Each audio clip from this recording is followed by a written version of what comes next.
Cologne Lufthansa 1 Mike 5, Tango, airborne, runway 13 left. Cologne traffic, you 5, Lima November, departing 13 left, ground traffic.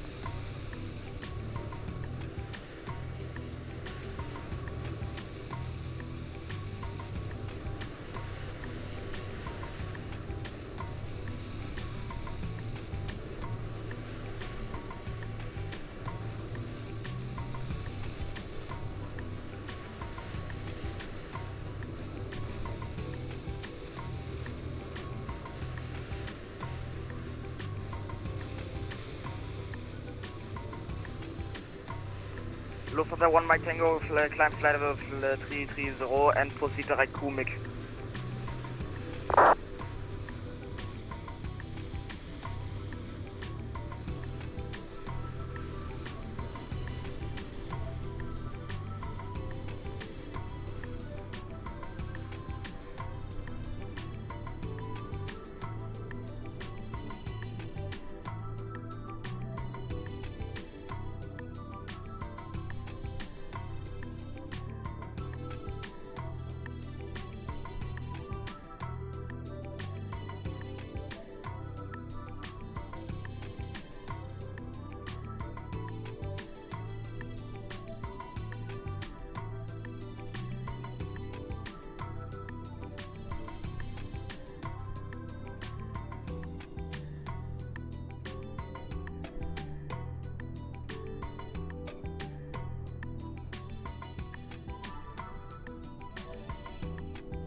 Oh my goodness. Test, test, test. Hello. 1, 2. Good morning. Guten Tag. Welcome to Cologne, Bonn, Germany. And happy Saturday, everyone. Good to see you. We're going to be doing a couple of flights today. And the first one is going to be a real life 816 flight with the tail number Eurowings 816. Talk a little bit about that idea for the new series that we're starting today. And then we're going to also be down in the Idaho bush country. We've found out about a really cool freeware Cessna 206. We're going to be putting that through its paces here for the second flight. So I hope you enjoy this initial flight here out of Cologne down to Catania, Italy. Should be just a little bit over 2 hours, 2 hours 12 minutes. So we're going to get right to it, and we'll talk about the rest as we go here. But the Kumi to Quebec off of 13 left is what we're expecting right now. And of course, as soon as I said we would have some ATC, we don't have any ATC. But my streak of ATC, my ATC, European ATC curse, I guess, is alive and well. But that's okay. We'll still have some fun. I think there's an event Supposed to start down in Italy here in about an hour, so we should actually be all right. All right. Well, I've got the aircraft sort of getting ready here. We're going to go ahead and load it, and I'm going to just do an instant load here. I've got the INSs already lined up, so I'm not going to worry too much about waiting around for that. Yeah, let's do this. Let's come down and let's get everything set up. I hope you guys are having a good weekend. Hope you had a good night's sleep last night. I had a great night's sleep, ready to rock and roll, and got a lot planned today. But it's going to start out with about half a day of simming. I'm going to try to do a couple of flights until about lunchtime, my time, and then I've got to either convince myself that I need to kind of do some things around the house, or it might be time to go fishing. I don't know. Hey, Matt, what's going on? Good morning. We'll see. It's been so nice here this week after last week where we actually had snow like on 3 of the 5 days. So it's like yesterday we had our first 80-degree day of the spring, and it was just like, wow. So yeah, we'll see how it shakes out. I have plenty to do, needless to say, around the house. And so yeah, we'll just see how it shakes out. But I don't know. Let me know what you guys are planning on doing. Matt, what you got going on? You got to go chase a trout today somewhere in your neck of the woods, or you got a flight you're getting ready to do yourself? Let me know. Kumi to Quebec. Is that us? That's us. All right, sweet. I think we're looking good. And we'll wait to put our arrival stuff in until we get a little bit closer, since we have 2+ hours. Let's perf it though. Let's see what our performance data is going to look like, and go from there. We'll sync the final load sheet, sync the weather, get a little calculation here, do the math. Maths are telling us 48.51, flaps 2 down 0.7, flex of 68. We'll send that. Successfully sent. Sure enough. Okay, very good.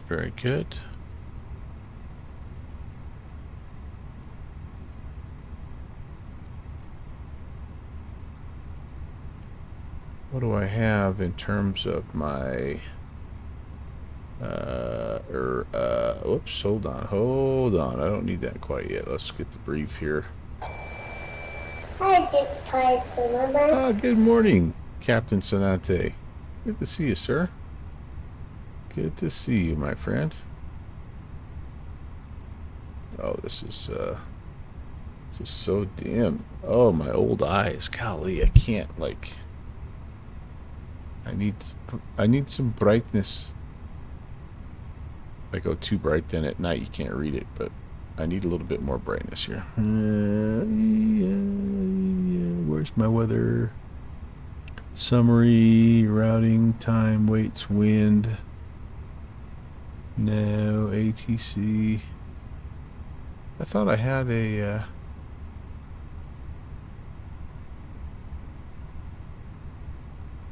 I thought I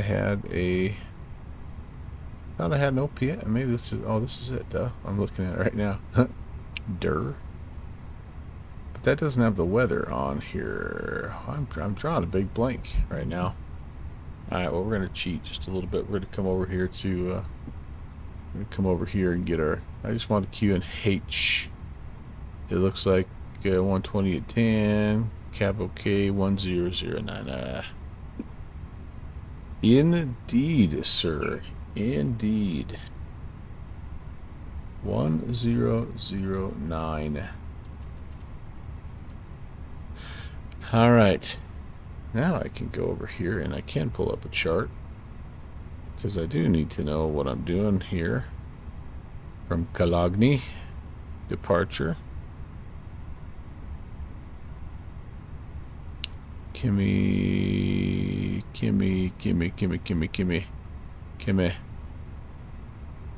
Where's the 2 Quebec? Kimmy 1 Bravo Delta 6 Romeo blah. Kimmy blah blah blah blah. Blah blah blah. Oh my goodness gracious. The way they do their SIDS and stars in Europe is just weird. Oh, there it is. Kimmy 2 Quebec. Ah, how about right on top? Yeah, that's really weird, man. Putting it right on top where you'll find it right away. Initial climb 5,000. Out here above 11:15 at Delta Kilo 2 or 920. Then a left-hand turn. Cola, what a good VOR that is. And out here to Kumik, and then we're gonna head south after that. All right, so 5,000 is the importante information here for me that I need. JPC, how are you, man? What's going on this morning at the Sonante headquarters?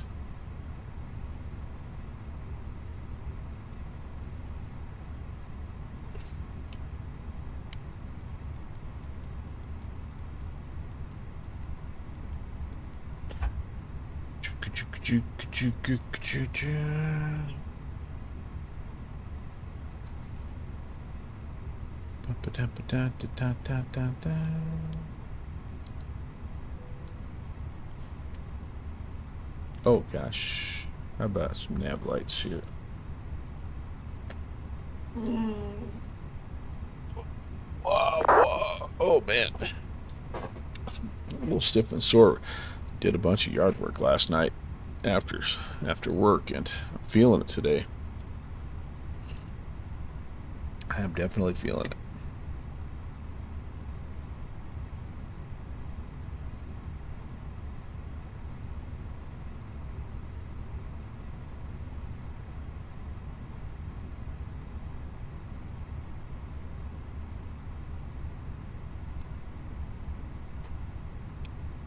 I know a lot of times when you don't have ATC, I've heard you just use a little auto, or a little 1000, sorry. So that's what we're going to do. I don't know. Hopefully we'll get something here momentarily. But sometimes it's easier too to not have ATC, as you guys know. You can just get your butt going and kind of rock and roll. I'm going to, let's see, I think we're ready for push. Let's come over here. Let's make sure everything is disconnected as far as ground services. So GPU, you can come off. I'm going to connect the tug. Yep, all that's off. All my doors are closed. Now watch, I always have an aft cargo door pop open on me. It's just a little bit of a quirk, and sometime after engine start, I don't know why, but it does happen. All right, so we're gonna push, and what are we looking for here? We are looking to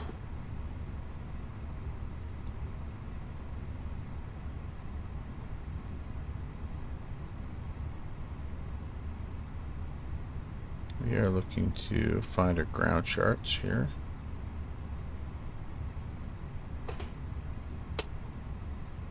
Go. We're right here, and we're going to go 1-3 left, so we're pretty much just going to push straight back, and I'm expecting a taxi Bravo here to the holding point. So nice short taxi today.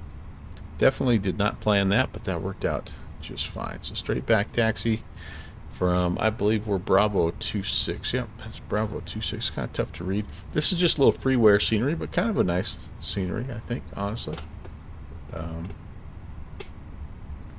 Alright, let's get you out of the way. We're going to put you to start. We're going to disconnect you. We're going to come back over here. Yes, I know. I really need GSX or something. You can't use pushback helper with this. Whoops. With this airplane, though, because it sometimes causes some issues. So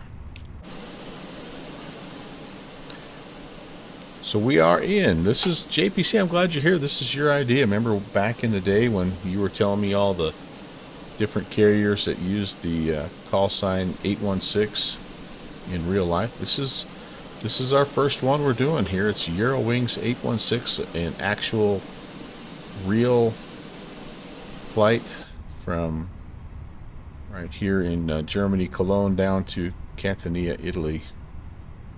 And man, I searched to see. I figured, oh, there'll be a couple, 4 or 5, handful.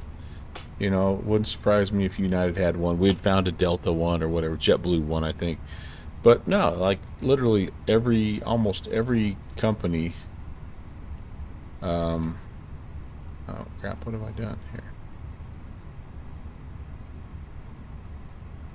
Done something wrong. Starter valve not open. Oh, I don't have engine bleed on. Dang it, or AP bleed on. Sorry, might screwed up my start. Oh, thank goodness. Anyway, so it turns out that like almost every airline company has an 816 that they fly in real life. So, and there's a couple really, really cool ones that are historic as well. Hey, Jesse, what's up? Jesse, we got a good bush flight plan for the second half of the stream today. If you can hang around or come back, we're going to be flying around McCall, Idaho. And Pentagon's here. What's up, Rob? Good to see you, man. Welcome in, everybody. Let's see, I got to give my custom welcomes here. Custom welcome. There's Pentagon and a little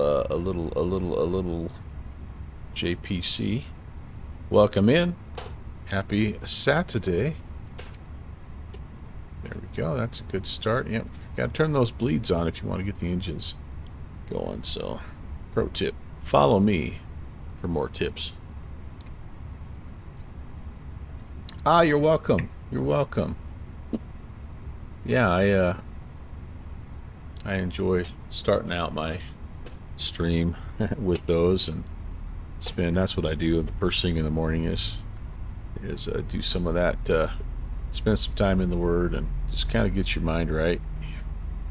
Great way to start the day with a little coffee. Gotta love it.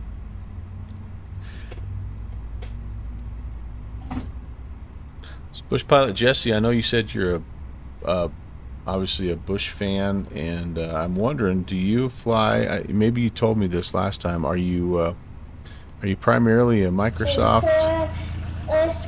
Oh, Jesse, thank you, man.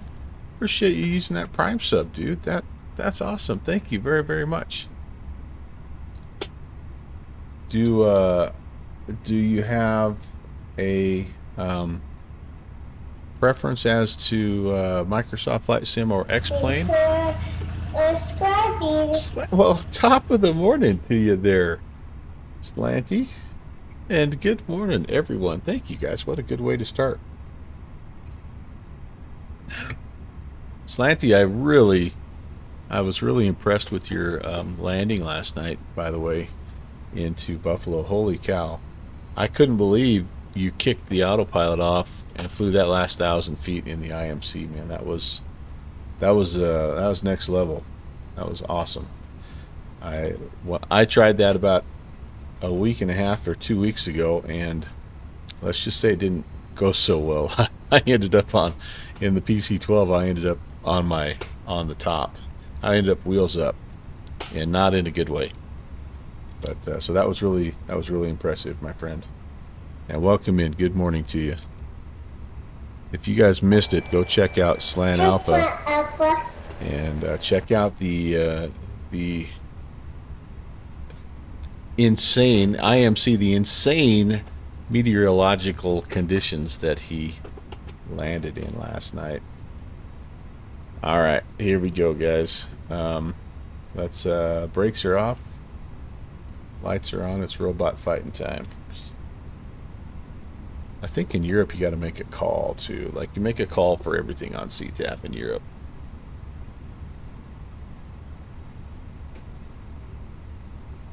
Cologne traffic, Eurowings 816 on the taxi, 13 left. Cologne traffic. Hello, ma'am. Can I help? How can I help you? Yeah, we're over there, right? We're over here. Here. This is a massive cargo hub as well, which is kind of cool. I don't know where I'm going. I think I'm going right over here. Can I pull up a moving map, please? Would that be possible? Yeah, this is Bravo. Oops, oh, it should be over just a little bit to my right, but and then we're gonna. Right there is us, I think. I could. Nope, right down here at the end, right there. How far? How far? 12. And I got something. Oh, there it is. There's my freaking cargo door glitch. Oh, sorry, it's the forward cargo door, not the aft cargo door. But yeah, I don't know what's going on with my ground crew. There it is again, wanting to come open. Okay, I don't know. They forget to latch it all the way. They got too much luggage down there. I don't know, but and it doesn't happen all the time, but enough of the times. You got to be. It's almost where I'm ready to check it. It happens that often. Cologne traffic. Eurowings 816 is departing runway 13 left. Cologne. All right, so clear to the left. Clear to the right. Stand up, sit down, fight, fight, fight.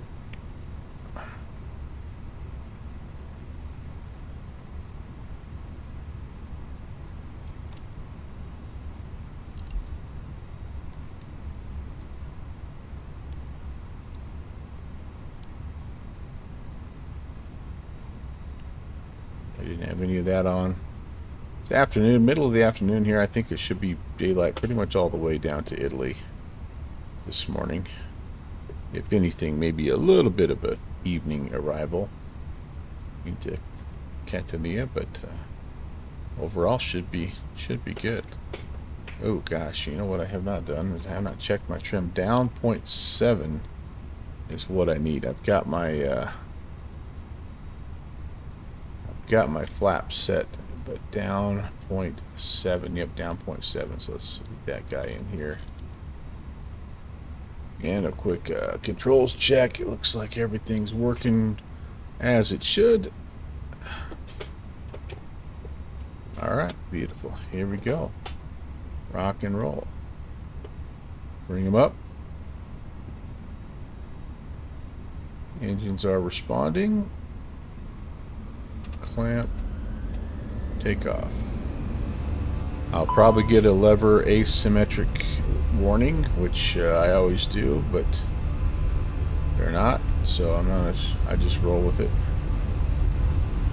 There's 100.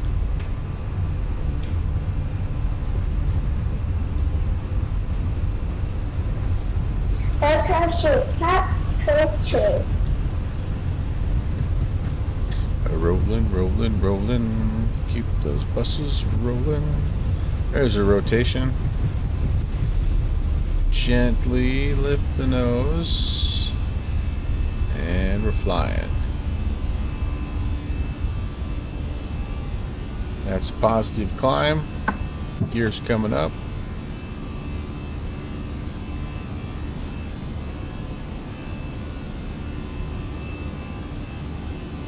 Sneeze is inbound.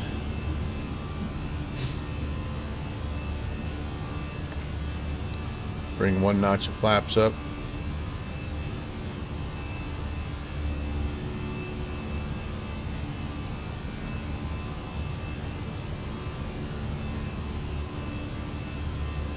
Clean the flaps up.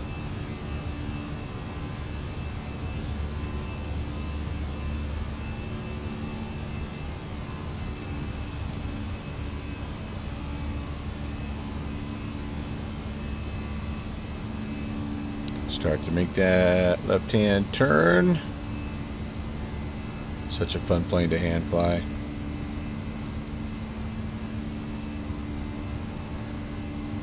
Autopilot on. Maybe I turned just a little bit there. Fortnite, hello. Thank you for the chat and the follow. Welcome. JPC, yeah, well, we're not out of trouble yet. Look what's happening. Pitching up and getting down to the dreaded green circle there. As soon as I went into autopilot mode, man, it just went insane on the climb. I don't know why. I don't know why. It's alright though. Yep, there it is. It's not loving it. It's not loving it. 380, I think, is what we have. Gonna give it to you.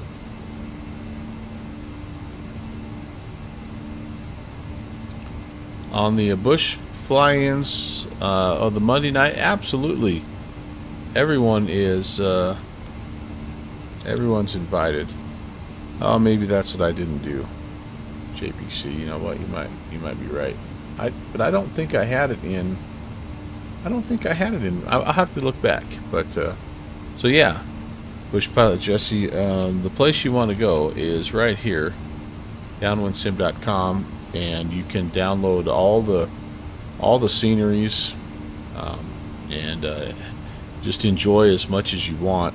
But then on the first Monday of the month, it has traditionally been Bush League Monday. Now I say that, Bush Pilot Jesse, but we actually have kind of run into some snags here recently, so. We didn't have one this month, and there's not going to be one next month. The lead man, the main man, the can of Spam, the side of ham, the toucan Sam that leads that show now, Downwind Sim himself has a crazy, ridiculous work schedule, so he's not able to put anything together for next month as well. But just but that is the time, if you set it aside, that first Monday has traditionally been when we've done that. We've also been doing it for 5 years, and everything kind of has its shelf life. And so we also might be kind of closing in on the end of it. But if that's the case, even if that's the case, like there's 5 years worth of good bush flying ideas and resources out there for you. But we'd love to have you, Bush Pilot Jesse. Absolutely love to have you.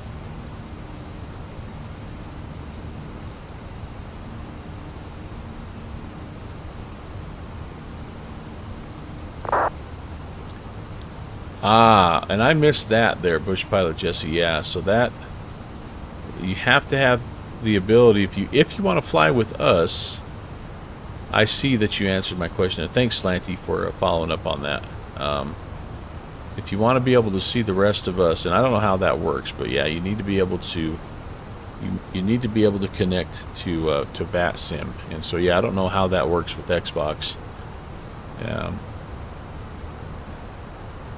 Yeah, because we don't really do it via multiplayer on Microsoft Flight Sim. We just like our universal network is just VATSIM. That way everybody can see whether you're flying on Microsoft Flight Sim or you're flying on X-Pilot or X-Plane. So anyway, yeah, that you're right. But a PC is coming in X-Plane 12. Okay, very good. Yeah, so if you go that route, you should be good to go.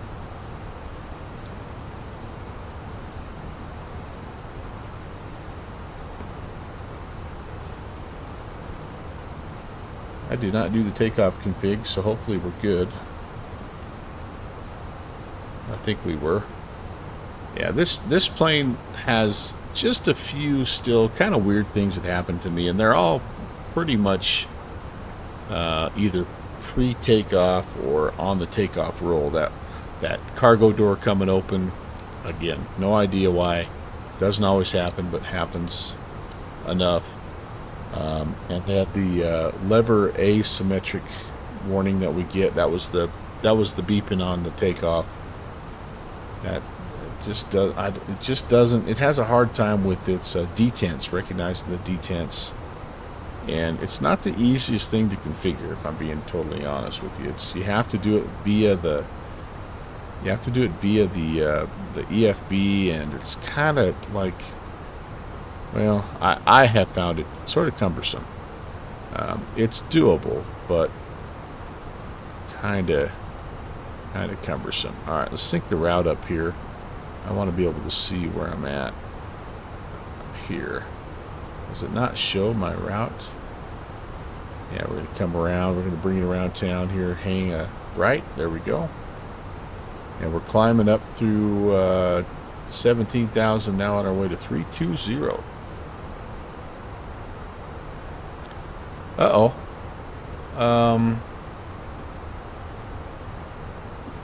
I think I see the problem, Slant Alpha.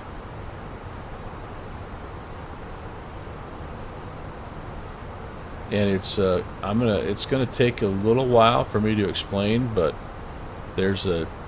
I'll give you the short version. There's a green button on the bottom of the pre-file where you click File Flight Plan, and then it tells you that, and then that's what actually files the flight plan. You can't just create the flight plan. You know how to take the reservation. You just don't know how to keep the reservation. So I know how to create the flight plan. I just don't know how to file the flight plan. Anyway, again, follow me for more tips and tricks. Well, there's your problem. Yes. I'm going to blame that one on I'm only on cup of coffee 1.5, so. Fortnite, I thought I did, man. Hey, download Sim, we were just talking about you. So Fortnite, when I was loading up this morning and planning things, like Europe was lit up, especially Germany, and I'm like, oh, perfect, let's go, let's rock. And now they're Gandhi. So Slant Alpha has this thing called the Catalina curse, and basically he has only like a 50-50 chance of ever making it to Catalina when he schedules things on his stream. Well, I have a similar curse. It's called the European ATC curse, and basically wherever I log into, like it goes Nordo. So 50-50 is generous.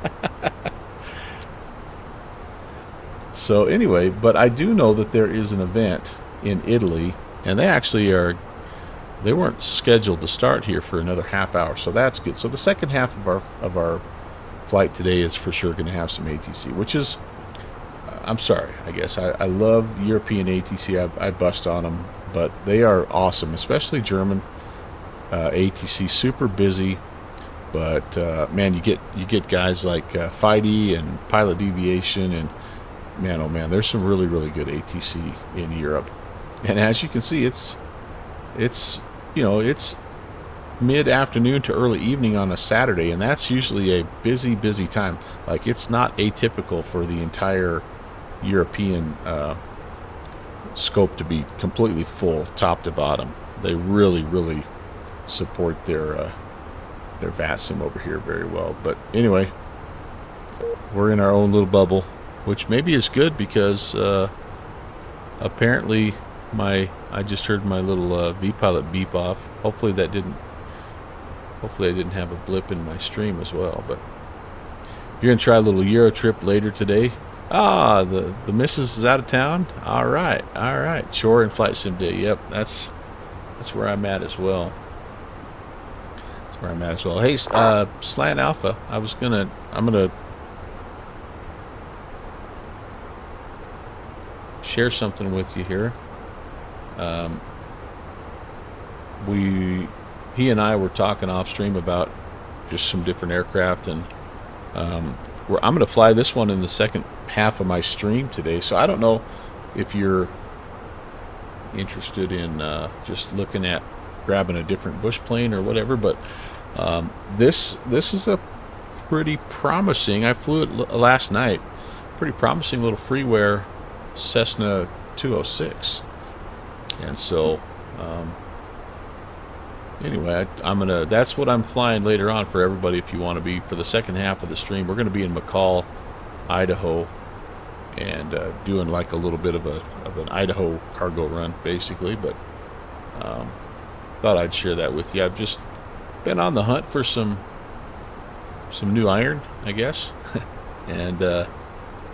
Yeah, well, we've got, like, this is going to be a 2-hour flight, so, you can plan accordingly. But yeah, that's my plan. So it's 8:30 my time. My plan sometime around 10:30, 11 o'clock my time, which is probably 1 in the afternoon. Your time is, hopefully I'll be loading up and flying for, another hour or so. I've got three or four little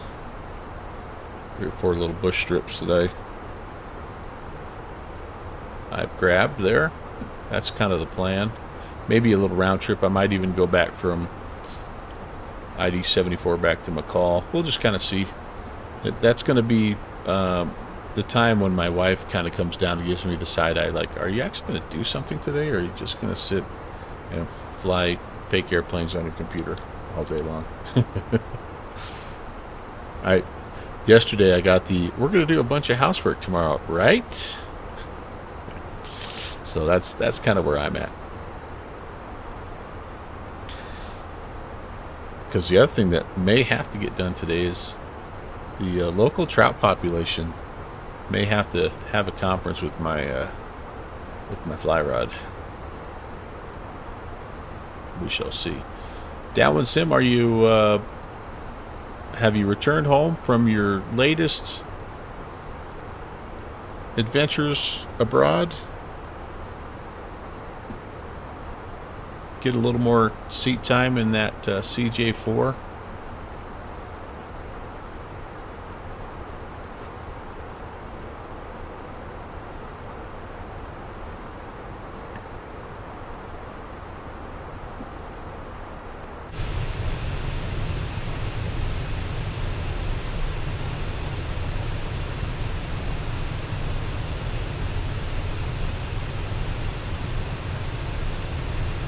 Ooh, there's a pause. That was weird.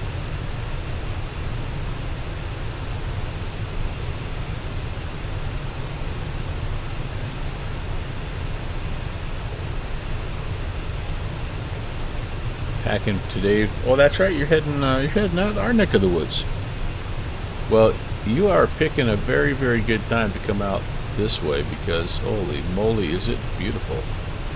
It's absolutely gorgeous out. I was talking early in the stream. We had our first 80-degree day yesterday.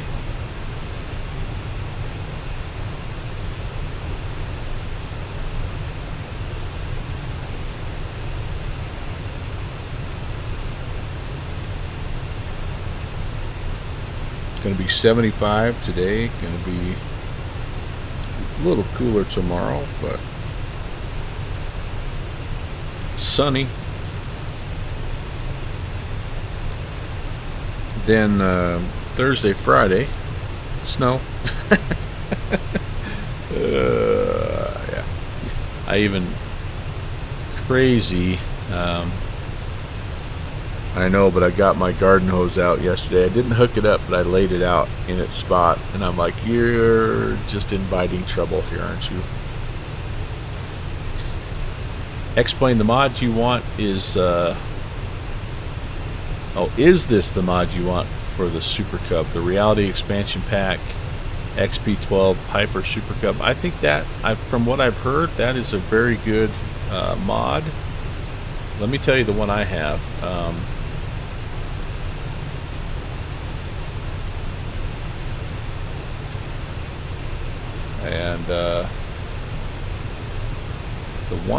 The one I have that I really like is this. Sorry, explained forums are being. Oh, hey, hello. Don't want to load for me. All right, that's interesting.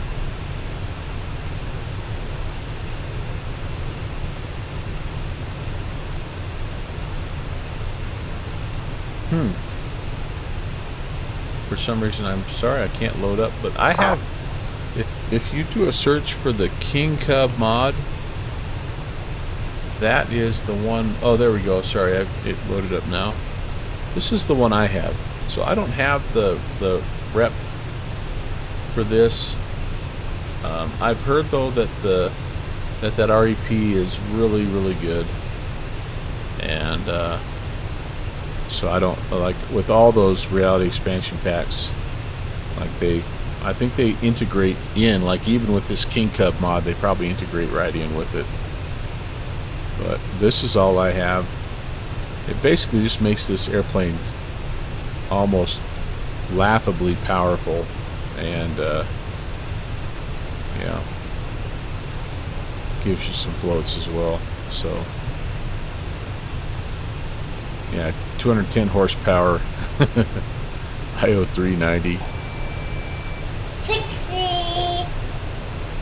Well, hello, good fixins. Good morning to you, sir. Happy Saturday, brother.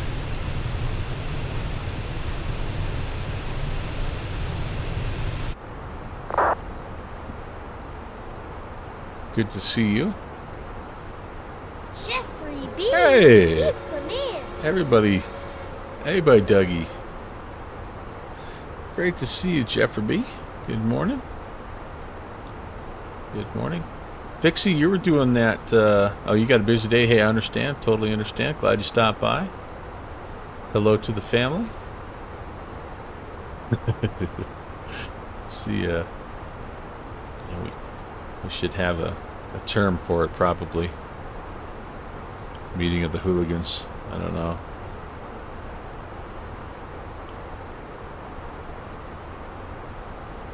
But Fixie was flying in that bad weather with Slant Alpha last night as well, and he truly did an IFR flight. Thought it was ironic when he said when he made it into Buffalo, he's like, "Yeah, I was able to get down." And something to the effect of, I had to follow the highway, but I made it down. So I thought, oh, there you go. I follow roads. That's really what it is. Good fixins. We're busting out a new aircraft here for the second flight. So if you're in the neighborhood, if you're done with all your stuff, there's a freeware Cessna 206, another one. What do you mean another one? I've only added 4 airplanes this month. Not that many.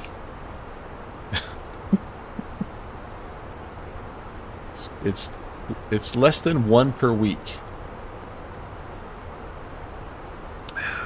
Now this one kind of snuck up on me. I blame Conti for this one because he's the one that said, hey, we should go fly this and check this one out. And I think he may fly it tomorrow. Well, he said he was going to fly the Rance, the Coyote, and I'm like, oh yeah, baby, that's right up my alley. And then he said, well, wait, we should check out this new Freeware 206. And I'm like, what? Someone say a stationaire? Ha ha. So yeah, I grabbed it, downloaded it. I flew it last night, flew some patterns. It's pretty cool. The only thing I don't like is that the only GTN option is the PMS. And so it's like if you want to use that, you can, but I have the GTN or the TDS version of the GTN 750, not the PMS. So, but it has a ton of avionics options, including the KLN 90B. So it might finally be my excuse for learning how to use that KLN. But you can put the Aspen avionics in it, and Airplanes Anonymous. Oh man, I know what you guys like. You like me trying these things out. So I did drop a little hint here. Hey, any plans on bringing the TDS over? But it just had, and our friend Dane Simera, if he endorses it, I know we're good, man. I know we're good. So yeah, it had a recent change, a recent update, and again they put the KLN 90B, which is cool. They put the Garmin autopilot controller. You can put the G5 in there if you want, so it's got the G5 enhancement mod. It has, I think the sounds are kind of like there was one there was one note here that said they're just using the default 172 sounds, but I know that Boris has helped with a little bit of the, like some of the auxiliary sound, like the opening and closing of the doors. And anyway, when I fly it today, you'll have to tell me if it sounds like the default 172. I think it's a little throatier and it kind of sounds more like a muscle car. But what I like is so the standard, it just kind of, I mean, it's okay. It flies. It does a good job. Looks good. Flies good. Sounds good. But this is the one that I'm interested in, and this is the one we're going to fly today. It's the Tundra Tire version, and the reason why we're going to fly it is because it's reported to have a little bit more detailed ground handling. So I'm curious to see if that, like, what that means down close to the ground. And then, of course, it would never be a bad thing to have another float plane option. I haven't messed around at all with that. But so anyway, that's what's coming up, you guys. If you want to get ahead of the game, I feel kind of bad. I loaded this plane up, or this flight up, very last minute, and so everybody already had plans, I'm sure. But yep, Cat Lady for sure. All right, Fixie. Hello to the good Fixin' crew. Have a great day. We'll see you later on, man.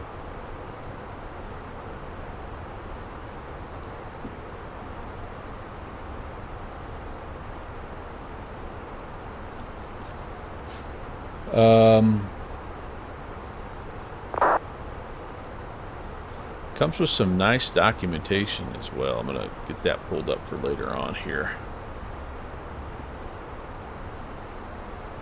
I really do like that. Here's the documentation part.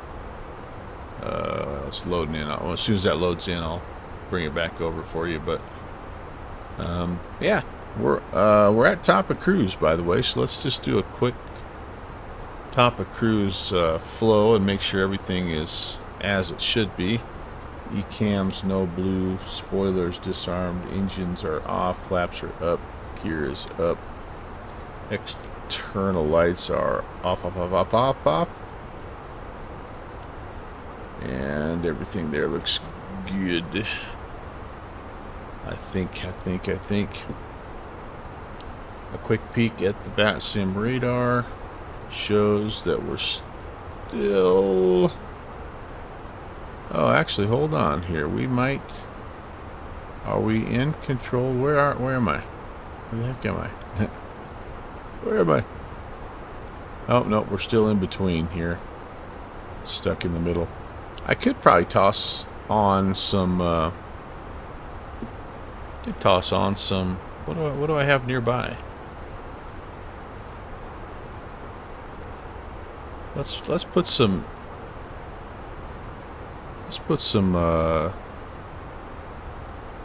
ATC on.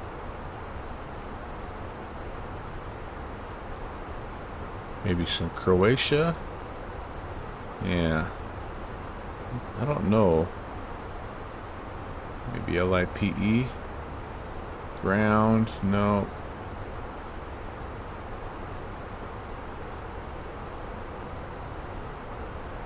I'll just kind of keep looking here. Maybe there's something that'll. There we go. Get a little chatter in the background. And then let's see. Do we have any friends flying today? Surely we do.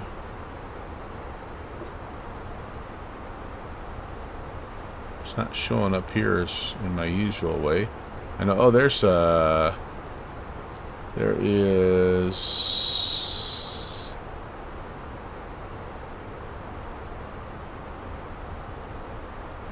Combaz Florian. I'm trying to remember who he is on. I think he's one of our Twitch friends that we fly with. Any other green aircraft over here in Europe? Thought I saw Fighty flying earlier. Nobody over here in the U.S. yet. Hi, Iowa Scotsman. And good morning. Happy Saturday, Ron. Good to see you, man. 126425, danke, tschüss. 158, contact Cologne arrival, 12645, I'm gonna link to 5. Contact 126-425, viel Spaß auf Hand unten, tschüss. Okay.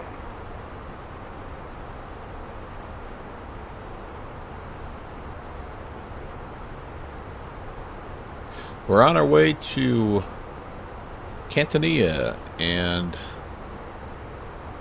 doing our first.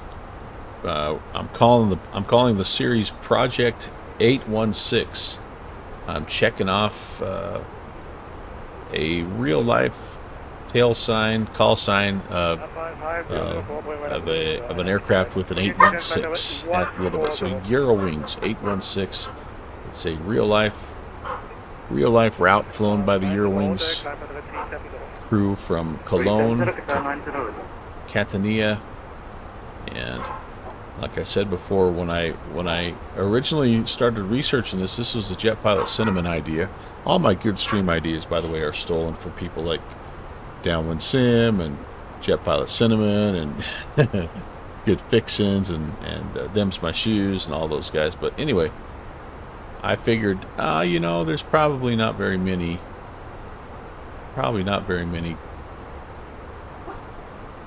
people that use 816. Well, this is what I've come up with so far. I'm not like I had to stop. But if you go on FlightAware, you can search for specific tail numbers, and so like legit, like everybody has a real life flight where they use 816 as their tail number, as their call sign. And so in the U.S., this is a pretty complete list of the U.S. for just the passenger lines, and we've flown a couple. I tested an Alaskan 816 and a JetBlue 816, just because I didn't figure you probably wanted to watch Honolulu to Seattle, or even San Francisco to Kennedy. I mean, both of those are 5+ hours, and yeah, I mean, I know I'm super entertaining, but like, come on. There's a bunch of cargo haulers. This is where it kind of gets interesting, honestly. Is like there's an air transport in a DC-8. Like this is a historic 816. So I could do a whole spin-off of historic 816s here as well. But wouldn't it be fun to have a DC-8? I think so. There's you can see Alpine Air there is in the Beech 190, Beech 1900. Of course, there's a Connie 816 in the 747, Nationals in the 747-400, which is cool. Here's Aloha cargo in the 737-300. So I mean, there's some cool like cargo options, and then international options. Yeah, I mean, let's party. I mean, holy cow, right? So there's Air Canada. This is just the first half of this is just Canada, and then Aeromexico, and then there's Jetstar Qantas down in Australia. So anyway, it's like there is a plethora. And so this is us. We're going to check off Eurowings 816, Cologne to Catania in the A320. And so what I'm going to do is, I mean, obviously we have lots of flights to fly, maybe for the life of me, I don't know, but whatever, if I have the airplane, that's going to get prioritized. So since I have an A320, those are the ones that are going to get prioritized. An A319, that's close enough to an A320. So like, expect me to do Speedbird 816 from Heathrow to Copenhagen at some point in time, etc., etc. I have a 777. You know, I have some of these planes, and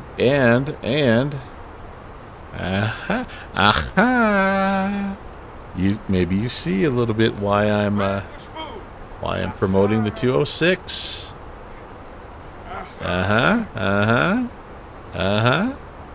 So, anyhow, if I have the plane, I'm going to try to sneak it in there. Now that we've got the CRJ, we can do a Jazz 816 cargo, or a international run. So, anyway, I'm super excited about this series. It's going to be fun. It's something different and new. And now that we wrapped up, the Bravo tour, like I needed something. So it's kind of cool to have a little backup option. And again, thank you. I believe again it was Jet Pilot Cinnamon. It was actually a combination of Jet Pilot Cinnamon and Good Fixins. I think we were having the conversation about that. And yeah, so that's what we're doing.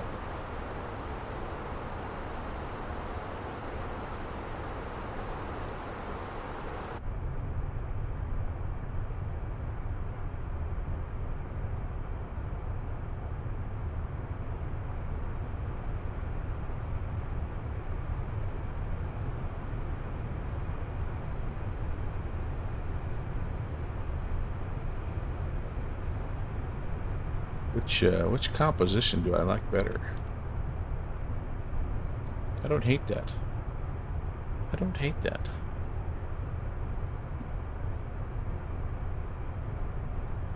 What a bluebird day to fly into Europe. Holy cow.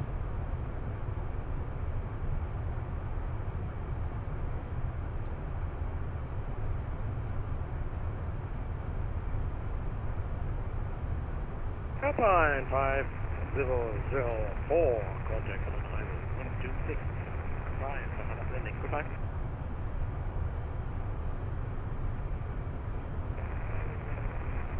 I'm going to go get a little more coffee. I'll be right back.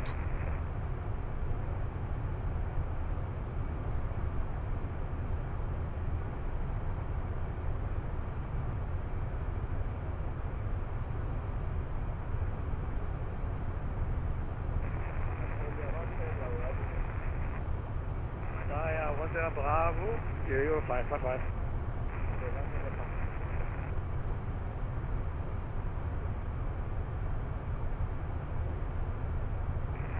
Catania 10 Bravo, proceed direct Kilo, Echo, Lima, climb for the 50.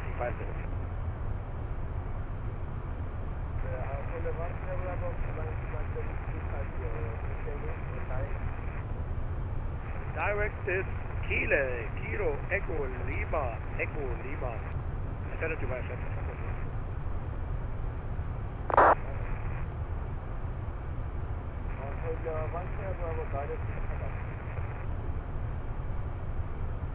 Bremen 9, Lufthansa 6 Tango passing 114 for 160 inbound Maren. Lufthansa 6 Tango, hello, welcome on our frequency. Von der Abflight, yo. Identified, can I press level 28? Left side level 28, the Lufthansa 6 Tango.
Idaho, hello, Lufthansa 769 level 138, climbing level 160.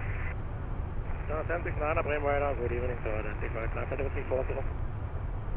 Climbing level 340, Lufthansa 769.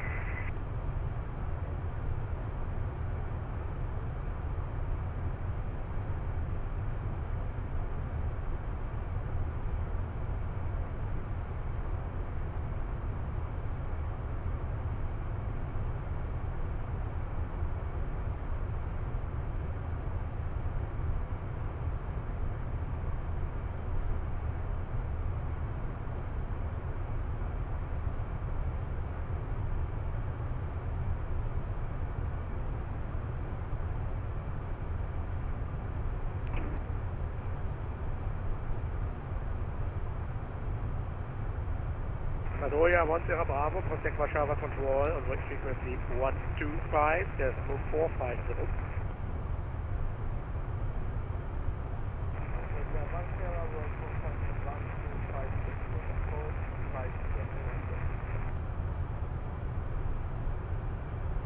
German, hello, Malta 376, flight level 340, direct on bed.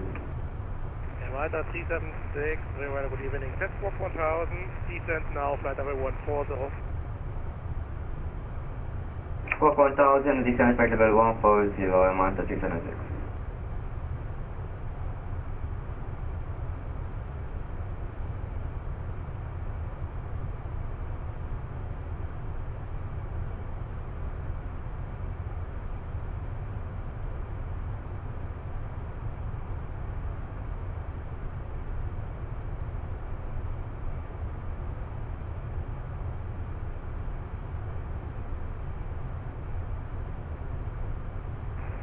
Malta 376, identified. Descent flight level 140. Descent flight level 140, Malta 376. Radar, hello, lost passing flight level 140 for 162, Cologne by Sid route direct, ASAP. 54 Tango, Prime, right away, identified, climb flight level 230. Climb flight level 220, lost 5 seconds.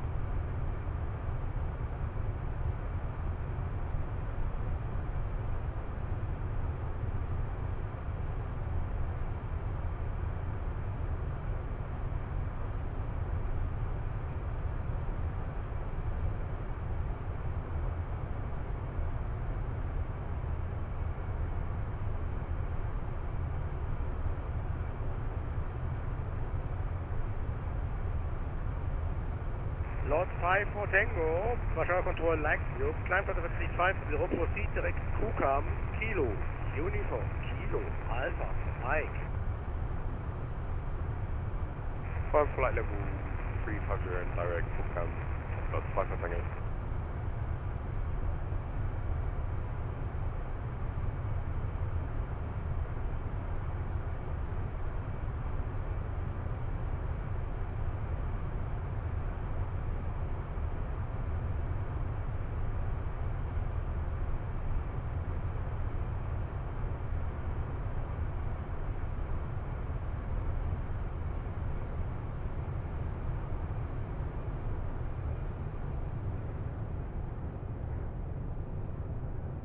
Hello, Ocean 2 by contact 105, class 162. Ocean 2 Mike Hotel, Bremen Radar, good evening sir, identified.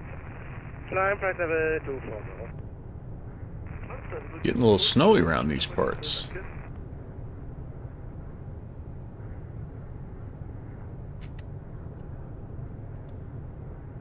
Must be getting down into those Italian Alps. French Italian Alps. Maybe not quite yet. I'm not 100% sure which mountain range this is, but we're getting there. We're getting there. So, Just for information from me, is flight level 280 your final level, or you have no... good news and bad news. That's the final level, Lufthansa 6 Tango. The good news is the flight boss has signed off on today's plan of stream until around lunchtime, which is good. The bad news is I'm out of coffee. So I got to figure out what else I want. It's too early in the morning for a Diet Dr. Pepper, I think. And so I might end up with some ice water. So I just decided not to have anything.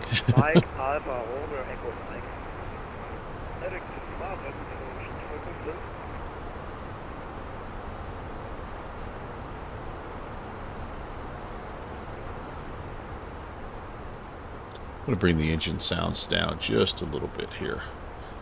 All right, so let's see what would be good for us to do. I probably should track my aircraft here, right? Yep, there we go. And yeah, it's going to be impossible to see. Yeah, we might be in those Swiss Alps, I guess. That's kind of what it's looking like to me. Swiss, France, southern France, kind of northern Italy. But yeah, there we go. There's the boot. There's the Italian boot. You can see we're probably about a third of the way there, maybe kind of closing in on the halfway point. So that's looking good. I don't have any kind of arrival in just yet because I was going to wait till I got a little closer down and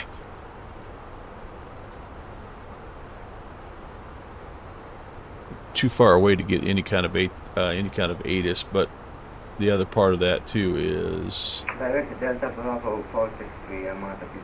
it is possible that we won't have oh, where am I? Oh geez, okay.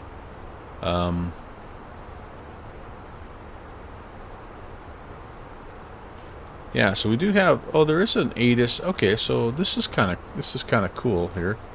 So we do have an ATIS for Catania, so we can at least kind of start to plan a little bit. It's Charlie, information Charlie, and they're using ILS Zulu, runway 8. Everything is dry. Cav okay. So let's at least load up runway 8 here. And that matches up with what we were planning initially as well. So I'm going to go ahead and put the Oxuta 1 Quebec arrival in. Let's click on our destination. Let's do an arrival. Let's say ILS Zulu runway 8. That's what they're wanting us to do. And Oxuta 1 Quebec.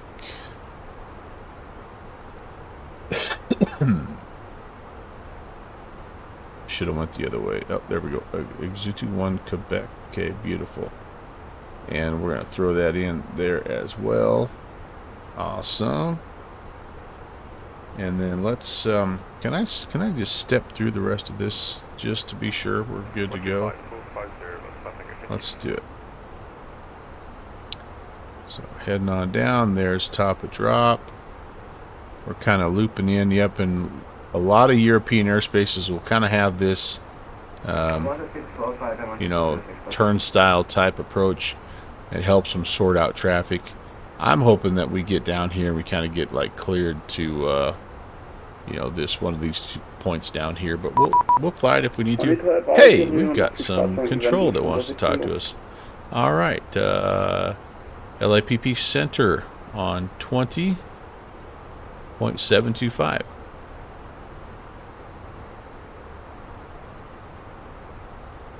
We'll give him a call. And anyway, so that's in. That's good. That's what we want. And I want a good place to check in at here. Boy, oh boy, this could be interesting. Do I have a spot?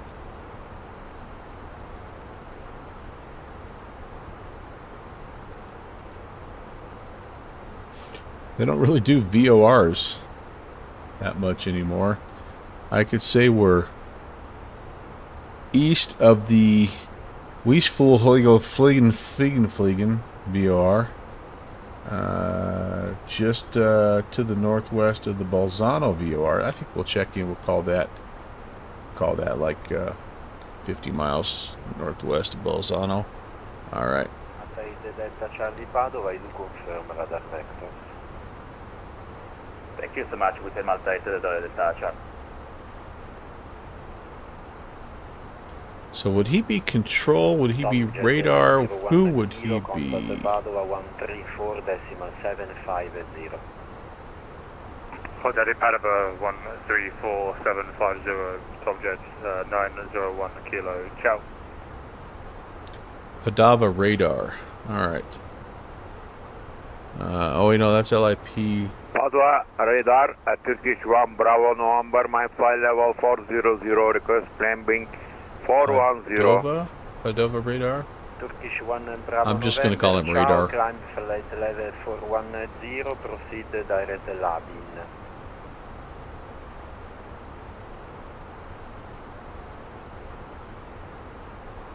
Climbing 410, direct Labin, Turkish 1 Bravo number. Correct. Italia 337 Padova. Pardova.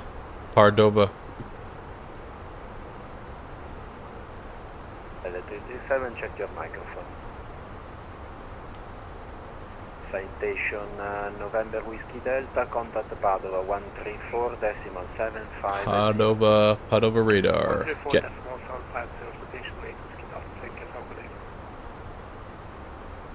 Padova radar. Good evening, Eurowings 816, flight level 380. Looks like we're just to the west of the Bolzano VOR.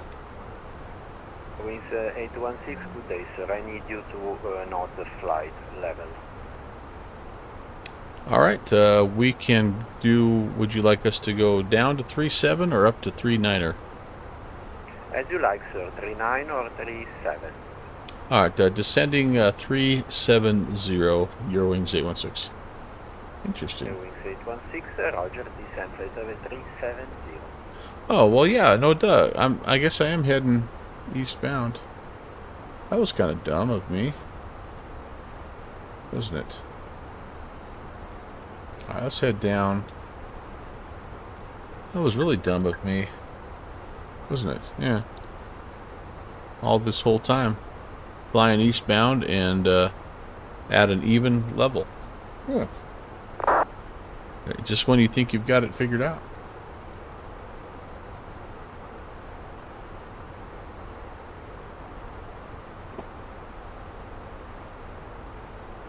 Melvin Lee wore back scratchers in full use today. Boy, I tell you what.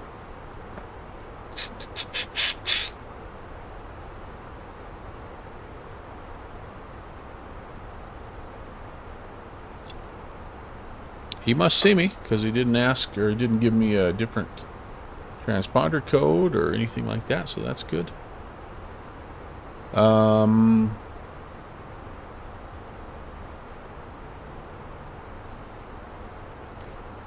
So let's come down here. Yeah, I need to change my cruise altitude, don't I? 370. Yep, that's fine. 337, if you hear me, proceed direct Nanit.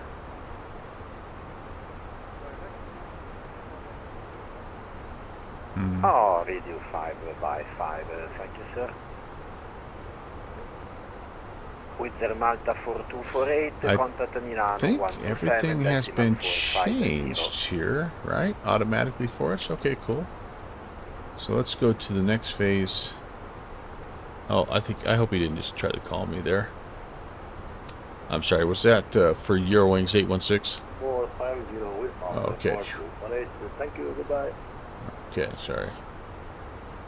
To station, the other station calling? I'm sorry, it was Eurowings 816. I just wanted to make sure I didn't miss a call there. No, sir, no worries for fault. Wizard Malta. Okay, so let's come here and let's do the approach. ILS Zulu. Just double checking here. Runway 8. Yes, indeed. Let's pull that up. We're going to have to bounce back and forth a little bit here, guys, so I apologize, but We are looking at 1099081. Okay, sweet. The weather in Winter Malta 8 Delta Charlie. Italy. Look, the calculation should Cabo be K the 1016. right now. Alright, see if I can get all this Delta put in Charlie, over Roger, here. descend to flight level 210. 210 8 Delta. Their temperature is a beautiful 20 degrees Celsius. Wow. What a nice day. And then it looks like we need to we're going to go ILS. Ooh, category A or B? Which one are we here? A, B, C, D.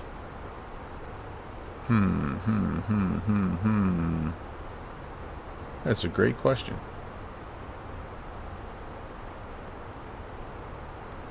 Well, you know what? I'm imagining that we are category A. I think we have the most advanced avionics that you can pretty much have on a passenger aircraft. So I'm going to put in here 268 as my barrow.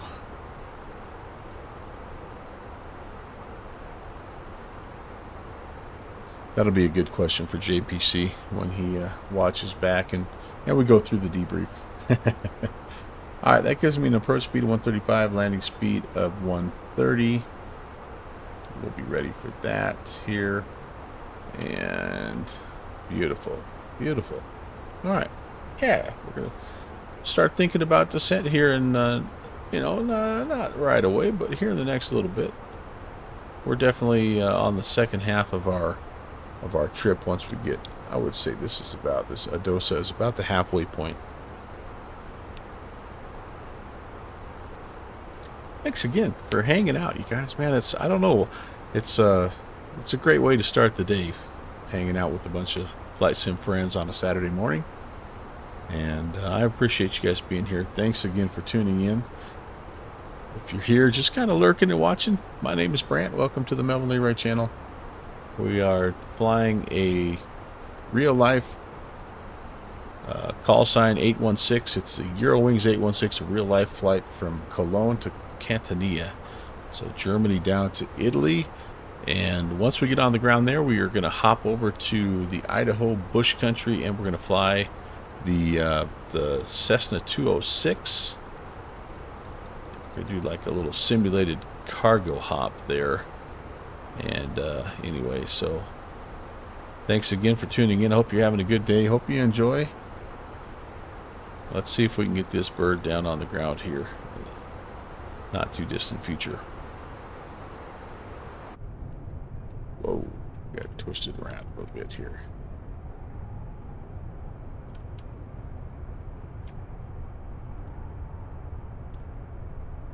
Let's see how we look on the shady side.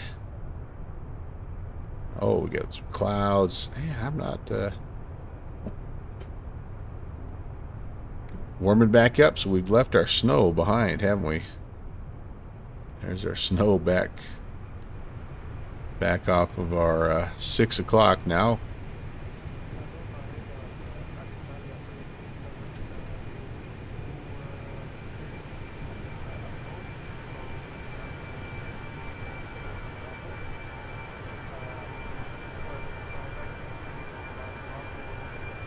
We'll keep the panned out view for a little bit. Delta 337, okay, direct Breno.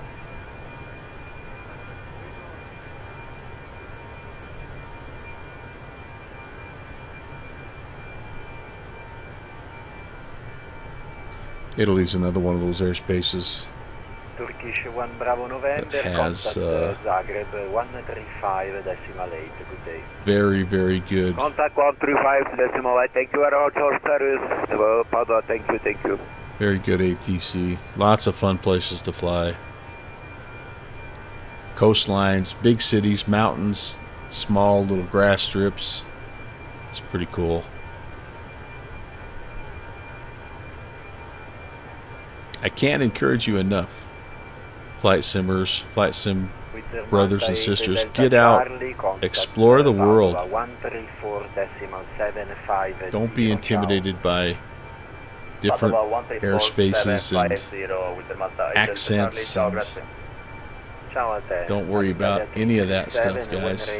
Well, let's make this view could be a lot better. Wait. There we go.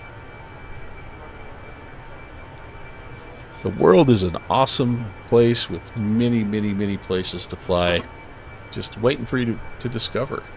So, yeah, challenge yourself. Get out. See what's out there. Pick a country. Pick a country for 1 month. Start with Canada. And just make a goal to fly in Canada for 1 month. You know, maybe once a week you're going to fly from one town in Canada to the next. Whatever it is, if you're big heavy or if you're little biz jet or whatever, just make a goal. Find ATC. And I promise you, at the end of the month, you're going to feel much more comfortable about things, and then you can add another country. Go down to Mexico. You know, start close and then work your way over to, you know, pick a primarily English-speaking place like maybe the UK or you know, my scenery's loading in kind of weird. I'm going to come back over here and look at this. But yeah, if you will do that, I promise you, it'll change the flight sim experience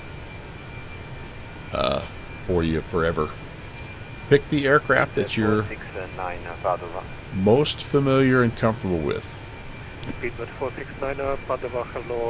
Don't experiment in a new airspace with a new airplane. Pick the bird you know the best and go explore the world. I can tell you that IFR flying is easier to learn than VFR flying.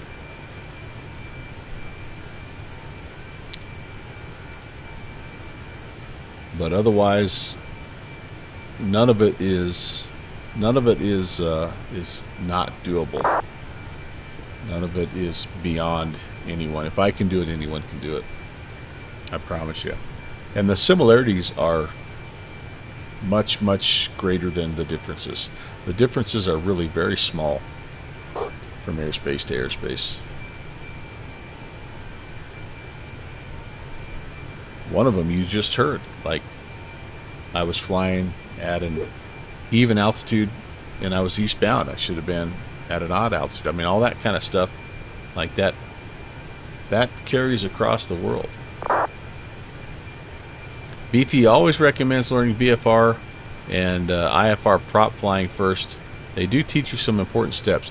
Here's the only thing I would say about that: if you're learning to go to a different part of the world, the VFR regulations vary so greatly from place to place to place. If you're just trying to get comfortable flying in a different country, I think you're going to have more success. It's not real world. 134.750. Have a good day, Eurowings 816.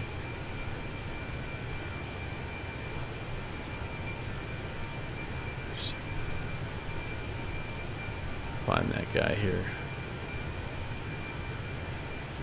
Time flight travel 240. Anyway, I don't disagree with you, Beefy, that's how you would want to do it in the real world.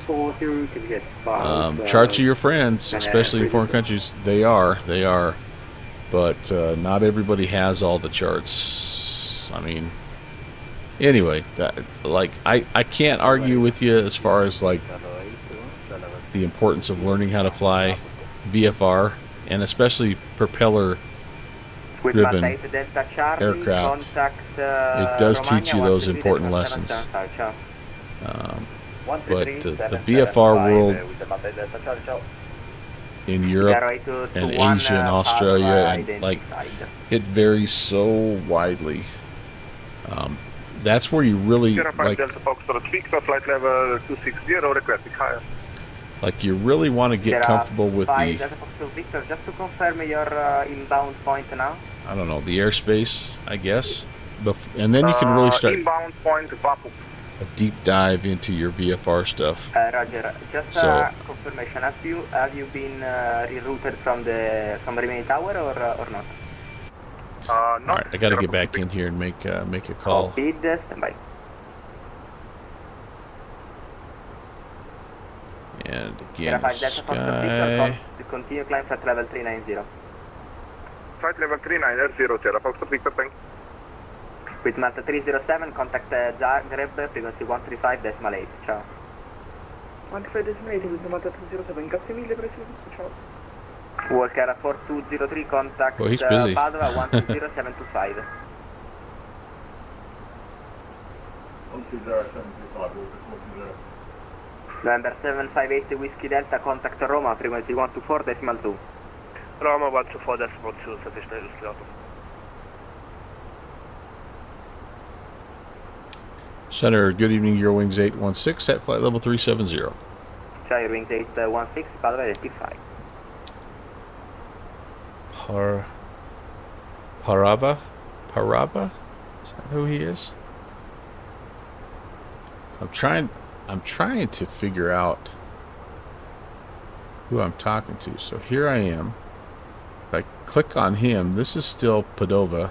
I don't think that's who I'm talking to, because that's also who you have here. Arrival, expect the RMP approach, runway 12 in Rimini, report ready for descent. Cleared the Ancona to... Yeah, I don't know who I'm talking to.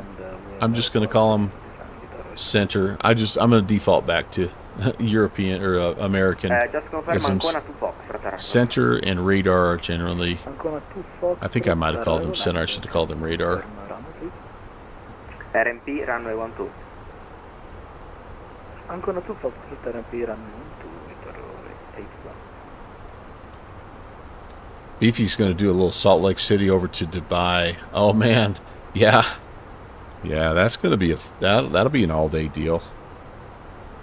That'll be an all-day deal. I hope you have controllers all the way. That's a long way to go if you don't have anybody, but Itaro 821, descent by travel 1. Looked like there was some oceanic on a little bit ago, so yeah, that'd be fun though. Beefy, good morning.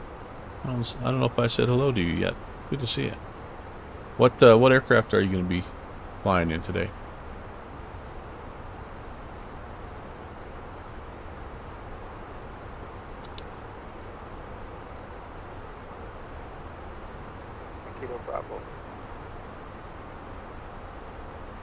Oh, you're already in the 777? Nice. 09 Kilo Bravo, Padova identified, flight. Let's see if we can. Let's VATSIM stock Beefy here. Where's our friend? Salt Lake City. Oh, you've got a little ATC out of here. Nice. There it is. There it is, Curtis. We're gonna do this. We're gonna add you to our friend list here. Private text, please. Sure. Thank you, appreciate it. Sorry. And we're gonna stock you from here on out. That'll be fun. Just getting started. Nice. Salt Lake's a great great airport. This will be a fun across Canada, kind of over the North Pole, around kind of Greenland, Iceland. That'll be a fun flight all the way down to here. No, over here. Awesome. Heck yeah, man. But that's got to be 10, 11 hours, right?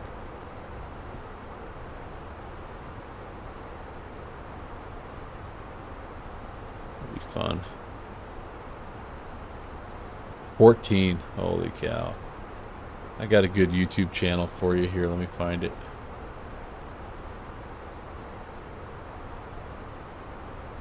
My tabs are super slow opening today. Holy cow. What's the deal?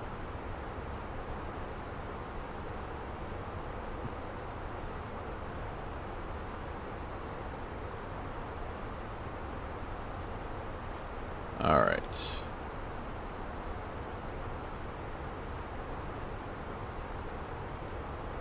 See if I can find this channel for you guys.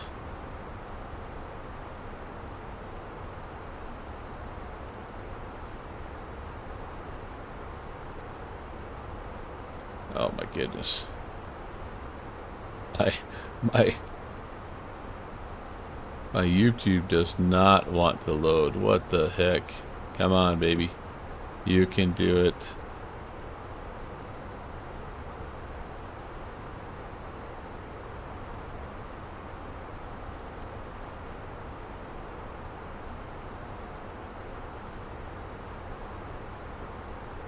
Okay. So I don't know if you are a follower of this channel or not, but this is I always whenever it's long haul time, I always think about these guys.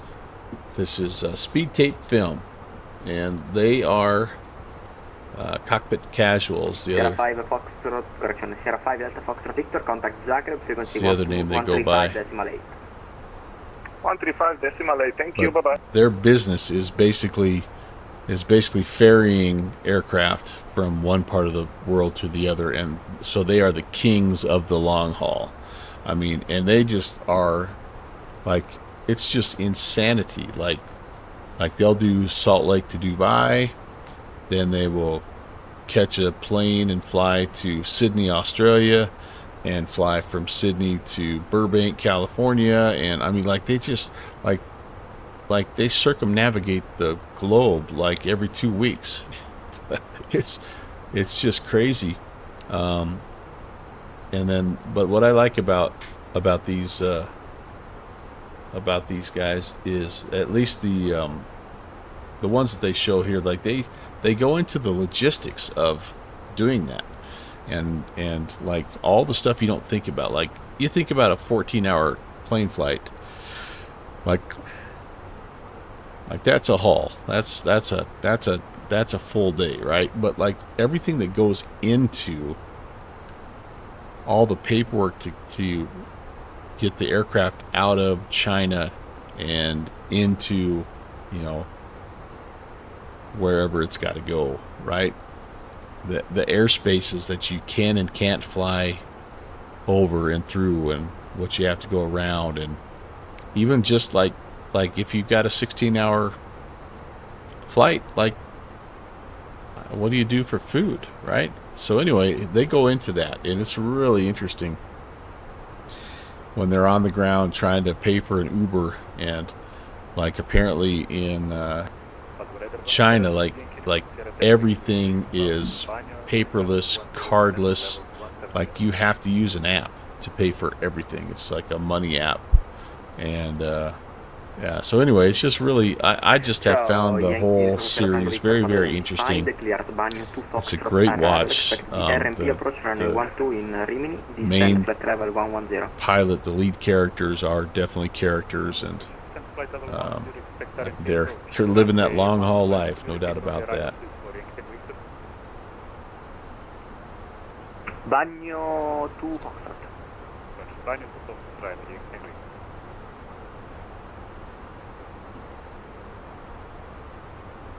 You had a V2 speed of 175, flaps 20. Oh man, without a D rate. Oh boy, yeah, you're full of fuel. You are full of petrol. Man, oh man, that's crazy.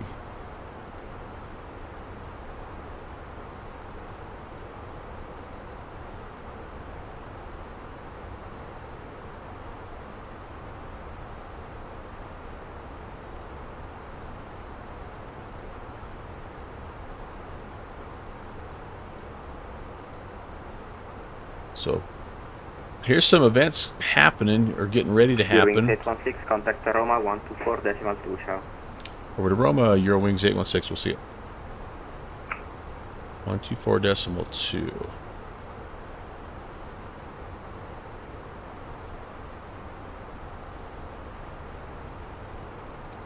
Hi France, 2257, contact Marseille radar, frequency 124. Expect some R's to start to get rolled here as you fly into Italy. I Contact love Marseille it. 124305. Thank you, bye-bye. Roma, good evening. Eurowings 816 at 370. Good evening to you, Eurowings 816 radar contact. Proceed as flight. Eurowings 816. So here's some events coming up in Bravo radar, station number 75 at Whiskey Delta. We're approaching our top of the sand, request 4000. in the European sector here. There's a little first wings happening in Southeast Asia. Here's another good way to learn an out of the U.S. airspace. So, you know, we got Ready for the descent, station at Whiskey. Koda, Malaysia, Cameron, Vietnam, and that starts here. That starts here. Oh, actually, it's on the 12th, so you have to reserve your spots. But that's a great way if you're just learning how to fly outside of the U.S. Here's Leon de Porto, and that started at 8. That started about an hour and a half ago. We've got let's see. This is Lahore to Quetta. I think that's over in Pakistan. Yeah, virtual Pakistan. That's an awesome airspace.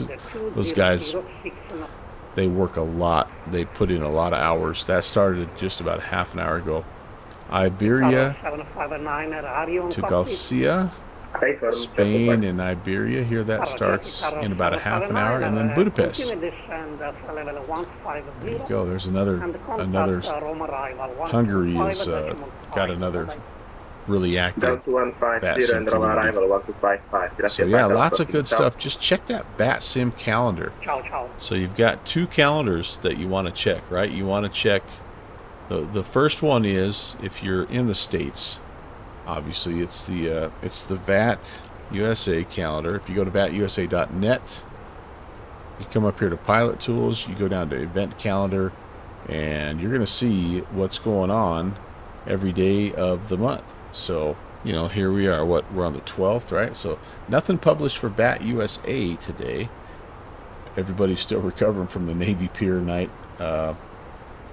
That was really a fun FNO last night. But then the other one that you want is the myvatsim.net. You want to go here because this will give you the where's my calendar here?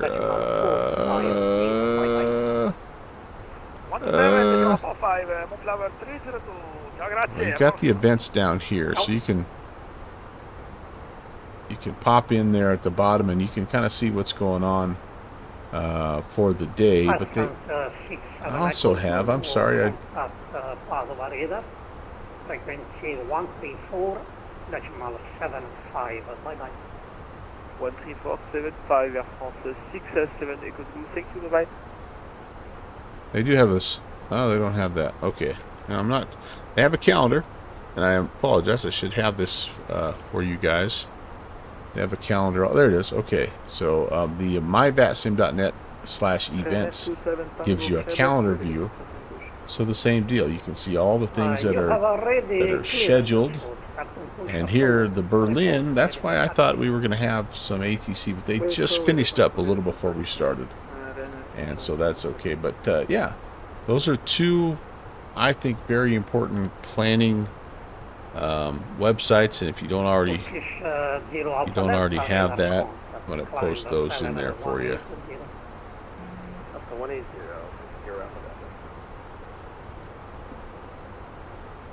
All right. That's your route. Oh, my goodness. Wow. Idaho 1069, Roma, ciao. Direct Foxtrot Romeo Sierra at flight level 190 establish. 1069. Beef, you imagine having to put that in like a old school INS, like if you're flying a 747-200 or something. Flight level 360. Putting all those waypoints in. I know there's a lot of RNAV stuff in there now, but imagine plugging in all those lat and longs. Oh, Lord. With Malta 8 with you. With Malta 8. Only holds 20, yeah. Tango, good evening to you. Climb and maintain flight level So you gotta recycle. 370. Yeah. Yeah. 320 is Malta Crazy. 8 Yep, absolutely have to be updated multiple times. Yeah, that's, again, why did they have 3 pilots back in the day, right? That was one of the flight engineers' main jobs, was just keeping the waypoints up to date, making sure they were on course, double checking the that newfangled INS, right? With what their slide rule said they should have, and yeah. I got a lot of respect for those guys, man. Roma, Leo formation, 03 left vacated on Lima, taxi to Apron 2. Ciao Frank, grazie mille di tutto. Ciao ragazzi, ciao. Ciao Franco da Simon. Siete tutti in frequenza qui? Un saluto tutti. Ciao Franco. Ciao Franco. Ciao. 1016. I'm going to go ahead and preload this. Roma Rider Ryanair 359er, climbing to 240 with you. Just have it ready to go. And so one of the things that you do in many European airspaces is you report ready for descent. So as we get close to our top of drop, we're going to give them a call, and they don't automatically descend you. Like, they wait for you to be ready for descent. So I still have quite a ways. This is 160 mile range, and we're still not, nothing's showing up. But I am seeing a little bit here, like Exuta. We need to. So we're going to start heading down. PMDG is making the 747. I thought it was the 100, but yeah, I can't wait for that. I cannot wait for that. The other one I can't wait for is Just Flight is making the A300. And like, that's going to be another one of those 3 pilot things of beauty. But yeah, Beefy, that's going to be fantastic. Going to be absolutely fantastic. Expect Latina 3 Alpha arrival. I think they're both quite a ways out. That 747, I think, is a long way out. Like, that's a couple years out, I think. Just Flight, like, they've shown some shots of it that look pretty good, but I think, knowing those guys, they're going to be trying to be deeply simulating, and so they may be a couple of years out yet. Plus, with the the relative newness of 2024 and kind of trying to get all those ducks in a row. Yeah. Oh, mid to late next year. Huh. That's honestly sooner than I thought. So what that probably means about this year, or this time next year, huh? It's already modeled. Oh, the PMDG. I've only seen a few of those shots, but yeah. Textures and back ends. Yeah, that'll be awesome. I will be in the market for that. No doubt about that. I do love my PMDG. Tower 1069, I radar, can I go standby for 5 minutes? Approved, the report coming back. Roger. Roma Radar, citation November 158 Delta, we would need lower.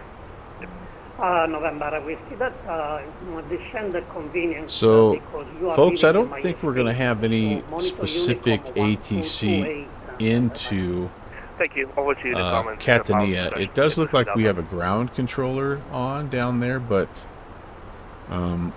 I think we're gonna have a nice tour through Italy here. But then as soon as we get out over the ocean, we're gonna get handed off, and so we're gonna have to kind of get ourselves down. So I'm gonna go ahead and brief that arrival just so we know what to expect. Stop climb of level 340. But that also means that we can kind of cut the corner, and we don't have to fly that whole turnstile, you know, deal as we're heading on in. So we have the Exuta 1 Quebec. So let's see where that is here. There it is, Exuta 1 Quebec. Let's pull that chart up here, and let's take a look here, a little closer look. So we need to be down between 190 and 150 at Exuta, and then here's the ziggy zaggy part of it. So this will honestly, it'll just sort of depend on how quickly we can get down to. It looks like between. Wait, where's my? Kind of down around 5,000. So. Yeah, because here we are. We're coming in. So this is from the south, coming in here. So if we can get ourselves down to 5,000, then maybe we could skip this little leg and come on in. And if not, we'll go ahead and fly that. That'll be just fine.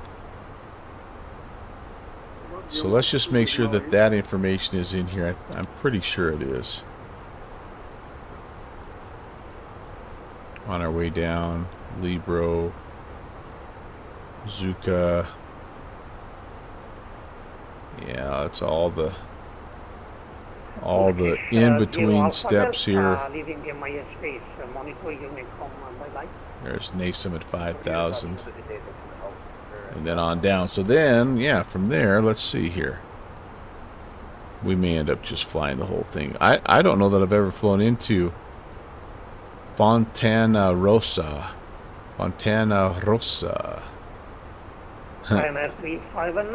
Approach.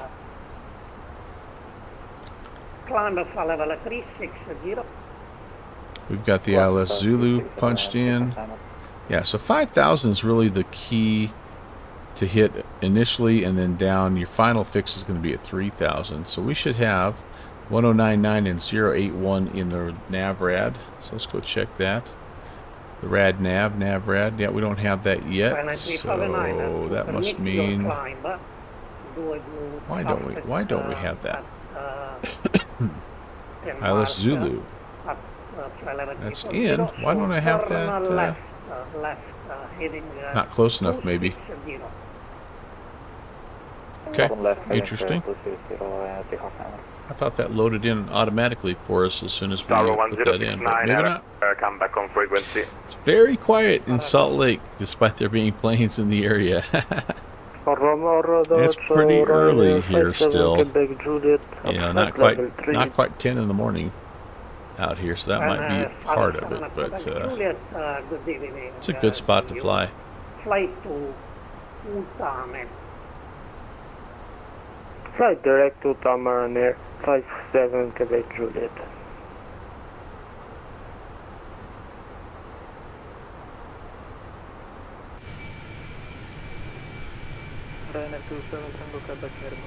Head back outside for just a little bit here. Runner 27 Tango Quebec, please squawk 5516. 5516.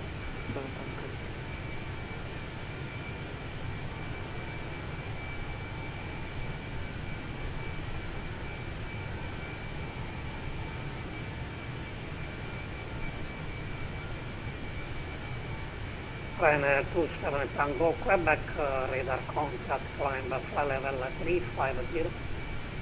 I'm going to need a thumbnail of that, I think. And Ryanair 27 Tango Quebec, turn left direct to Elba, Echo Lima Bravo. Direct Elba, Echo Bravo. Echo Lima Bravo.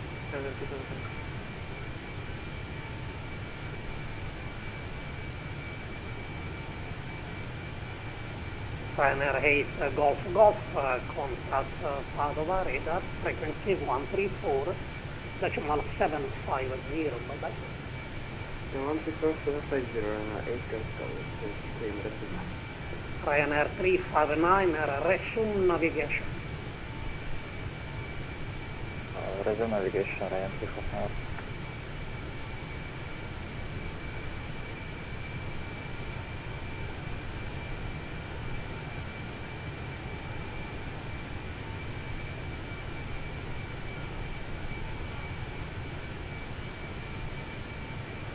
Guitar 1069, leaving my space, monitor Unicorn, bye-bye. Tower 1069, monitor Unicom 1228, ciao ciao, grazie. Ciao.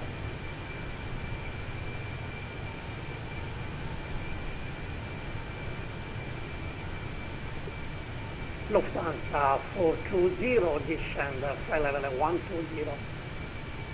Descent flight level 120, Lufthansa 420.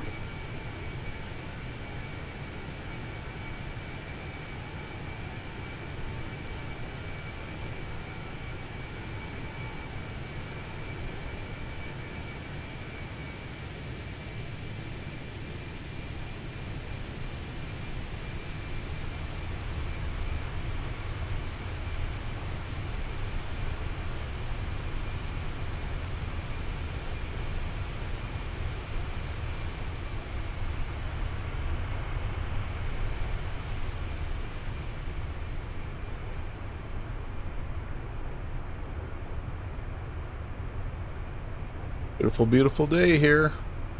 Few clouds on the horizon, but still showing Cav okay. Alright, hello, Be a great day to be on vacation down here in Italy, wouldn't it? Let's go. Let's book the tickets. Let's go, baby. Flying up flight level 300. 300,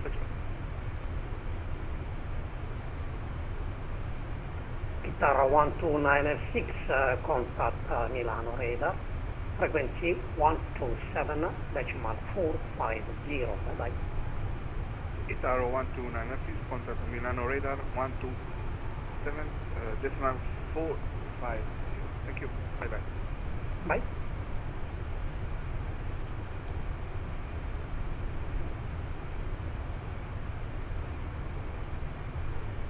All right, just about ready to head out over the open ocean here, and I am expecting to be handed off here pretty soon, and then we will start thinking about our descents here. 57 Quebec Juliet, frequency Again, we're a little ways out, like 160 out here before we have to start getting serious about that. So the radar changed, so contact radar. Not in a big hurry just yet. Oh, I need to get up and move a little bit here. 125. Don't forget, we are going to fly another flight here. Heading to the Idaho backcountry to fly the 206. Going to try to do some cargo hopping.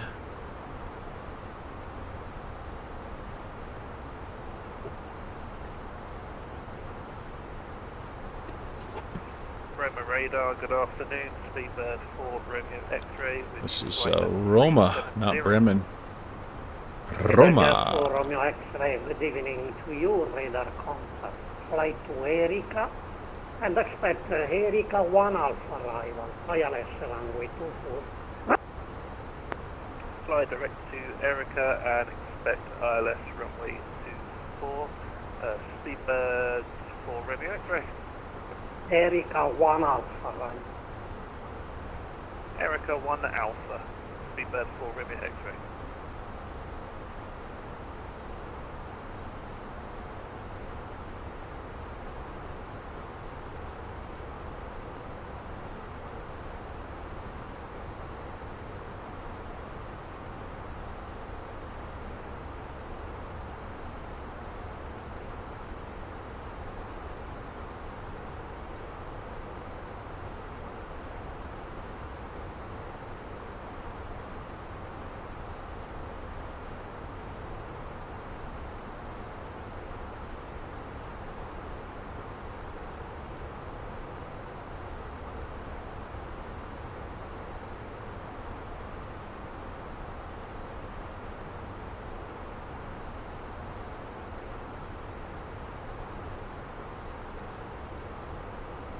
Ryanair 926, be present.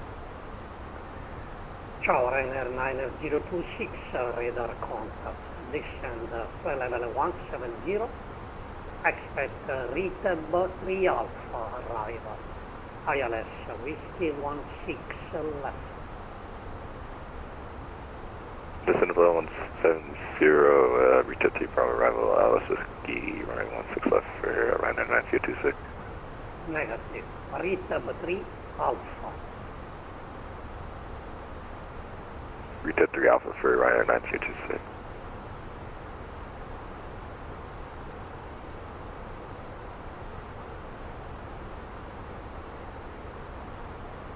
Ryanair 5670, contact Milano radar, frequency 127.45, bye bye.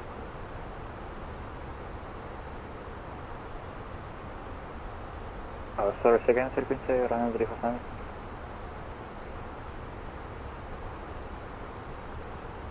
Ryanair 5670, frequency 127.45, bye bye.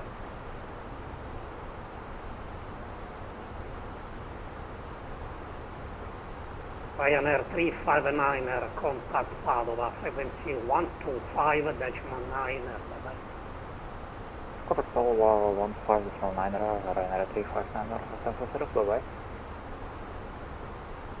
Not for Ryanair 9026, just confirm the descent of 170. Affirmative. 170 for Ryanair 9026.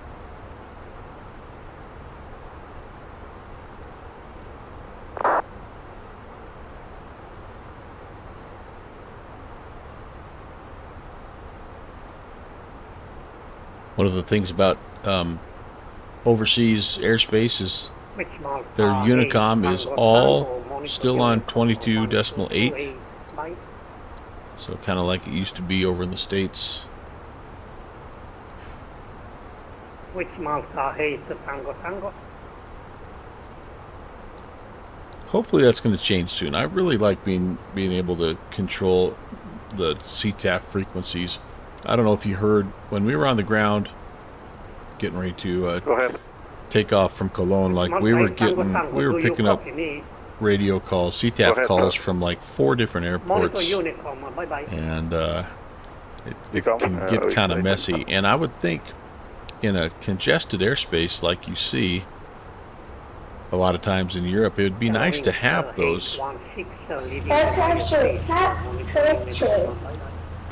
All right, over to Unicom, Eurowings 816. Have a great day. Ciao. So 2280, and we've got a new follower. Let me get that set here, and then we'll welcome in our newest friend here. It looks like it's Alex Concord. Hey, hello, welcome. Happy Saturday. Very nice to have you on board. We're just making our way into Catania, Italy, and we're just about to hit top of descent. And I am going to, I have got to go get something to drink. So this will be a very good time for me to take a little bit of a stretch break. I've got an ad coming here in about 2 minutes, so the timing is going to be kind of perfect with everything. So hang tight. I will be right back, and we'll make our way down into Catania.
back in the saddle, and time to get serious about this thing here. So descendo,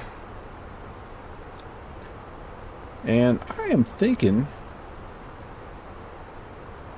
I'm just kind of looking at this, if we started a little early on this descent, you guys, like, I think we could get down to 5,000 at NASM. So I am about 80 miles from my top of drop right now, but I'm going to start the descent.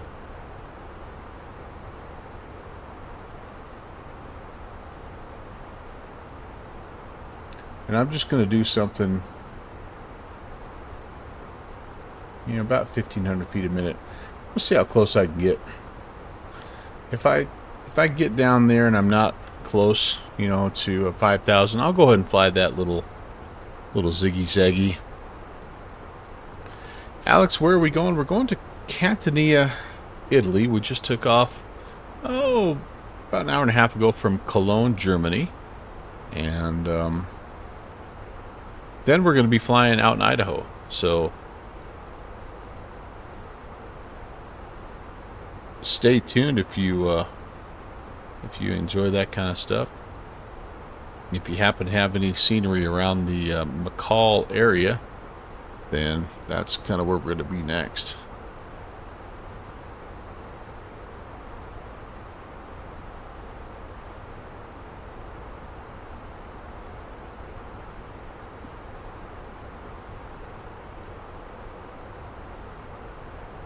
I'm curious if we have the information. Yeah, there we go. 1099, course is 080. Alright, beautiful. And we're not exactly in the approach phase just yet, so I'll hold off on doing that.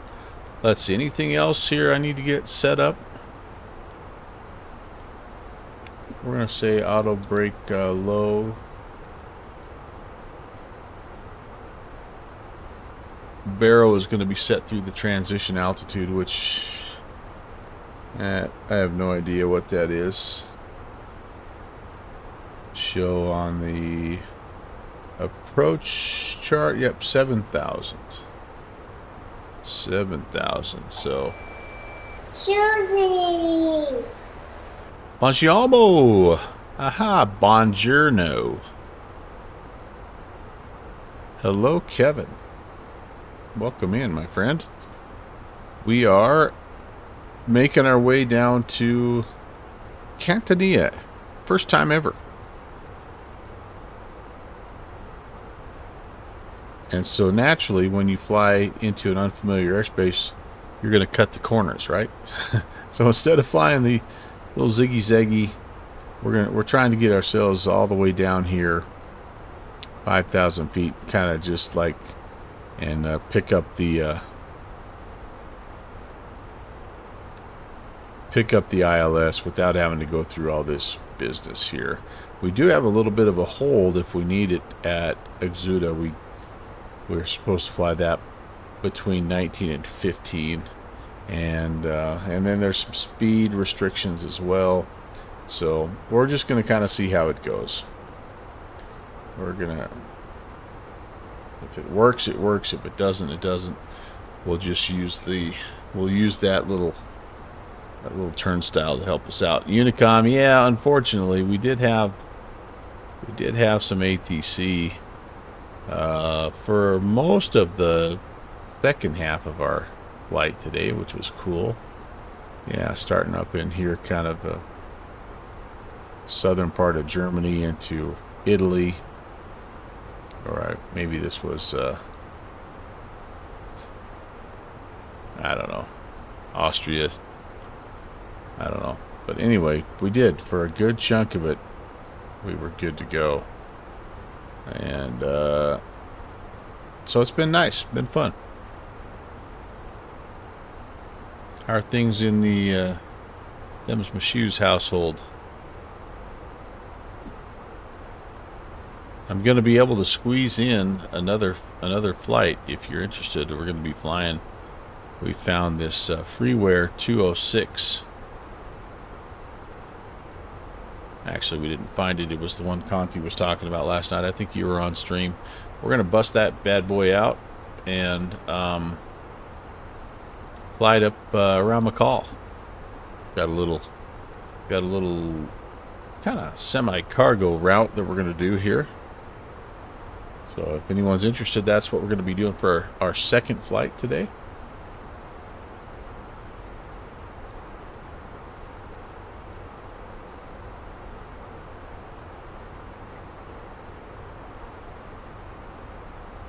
A little twofer Saturday.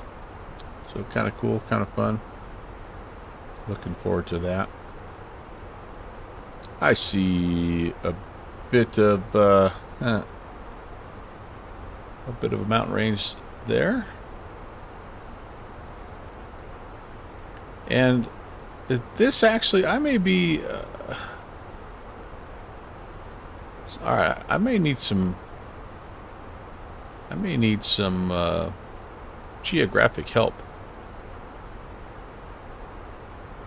Is this still a part of Italy? Is this little island here, or is this Sicily? Or is this Sicily? Man, I'm terrible. I'm horrible. Let's get a little satellite view. What? There's so many of these cool little islands down here. What is this little island here, guys? What am I looking at? Is that just an extension of Italy, or is it its own little country? I don't want to be... I mean, it says Catania, Italy, so I've been just calling it that, but I don't like... Sicily is Italy. I got you. Okay, thank you. Thank you. And so that is the island of Sicily, though? Sweet. I would love... I would love to get down here in this area. These little islands, or the Greek Isles. I mean, they're like, this whole Mediterranean region would be a wonderful place to holiday, as they say. You're out with your daughter and wife and getting her wedding dress altered. Oh, baby. Then a little lunch out, some yard work. Oh, yes. And yes, of course, you can't see the daughter in her wedding dress. Of course, of course. This is, Alex, this is the A320. This is the Phoenix A320. But we fly them both here. Big fan of the PMDG 737 and 777.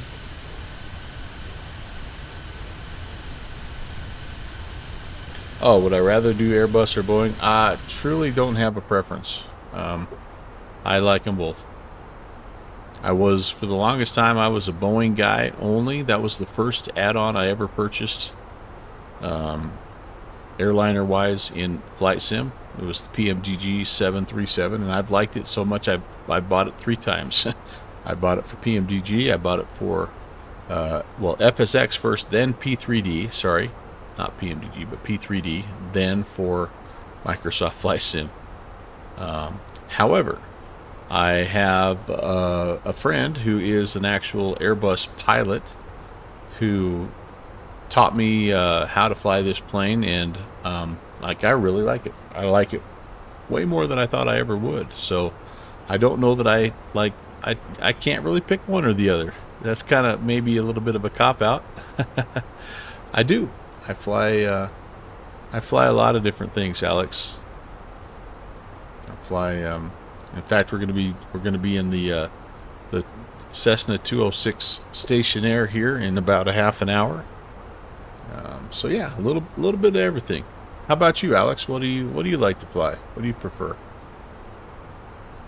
I kind of tell myself I'm a bush pilot at heart, but that like, I love GA flying, but I like, it's anymore, it's pretty evenly split. It's just kind of like whatever my whatever the whims are. Oh, you like that Mustang? That's a great plane. BizJets are awesome. I love that. It's a great aircraft. All right, the two islands above Sicily and Corsica, and then Sardinia. All right. See, Susie? I do not have the Mustang, Alex. I do not have that. The BizJet I have right now is the Learjet L35, and your country is France. All right. Hey, well, nice to meet you. Welcome in.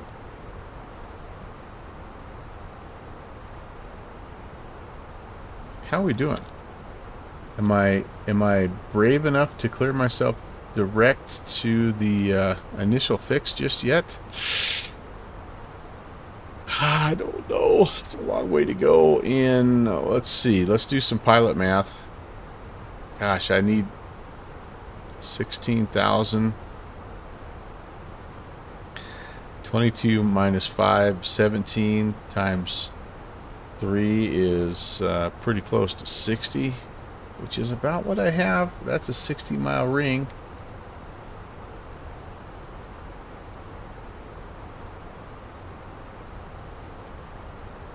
Okay, we do have the destination data in, so I'm going to activate the approach phase, my friends, and I'm going to take us. I'm going to see if we can just go direct to the initial fix here, folksy folks, or at least direct to Yoska. Can we go direct to Yoska? Do I have that ability? I'm cutting a lot of this border. I know. There you are. Direct. Yeah, man. Don't try this at home, kids. We're gonna tidy up that route just a little bit here. So come out to Yoska, and then from Yoska. Excuse me. ILS Zulu runway 8. So Yoska is out here somewhere. We're going to come in on to Nascom. So Yoska will give us a little bit of room to vector in there. So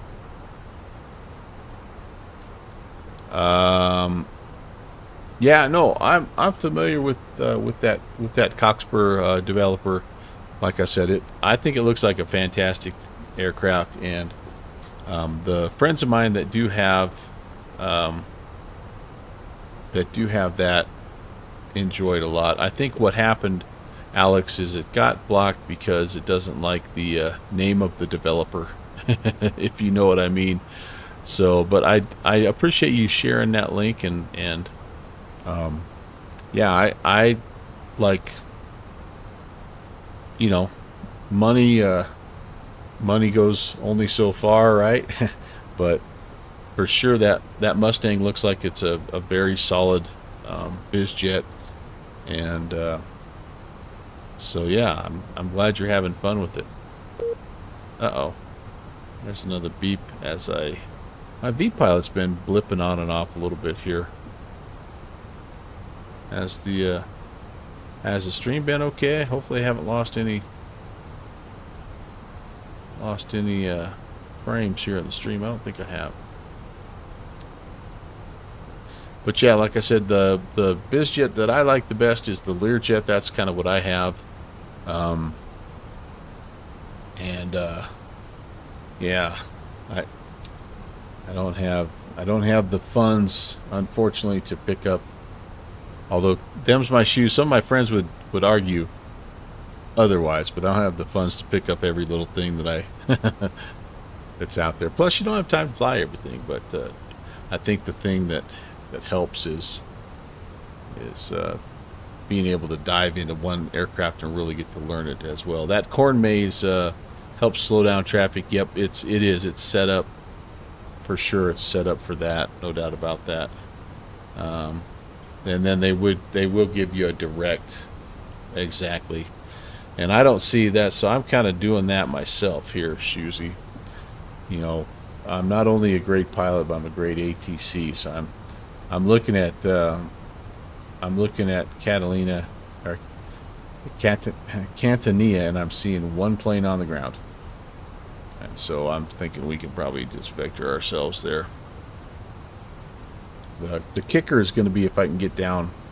If I can get down fast enough. I think I can. Where's my descent banana when I need it, though? But yeah, I think we'll be okay. Not loving this. I mean, this tailwind's been nice for making miles, but could be a little tricky coming in. And the other thing about the descendo is, like, I hope I didn't descend myself right into terrain here.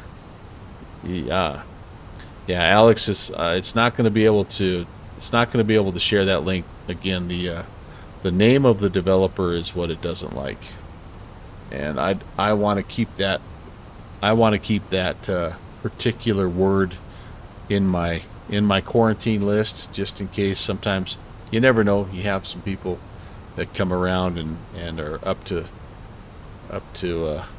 no good, and they like to use language that they shouldn't, or that we don't use on this channel. So anyway, Alex, he's sharing the Mustang there and sharing the link, and so you guys can go check it out over at Sim Market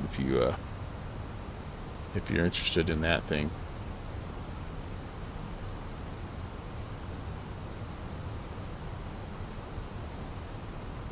But yeah, there's a lot of good biz jets out there now.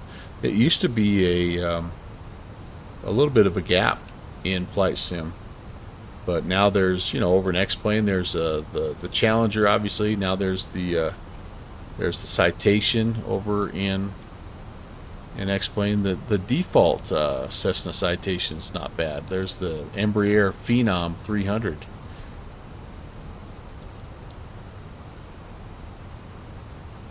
In Microsoft Flight Sim, you've got the Phenom 100. You've got, of course, the Mustang. You've got the Learjet. So there's several good options now. Yep, not a big deal. And I think, again, most people are familiar with kind of what you're talking about there. But yeah, I appreciate the feedback. I'm glad you're enjoying it as well. So down we come, and so we're going to just kind of let it make its turn here. Yeah, so we're going to be in good shape. There's my bottom of descent. Life is good. Life is good.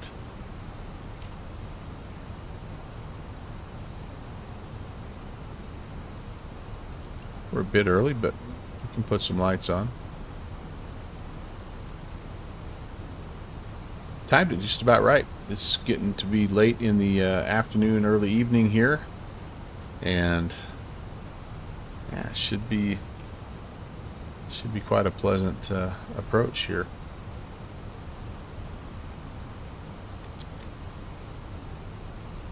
What are we, 30 miles out? Probably too far for an initial call. I'll give us about a 20-mile call here.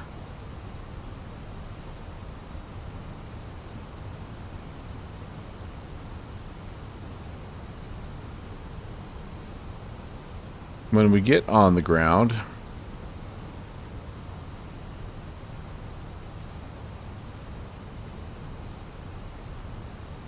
runway 8, it's a left-hand turnoff. Okay, cool. Yeah, like I said, I think the first time I've flown into this airport. There is a nice payware available for it, and depending on what we think, we may end up maybe later on picking that up down the road. But there was also looked like a pretty solid freeware add-on. So if I have the choice between the two, I always start with the freeware. Make that dollar stretch just a little bit more, you know what I mean?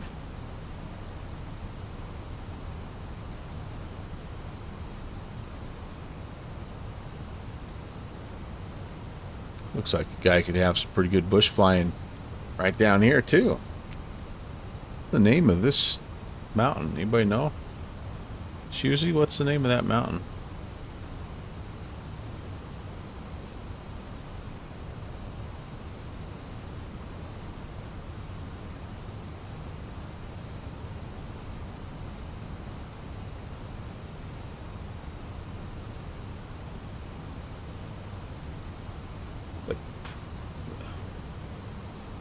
Mount Centenary, does that sound right? Mount Centenary?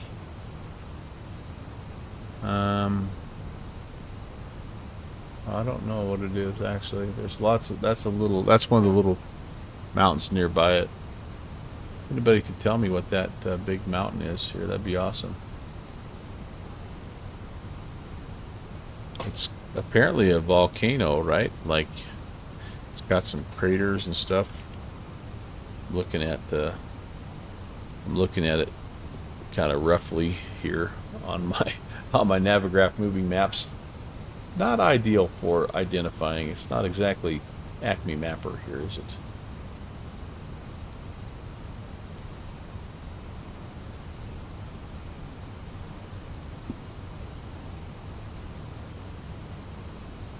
Okay, looking good. We're gonna go local QNH. We're going to get to 5,000, and we need to slow down. That's probably the only thing we haven't really done a very good job of, is we're a little fast. But Catania traffic, Eurowings 8160 is 20 miles to the northwest of the field, descending 6,000. We're inbound runway 8, Catania. Uh-oh. Internet issues. How's the stream? Everything's kind of been a little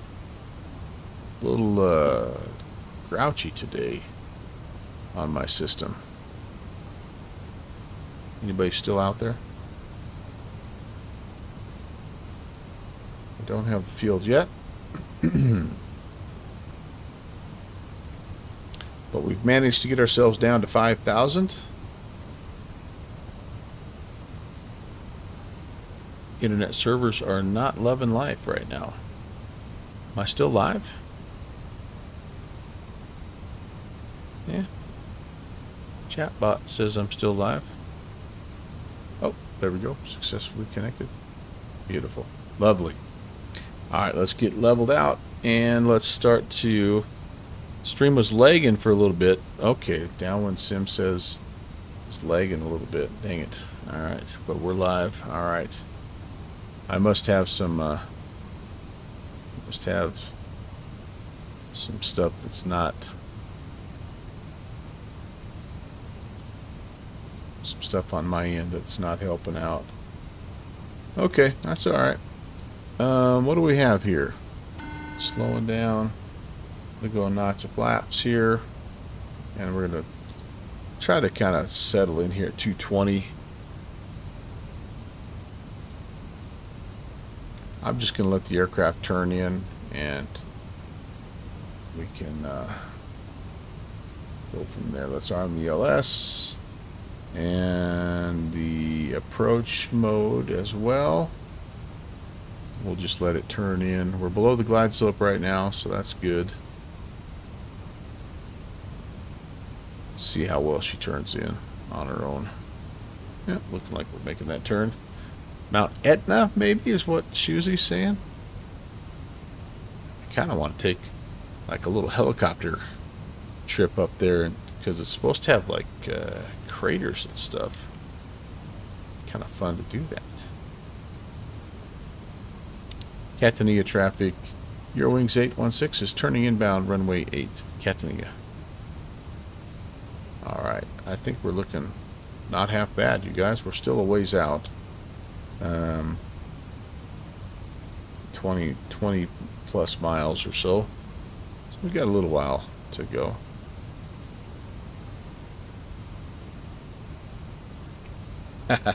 Makes your heart happy, the wedding dress stuff.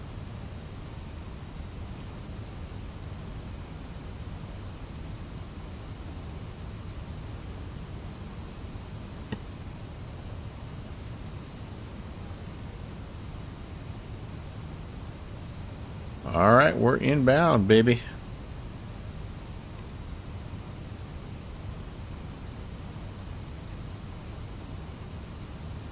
Speed looks good. I've got the auto brake set, local barrow set, cabin signs are on. I do have the exterior lights on. Speed brake is set, or sorry, auto brake set to low. Speed brake is armed. First notch of flaps is out. Glide slope is set to come in here in about 10 miles. Left-hand turn. If we make it down onto the ground, if we don't, I'm going to just stay in a right-hand traffic pattern here. The official missed approach is to fly the 077 up to 3,000, and then there's a hold at index at 3,000. So it's pretty much runway heading up to 3,000 if we go missed. It's a season of life, then on to the next. That's right. That's right. You're just about to be in what I think is the most magical and at the same time most challenging phase as a parent, as your kids become adults.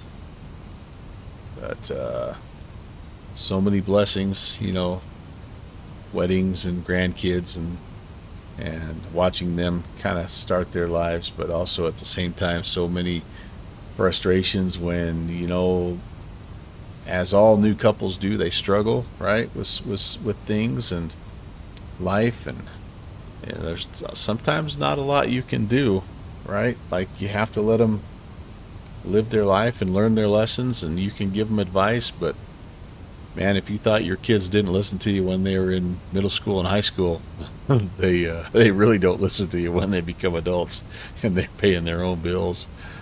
I don't think it's till well after the fact, like maybe when they have kids, that they finally come around. I don't know. Even at that point, like only a little bit have my kids started to come around and say, you know, I kind of see what you were trying to tell us there, Pops. Okay, down we go. I'm going to go ahead and slow a bit more here. Let's try to go to 180. See if we can't get some more flappage out.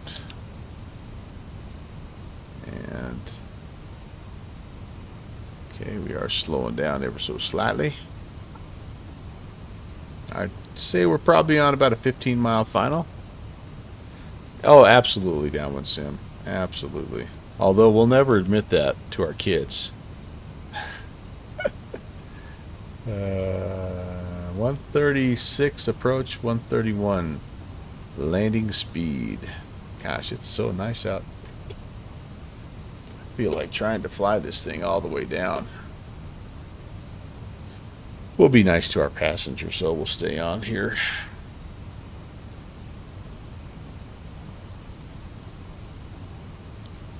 At least until I get the field. Oh, there's the field. Good, we got the field.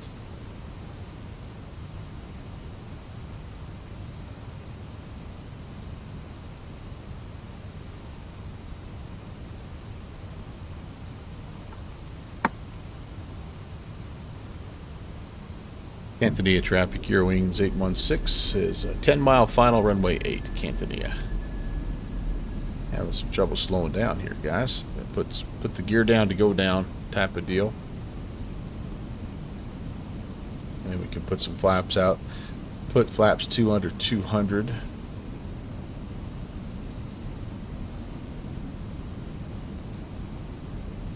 I'm actually just going to take it all the way down here, I think.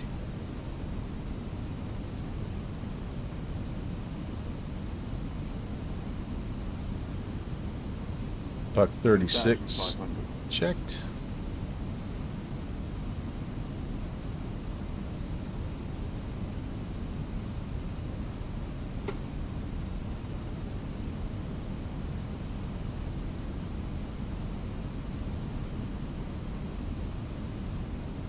Okay, flaps, our speed check, flaps 2.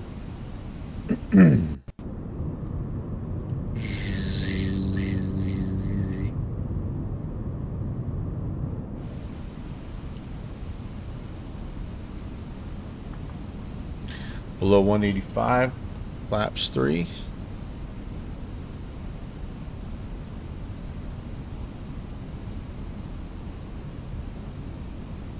By the way, I did practice an auto land in this last night, and it worked really well. I haven't ever done one, and so that was kind of fun. It almost feels like cheating, but it was a lot of fun.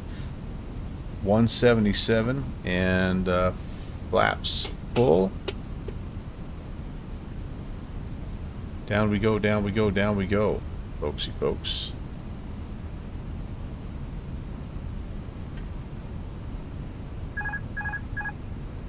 Our aircraft.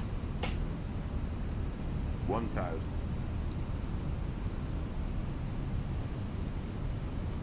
Beautiful day here. Wow.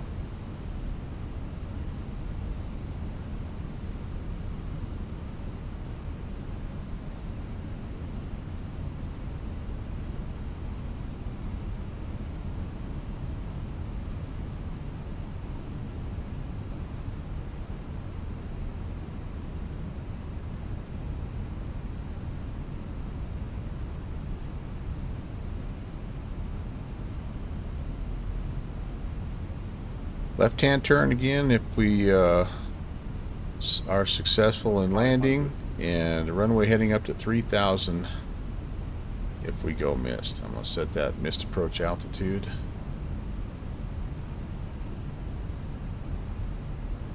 Runway is clear.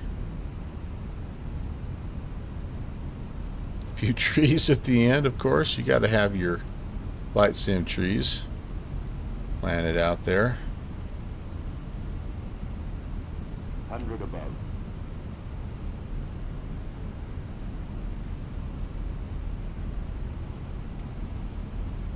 Minimum. Landing.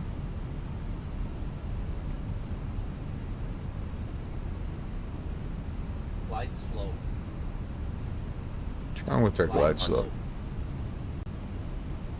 Glide slope.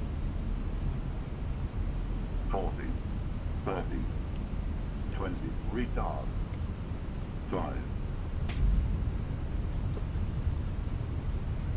A little bit over on the right hand side there. Not ideal, but welcome to Catania.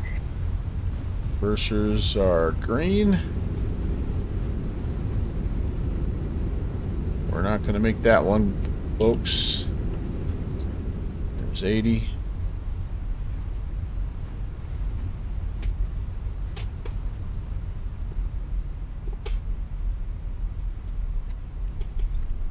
Clean up the flaps and make this high speed here. Yeah, we're here. We're there, dude. Thanks, Alex.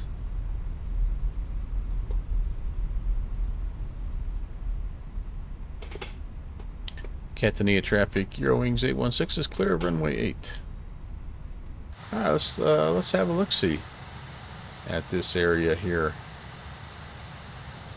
Mount Etna, maybe we're thinking in the background, possibly. Thank you, Susie. Thank you, Downwind Sim. Appreciate you guys being here. Don't go anywhere, by the way. We are going to do another flight. Going to hop in the caravan here and head to Idaho. Not the caravan, sorry, the stationaire, the 206. Caravan's the 208. But yes, indeed. You know what? I probably should do this before I get too carried away. Let's turn off some of these lights here. Boom. Go with that. Strobe can come off. Oh, I've got ground. Ah, shoot. Shoot, shoot, shoot, shoot, shoot, shoot. Ground, my apologies. Eurowing 816. We're clear of runway 8 heading to the terminal. I didn't see you on there. Eurowings 816, don't worry, sir. Continue taxi to stand 329er by Alpha. Stand 329er via Alpha. Eurowings 816. Alright, I gotta actually find this place now. Shoot, and I actually did know he was there because we saw him. We grabbed his ATIS earlier. All right, stand 329er. I'm zooming in here to see if I can find it. 329. 329. Okay, I've got it. I've got it.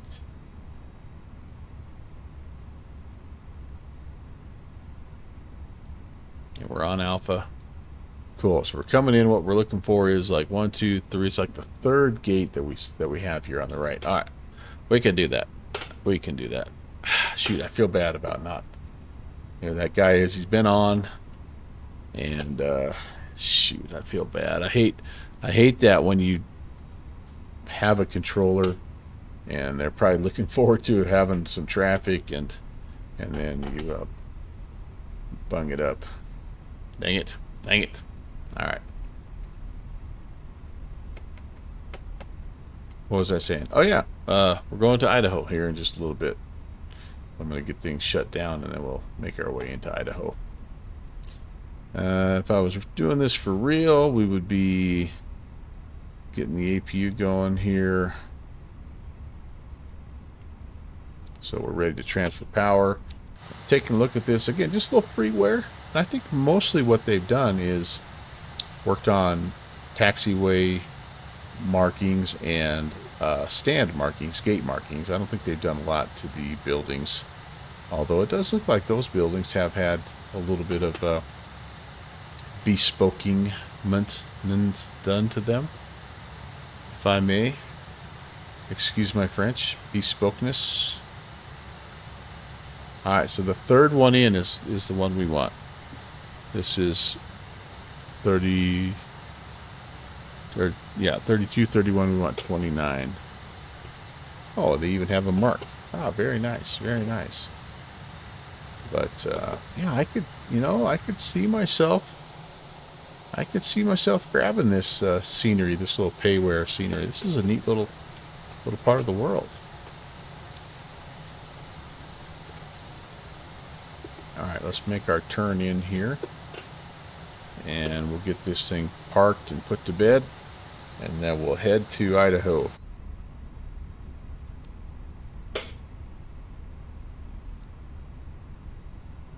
Thanks again, everybody, for coming on board and hanging out for this first flight in the new series that we're doing, Project 816. We're flying actual real-life flights for airliners that use the call sign 816. So this is the first of the lot. This year, Wings 816, an actual flight, real life flight from Cologne to Catania.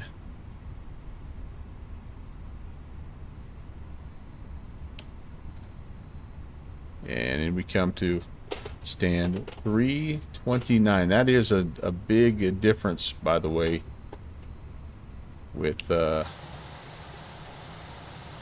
airspace outside the U.S. is they will take you all the way to the stand, which is kind of cool. But you got to be ready for that, because that's not generally what they do in the States. They kind of just let you do your own thing.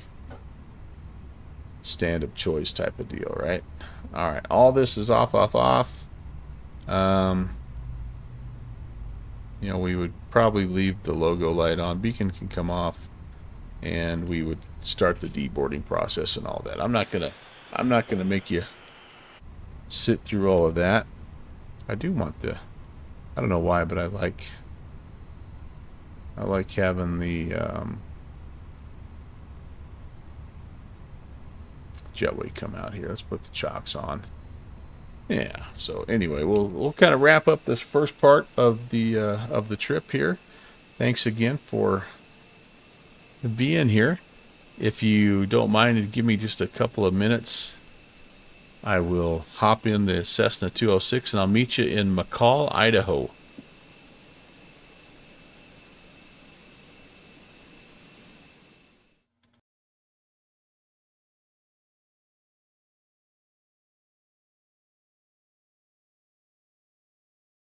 Yeah, I'm really excited, Kevin.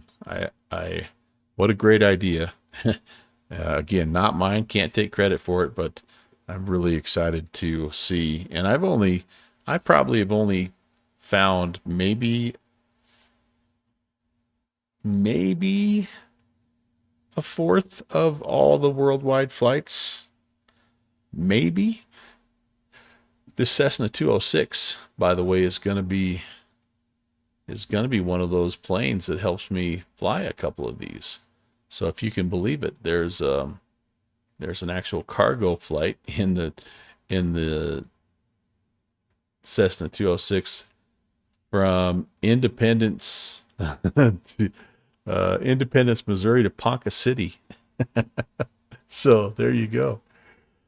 It's going to be a lot of fun. It's actually an Air China, if you can believe it. Air China 206, or sorry, China Southern 206, if you can believe it.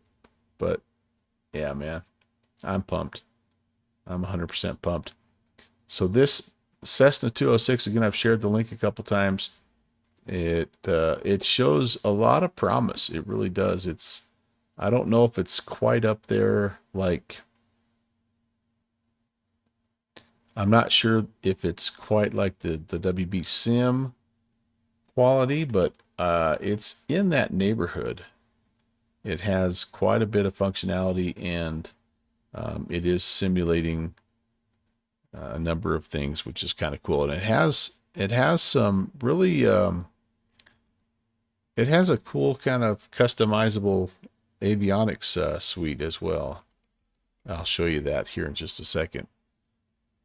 Trying to get loaded up. McCall. There we go. Ramp 98 looks good. But yeah. Load in. Bush plane of your choice. It doesn't matter. We're gonna be hitting some good ones here, I think, you guys. It should be a lot of fun.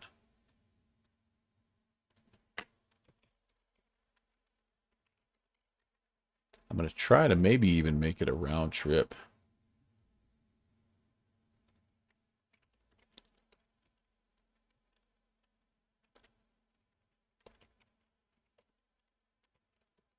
I think these are a combination of Milo Sanks sceneries and Wookiee 74 sceneries. So if you're curious about where these have come from, and maybe you want to check it out later on, it's going to be worth it for sure.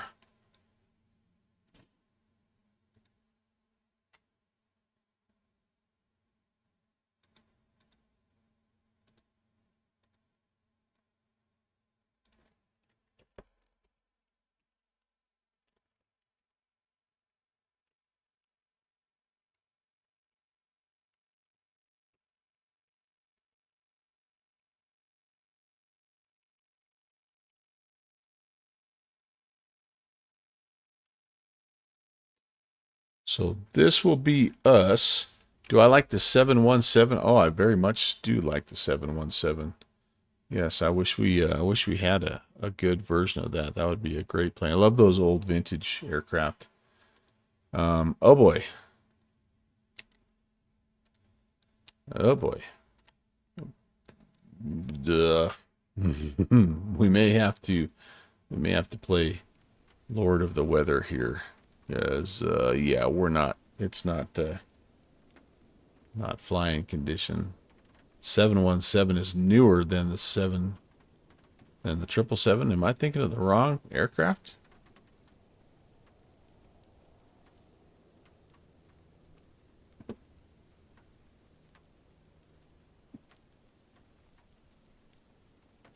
Oh, I am. You're right, Alex. You're right. What was I thinking of? Took over from the no, this is what I was thinking of. That's newer than the 777?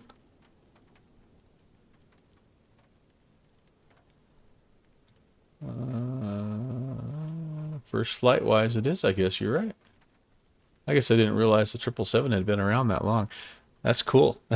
Time flies, man, when you're in the 777. But all right, so we're going to do this. Let's see. I'm going to take it off of live weather, and It is a little snowy here, but you know what? I think we're just going to try to do. Let's do, what do you want? A few clouds, just a little something to keep it interesting. Yeah, sounds good. Sounds good. All right, so I'm just about ready here, you guys. I got to reconnect to VATSIM. And now we are November 11816. We are a C206 station air. And all right, awesome. Beepity beep. Yep. Oops, I have a different flight plan in, and it doesn't like that. So that's okay. We're not going to file anything with anyone here, even though we do have Boise and probably maybe a little bit of ATC. Like, do we have Salt Lake Center? No, we don't. But we have, it looks like we have a Boise tower. Yeah. Yeah, so anyway, we're more over. We're up in this junkety junk right here is where we are. All right, so yeah, we don't really have to worry about ATC here, which is fine, because that's definitely not part of the plan today. But this is us. So we're on the ground here, McCall. We're gonna shoot over here to this is Bernard, then down to just Marble, Lower Loon, over to Indian Creek, down to Sulphur, and then back up here to McCall. So should be fun. I don't know. We'll probably only be able to do about 140 at the most here. So yeah, it should be enjoyable stuff here. But let me show you this again. This is a freeware, folks. It's a freeware. It's I think it's a little bit of a combination project here. Fortnite, welcome back. So there's the link. Developed by Sal. What is the guy's name here? Sal 1800. But he's also had some contributions from the Begaloo developer, which he's also done some things with his Cessna 180. He's made that Cessna 182. Sorry, he's made that Cessna 180 tail dragger mod. Anyway, just a solid aircraft. Now, the I've only been in it for one evening, so I don't know all the bells and whistles, but I'm going to show you a couple things that are pretty cool. Like, number one is we got some bush wheels, baby. So that should be fun. Allie, hello, welcome, Raiders. Very nice to see you. Happy Saturday, Super Typhoon. Hello, Allison. Welcome. Great to see you, my friend. And thanks for bringing your crew over. We're just about getting ready to do some bush flying. We found stumbled upon a cool little Cessna 206 here. It's been out for a while, guys. It's been out, but this is version 3, which was just updated a little bit ago. But this thing's been out for, well, I shouldn't say that. Version 3 was updated 7 months ago. So, like, as normal, I'm the last to know. But Tal 7170, hello. Great to see you guys. My name is Brant. Welcome to the Melvin Leroy channel.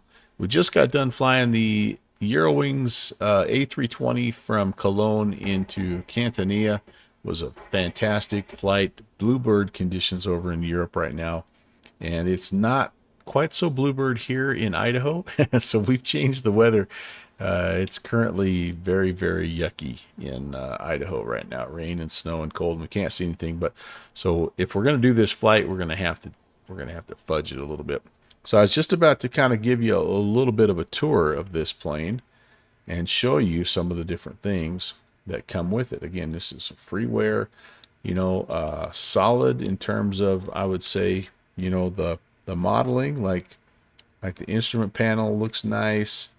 Everything is 3D beveled. Shadows look good. A little bit of wear and tear here and there. Everything is just done nice. Got the nice PBR reflections, and and the font looks really, I think, really nice. You know, it's got different configurations for back in the back. We're going to try to go to the cargo configuration because that's kind of what we are doing here. But oh, you probably know this plane very well. Very good. So yeah, we can do a belly pod if we want. We could put some exterior dirt on it if we want. I think the beverage is for this guy down here. If I take that off, yeah, we got to keep our coffee. You can put a co-pilot in if you want. We are gonna do. Let's open some doors. And let's remove some seats here. Can I do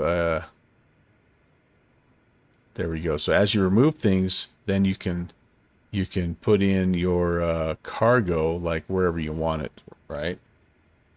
And so let me show you what that looks like. Not that, you know, it's kind of interesting. We get all bent out of shape about does the cargo look right and all that, and you hardly ever look at it back there. But like that's kind of what we're doing. Got some ALS stuff there. We got some this is Allison Johnson cargo apparently, but yeah, so it's the sounds. See, I like that little bit of dirt. We've been mudding a little bit. We've been working. But the sounds apparently are a default Cessna 172 sounds, with the exception of a few of the Boris sounds for the doors. I don't know how well you can hear that, but so I don't know exactly what. Anyway, I'm gonna fire it up, and you guys can tell me if you feel like like these are just default Cessna sounds, because I think it sounds pretty nice. And it might just be one of those deals where, like, in my mind, I'm thinking it's not, but it really is. Because the Skyhawk, you know, it's it's not the biggest plane in the world, but it has quite a nice engine sound. All right, but here's the thing that I like. So well, here's the instrument. So you get a little engine data here, and I like stress values accumulate when you exceed the limits. So these are the values here, and you can see I've already stressed it a little bit. So if you do that, if you stress it, you can just reset it, or it'll fail. And so I think that's pretty cool. So we need to keep the RPMs in check, and it has a whole bunch of documentation that comes with it that talks about that, like what you should be doing here. Max cylinder head temp, 480, but they recommend that you stay in 400. The TIT range, all that stuff. What do we need to do here? Should begin to lift around 70 knots, that kind of stuff. Manifold pressure should be kept higher than 39 inches. So like it has all the numbers for you if you are a numbers person and like to kind of follow that. All right, Allison, totally understand. Thanks again for coming in, and enjoy the rest of your weekend. We'll see you later. 60% till your MSFS 2020 downloads onto your PC. Oh man, Fortnite, that's going to be so awesome. So that's one thing that's kind of cool. And then, but here's the other. These are the instrument presets. All right. So currently I have something set up that I did myself, but again, I don't have the PMS, so this is worthless to me, but you get to move stuff around. So like this is the GTN 750. So if I click the down arrow, like it moves it to a different spot on the panel, and you can move all this stuff, and then you can save the preset. But what I kind of like is coming over here, and you can put the Aspen avionics in here with the G3 suite. That's pretty cool. Or you can do just a typical kind of GNS 430 or the 530 if you want. Kind of get dual 5. You get a 530 and a 430 and it shows you everything that you have over here. And then again, you can move it around, or if you don't like it, you can click off of it and get rid of it, or you can send it down here to the secondary. So it's very customizable, which is really cool. And I think what I ended up with was, like, I was going to try to learn how to use the KLN 90B at some point, but not today, because I don't want to bore you guys with that. But let's just do a little 530, 430 option here. It'll give us, no, you know what, let's just do the 430. We'll keep it simple. If I was really keeping it simple, I would have no GPS. But one variable at a time. And I do have, like, you still have to fuel it up here. I think I have 50% fuel in or something. That's kind of what it defaults to. Okay, cool. And a little bit of cargo, no big deal. Hey. Back to me. Fancy, you should ask. It's this one, my friend. It's a freeware Cessna Stationaire. And I know, I'm sorry. There's still a chance we could fly tonight, buddy. Still a chance. But anyway, this is us. All right, I got to pause for a second, folks. Get yourself loaded up. We're in McCall, Idaho. We're going to fly around. Love to have you join. I'll be right back.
Okay. Sorry, just getting everything configured here, guys. And then we'll be off bush flying.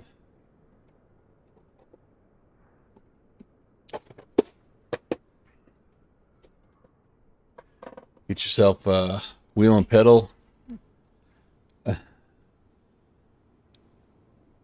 Downwind Sim is talking to Downwind Sim about the all the cool stuff you've got for your racing. That's pretty neat. All right, here we go, folks. Get the fuel turned on. I'm gonna go ahead and put the battery on. Let's see if we got some fuel flow. We do. Prop area is clear.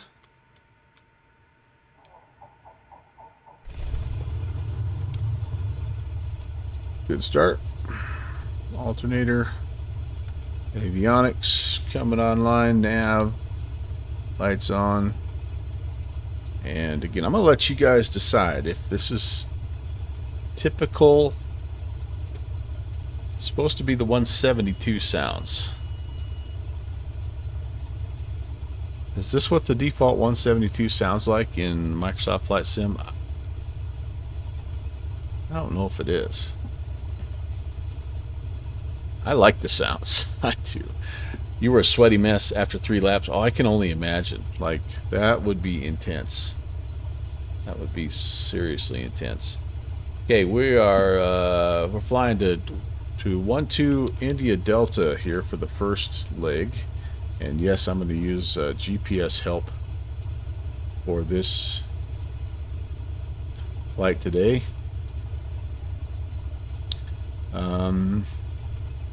I'm going to need, let's see, I'm going to need every bit of eastbound here.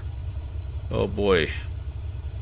I'm going to need every bit of 11,500 probably for at least part of it. And then we'll see from there what it's going to look like. I'm going to squawk 1200 and searching. It's about a 072 heading. Spin that guy around.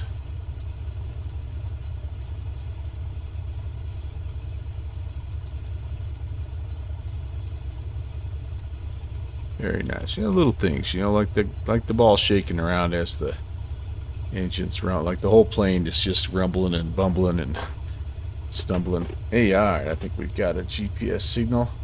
Very good. Let's go. How do I put a flight plan in this thing? Here we go. Here. We are at McCall.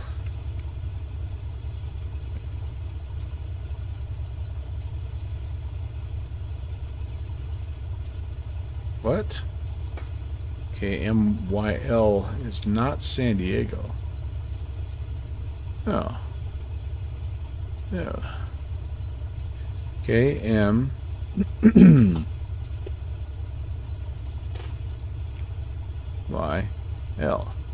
McCall. Interesting. Alright, and then we're gonna, I don't want that. Get rid of that. We're gonna go down here. We're gonna go to 12 India Delta Bernard. Nope. Yep. Flying B Ranch. Sorry. Ranch. All right. Cool. Excellent. Excellent. All right. All right. All right. All right. All right. What's Mr. Windsock saying? Anything? Pretty much just hanging there.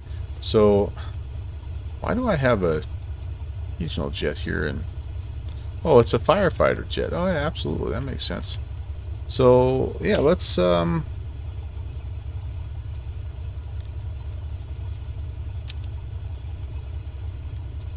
is this thing? Nav and GPS. Oh yeah, sure.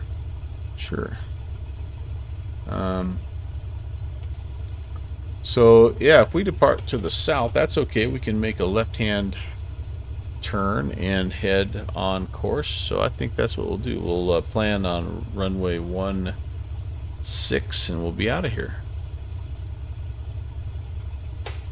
Alright, you've got your Mac computer running full tilt for a bit. Downwind sim, I understand, buddy. Totally understandable.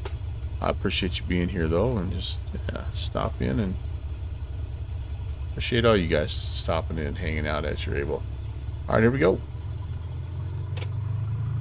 The brakes work. McCall traffic, November 11816 on the taxi roll, runway 16. McCall.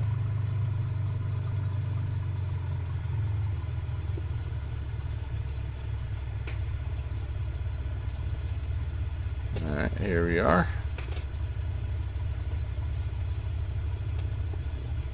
How about a quick little run up? What do you say? I'd get myself turned out of the way of everybody. Brake set. Let's go 17.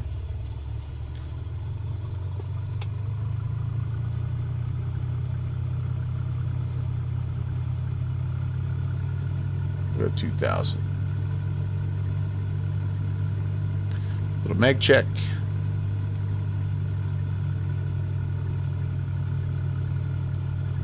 healthy drop there.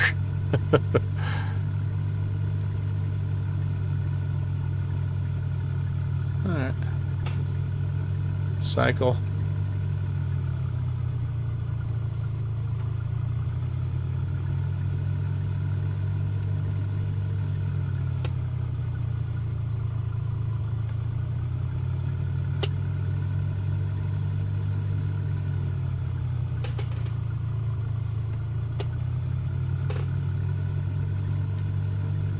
Let's lean out, see if we can get any more performance out of this bird.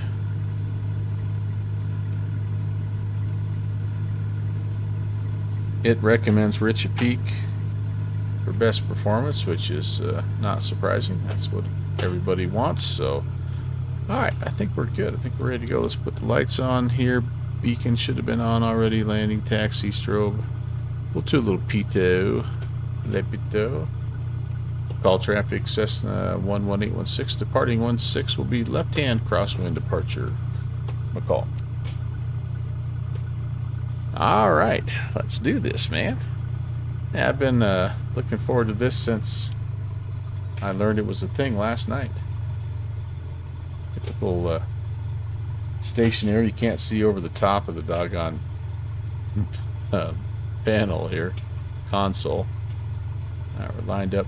We're looking for around 70, and again, calm winds, so hopefully we can keep her on the runway.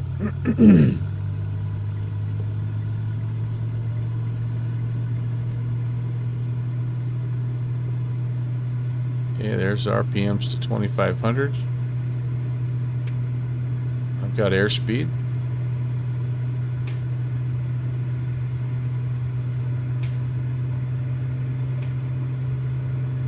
There's 70.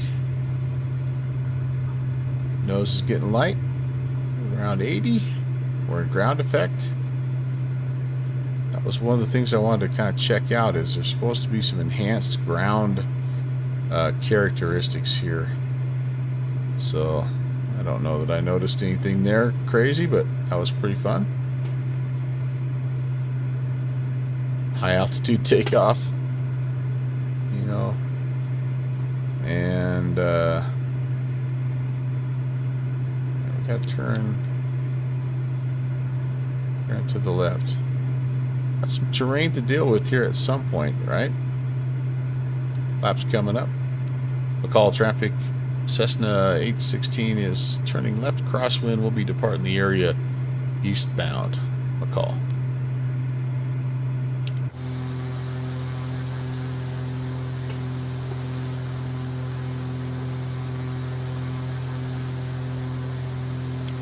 Away we go. Away we go. So, around the horn, as you can see, we've got quite a bit of terrain to negotiate here, and so I'm hoping that we can climb straight up, and if we can, then that's awesome. If not, we do have a little bit of a valley we can chase for a while, but at a certain point, we flat out, we just got to get up to, you know, we got to clear. There's some 9,500 foot ridges up here that we, like, there's no going around them. There's no secret pass. There's no Chilcut pass. So, well, Alex, that is a great question. I much prefer landing a tricycle gear. But in the bush, there are a lot of advantages to the tail dragger, and like the shorter it gets, the more I like the tail dragger. Honestly, yeah. But I am a king of ground loops. All right, what are we thinking here? We're gonna be able to. We're gonna be able to make it. Looks like it, I think.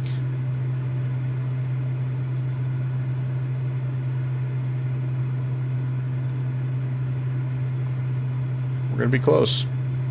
We're fully committed at this point.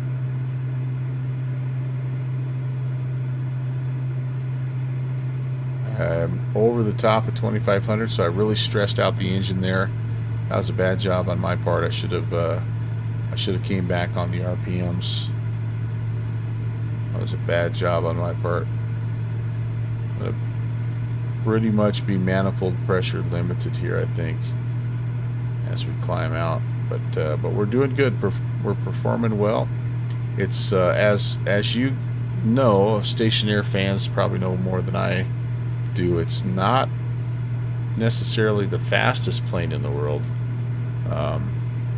but it is. It's powerful, and it performs well in short field operations. But yeah, that down there was not good. I had it over 2,500. I had it in the red for a long time. Once we get up to safe cruising altitude here, you guys, I'm gonna see how much damage I did to my engine.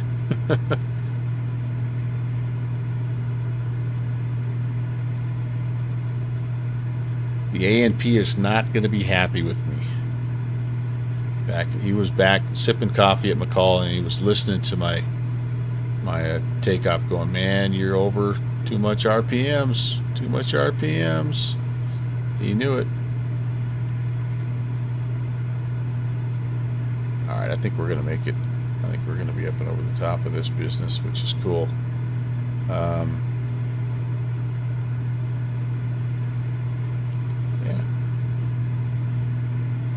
Is this what the default 170, 172 is? This what the Skyhawk sounds like? Why do I not feel like it is?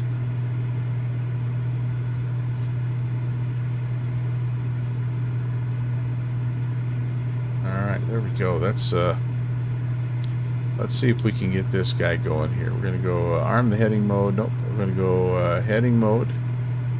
We are climbing to 11.5. It's gonna just be pitch for us, and we're gonna go there. We're gonna climb up to 11.5, and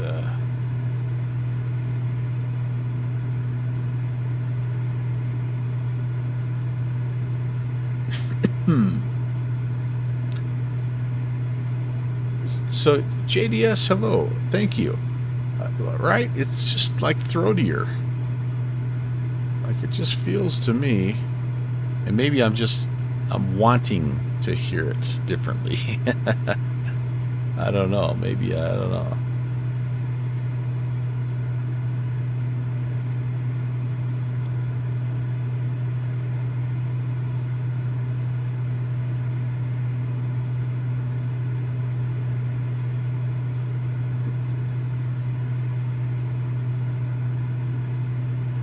Okay, let's see if we can do a direct to here.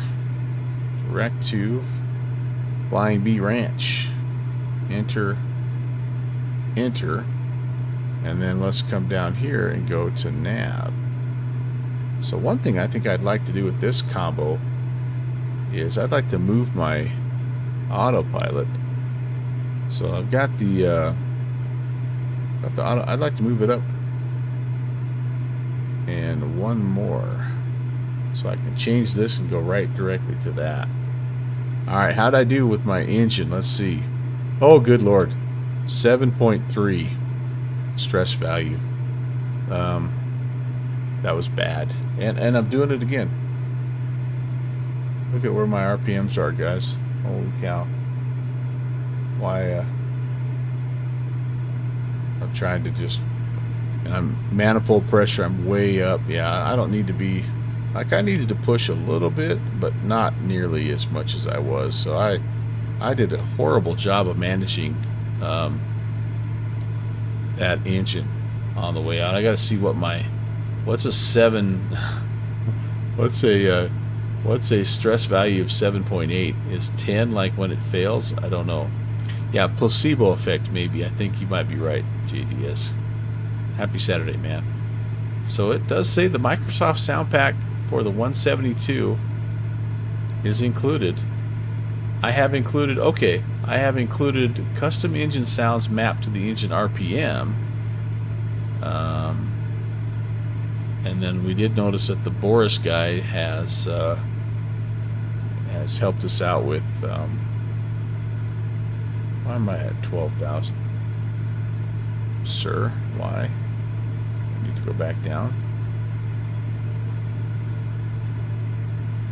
Okay.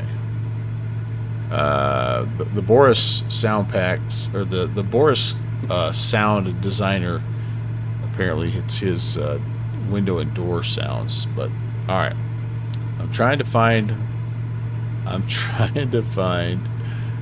what the stress value is before we have crashy. I don't want to know.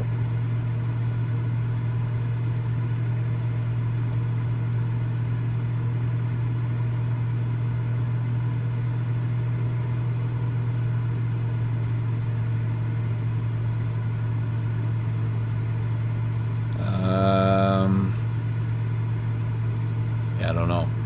I'm sure it's in here, but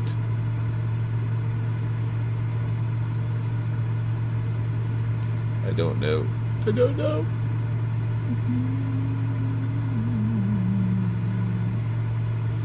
23 and 30 is suggested cruise.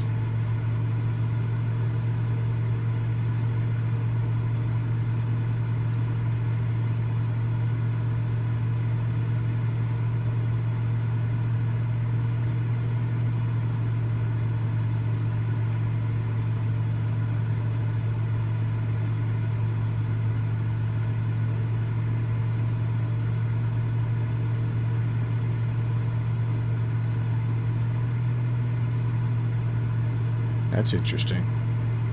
Okay. Alright, we 11.5? Yes, we are. Alright, we're on course. Very good.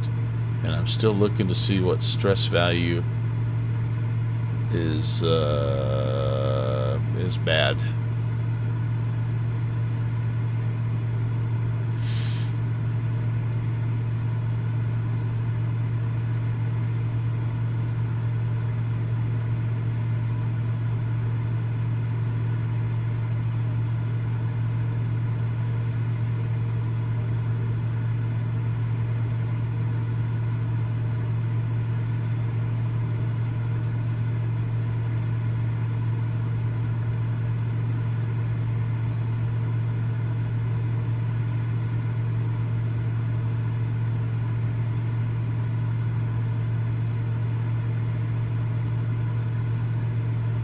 I'm actually not seeing it. It gives me the numbers that it suggests that you fly in terms of RPMs and manifold pressure and all that, but it doesn't really say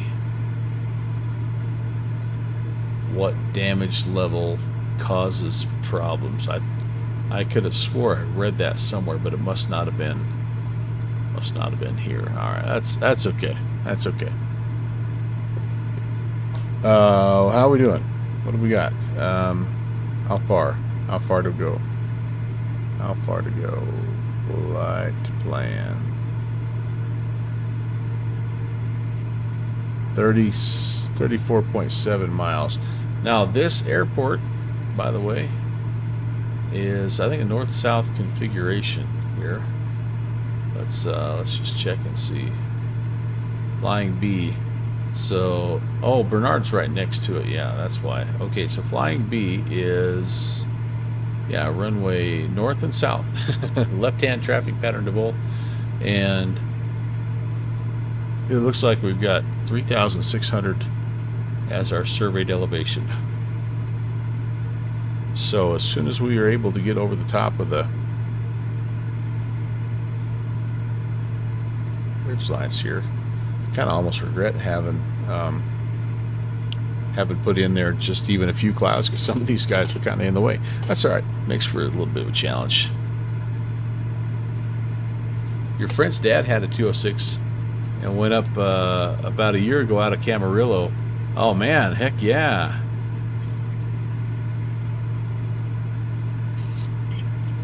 Well, I certainly think it's the price is right. And I don't even know, is there even a payware 206? Bet Caronado probably has something. But maybe not. Maybe not.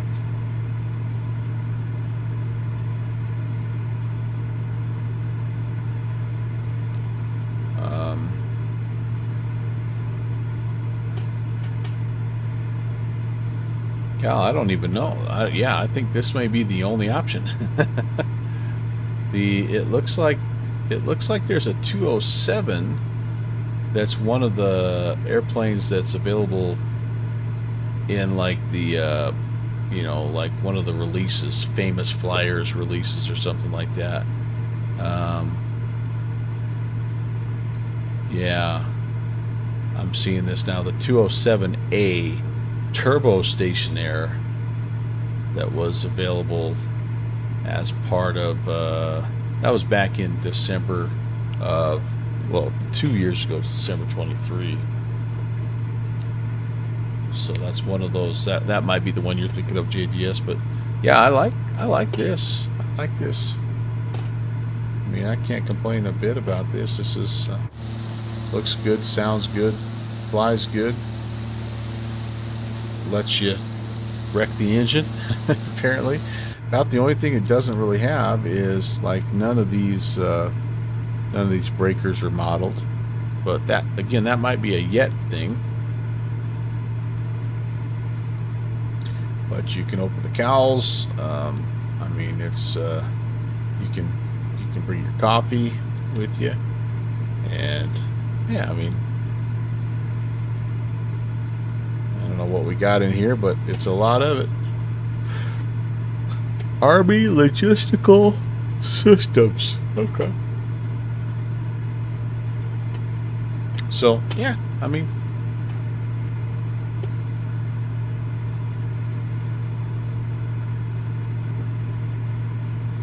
is this going to be a 22.9 deal here? I think. Yeah. So I think I was. I think I made the radio call on the wrong frequency for McCall.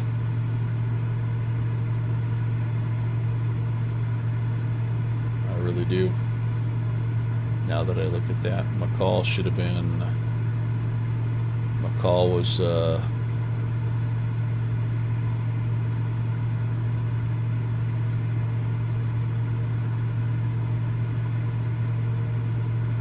Oh no, it's McCall's 22.8. We're okay.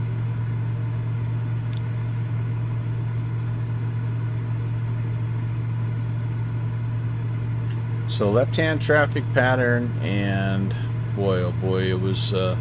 There's not a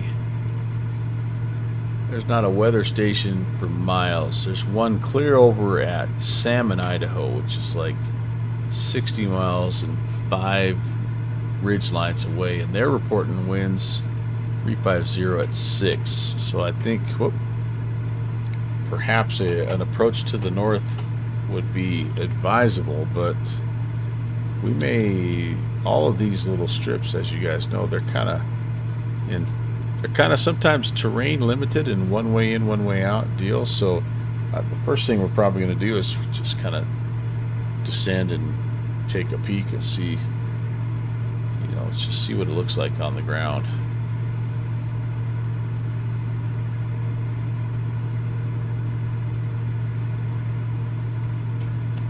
Let's get a little closer. Italy to Idaho, man. Does it get much better than that? I don't know if it does.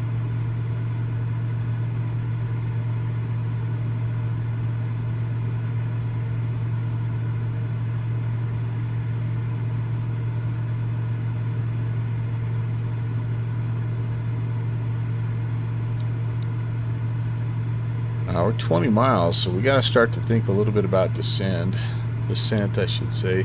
But we've got this ridge line here. It's causing us a little bit of problems. I think we're on the other side of that ridge line, so I can't. That ridge line is sitting there at 94.35. Yeah, that's Shell Rock Peak, somewhere in there, right in our way.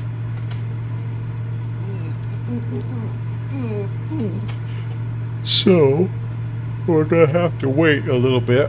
Now, the recommended descent procedure for this plane, according to the documentation here, is to hold your altitude and cut your power till you're in the white arc, and then descend.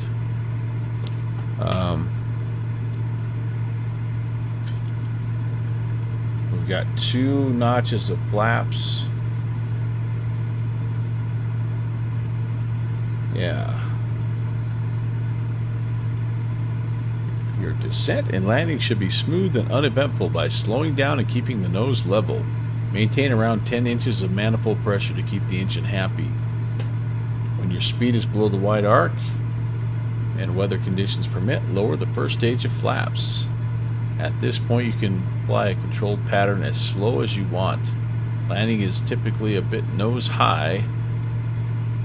You can use landing view to improve the view of the runway or look out the sides. Oh yeah, a little Lindbergh reference, if you will. Sometimes we just get up on the phone books. Alright, so we will do that.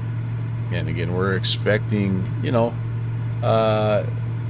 doesn't really say here per se, but like somewhere in the 80 knot range is kind of where we are going to look at landing. We'll bring it in somewhere in there. We'll see. Oh, yeah. I need some lunch and then maybe I need a nap.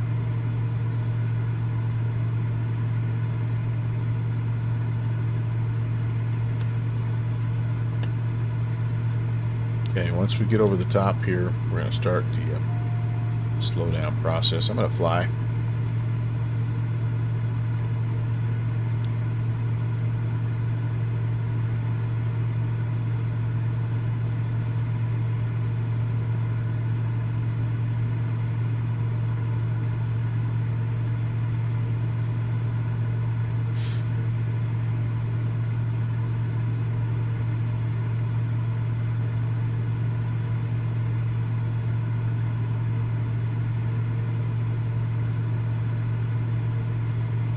Miles, yep, we got to be in this valley here, I would think. Pull off some power here, try to keep it level if we can. It responds nicely to the trim wheel.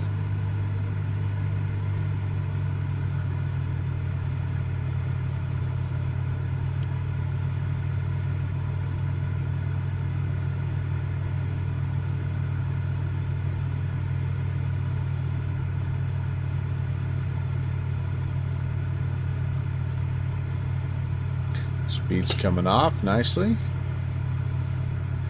And where are we going? Bernard, is this where we're going? 12 ID is Flying B. Flying B traffic, November 11816, station air, blue and white, 10 miles west of the field at 11,500 inbound. Flying B traffic.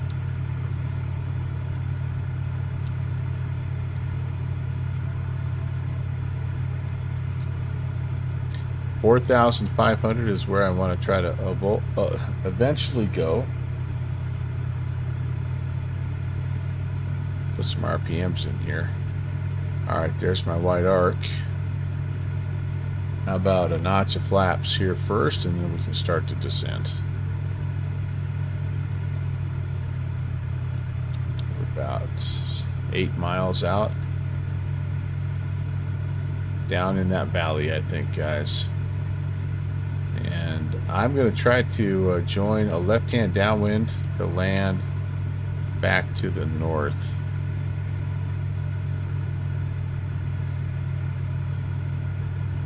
And I'm going to try to make it smooth and uneventful.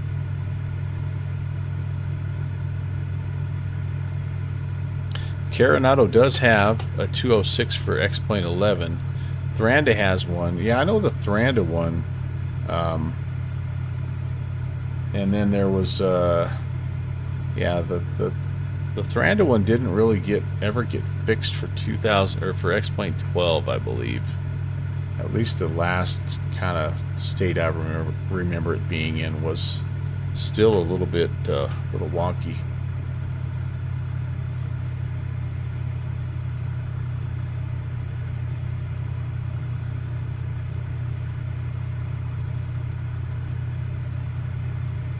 All right, Choosy. Hello to the rest of your crew, and have a good lunch. Order a large Diet Dr. Pepper for me, buddy.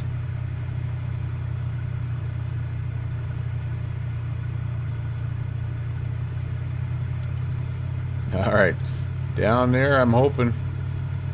We're hoping.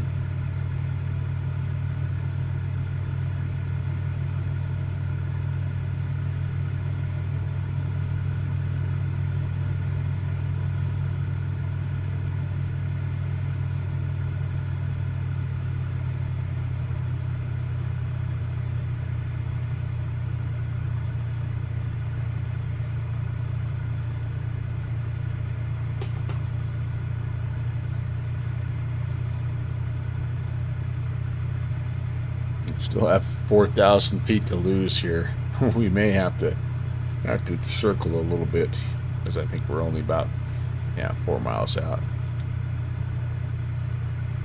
Line B ranch traffic stationary 816 is 3 miles to the west, ascending 9,000. We're going to orbit the area and enter a left-hand downwind to land back to the north. Line B.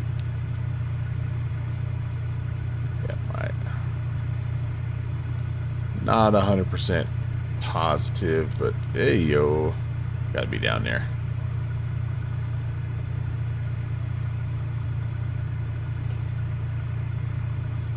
We're kind of like, this is about what we're going to be able to do descent wise, I think. So I'm not going to rush it.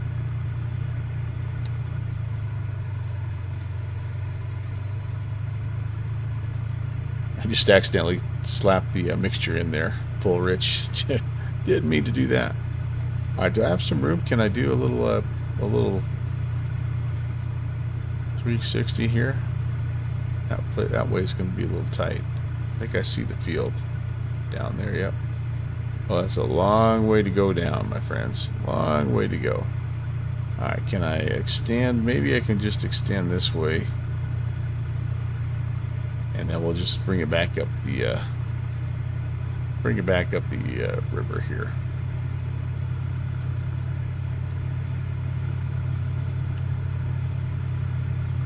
Yep, that's us. That is us. And then there's 2 strips. So I think here's one of them. One of them's Bernard, and one of them is Flying Bee Ranch.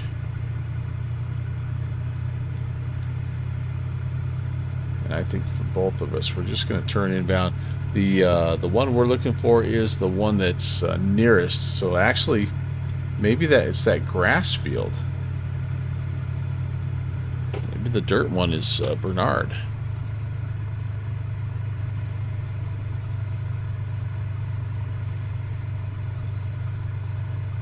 Yeah, this one might be us right here. And then that up there is, I mean, they literally are right across the river from each other, so I think that's going to be us. All right, but in the meantime, we got a long way to go. We still got to get down. A long way. A long way.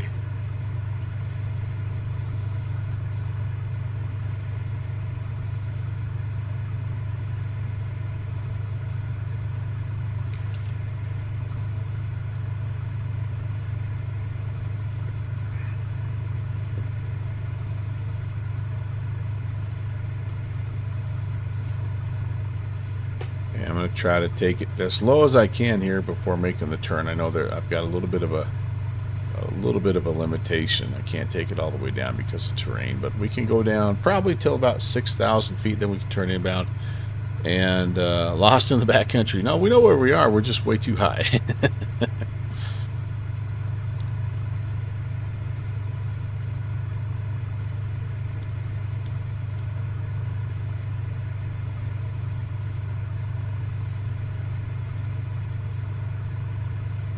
Okay, here we go. We're going to turn inbound and see how we do.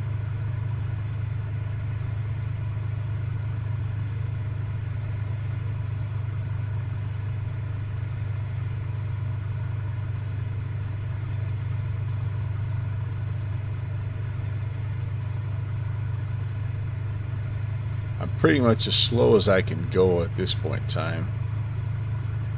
So I'm descending as quickly as possible.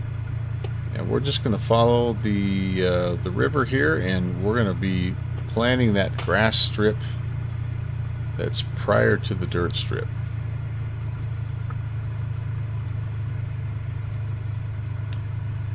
Flying B traffic, stationary 816 is turning northbound up the river. We're going to plan an approach to the northbound runway. Flying B, approximately 5 mile final. Okay, down we go. 45 is pattern altitude. 36 is landing altitude. I gotta pick it out. I think that it's in this green patch there, I believe.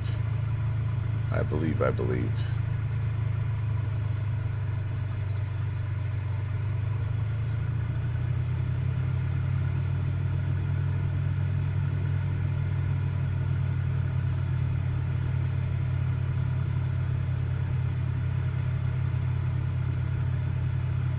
Tough to see.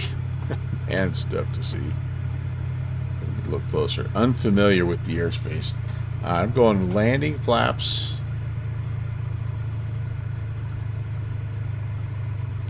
Oh my goodness. Hello. Test. Eric, how are you? This is a lovely looking A320. Oh yeah, I gotta change my my stream description, don't I? Oh no. Am I, did I miss? So there's the ranch. Yeah, I'm pretty sure that's the airstrip. We may end up with a low pass here because I'm not 100% sure. I think that's it. I got to keep at least 10 inches of manifold. All right. Props full forward. Mixture is coming to Rich of Peak, and there we go. We're diving over the hill. I think we're all right. We're fast. Oh, we're way too dang fast. We're not going to make this, guys. We're not going to make. We're way too fast. Way too fast. Yeah, way too fast. All right, I'll try that again. Flying B ranch traffic. Stationary 816 is going around.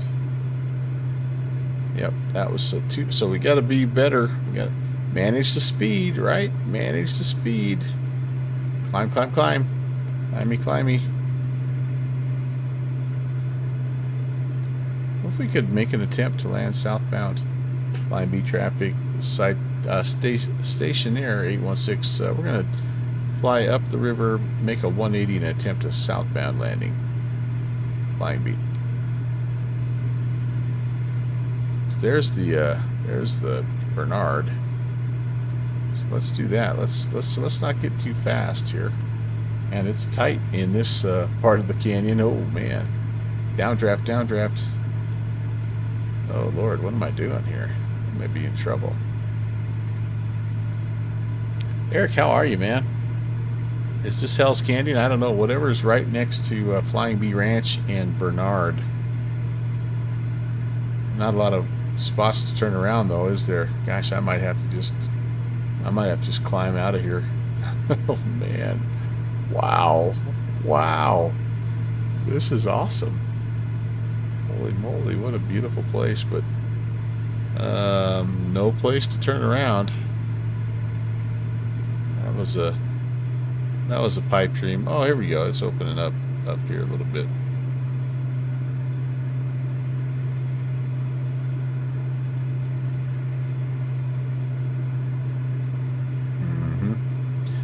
But how the heck do you wiggle your way back around and get back on the approach here? Let's find out.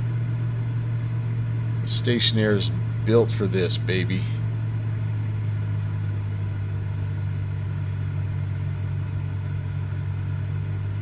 I don't think this approach is as nice because I think this is a little bit downhill.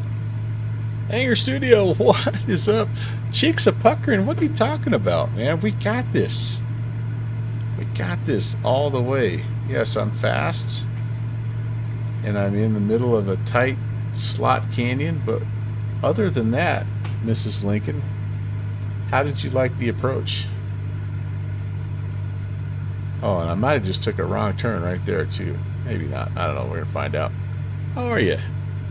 Good to see you back there, Hangar Studio. Happy Saturday. Okay, we're going full flaps. Oh, yeah, there's Bernard. All right. Line B Ranch traffic. Station Air 816 is just north of the field now, attempting a southbound approach on approximately a 3-mile final. Line B Ranch. Okay. What got us last time is we were a little too high, which meant that we ended up a little too fast, and I need to just get speed first. Speed first, right? So I'm down 10 manifold, 10 inches manifold is minimum. Okay, pitch up, pitch up, pitch up. Let's get that speed off. There we go. That's more like an 80. I like the sound of 80. So there, this is Bernard, which that's not where we're trying to land. We want to go a little further.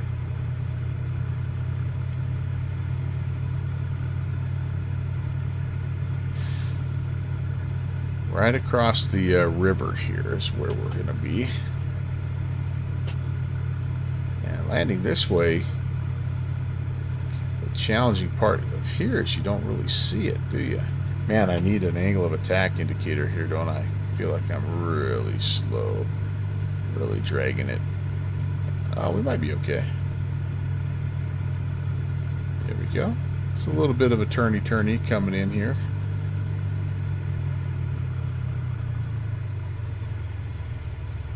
Much better speed.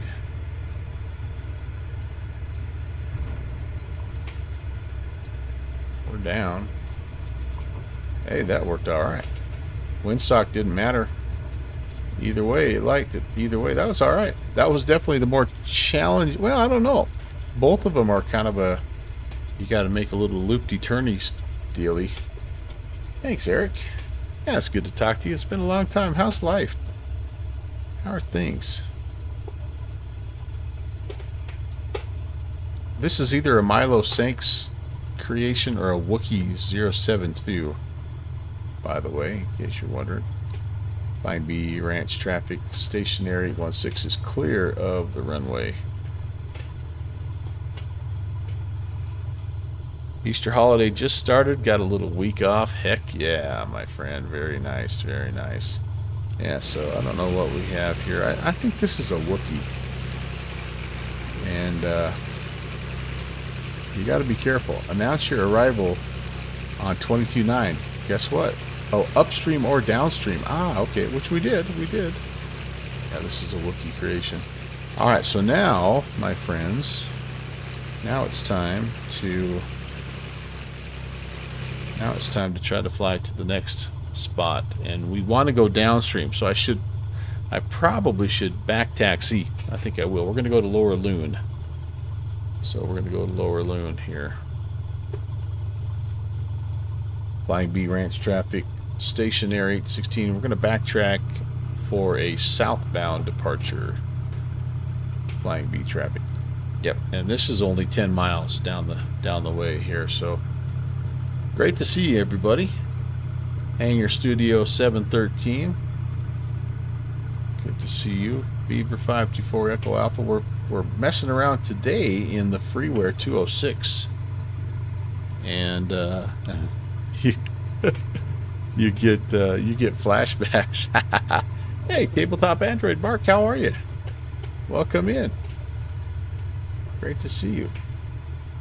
All right, now it says flaps are not needed normally on takeoff in this aircraft. So I feel like, though, since we are at a bit of altitude, that a single notch of flaps would be appropriate. I'm no station air expert here, but we're going to go with it. All right, sounds good. What am I currently at? I think I'm probably still full flaps. Yes, I am. All right, let's pull that up. Let's. I want to make sure I'm leaned to best performance because I'm going to need every ounce of it here. That's pretty good right there. And here's the thing. I don't know if anybody's familiar with this, but I've already got a stress value of 9.28 on the engine there, and I don't know what breaks the engine. Snuck out to the office to get some work done, so I am your accomplice. All right. I'm glad. No, Loon, I don't know why. You know what? It actually does when you use the apostrophes. Okay, so here we go. Flying B Ranch traffic. Stationary at 16 is departing. The southbound runway will be downstream, straight out. Flying B. See, I'm already overstressing that. Yeah, I gotta figure that out. That's what I can get right there. But I'm maxing my manifold pressure too. Oh boy, it just feels like she's wanting to crawl. I feel like I've broken the engine. I'm getting nothing out of it right now. Yeah, this may be tricky. I'm not like something's wrong. Something's wrong. I gotta check with the A&P here at Flying B Ranch.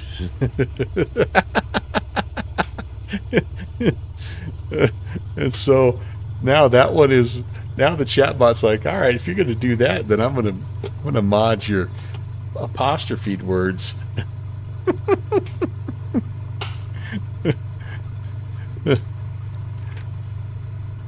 Take that. Take that. Oh, hey. Collidables, by the way, yes. And he does have collidables out here. That could be our own new little game there.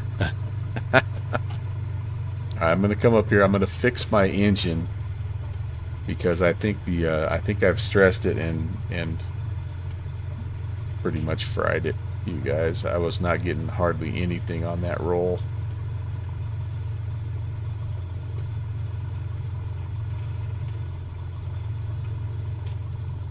Okay. So, oh, you want to wait? Wait with fixing? You want me just to roll with it? You don't want me to fix it? You want me to... Alright, let me spin it up here. Let's just make sure I did the leaning at 2000, right? Yeah, absolutely. Oh, you want me to do full power leaning?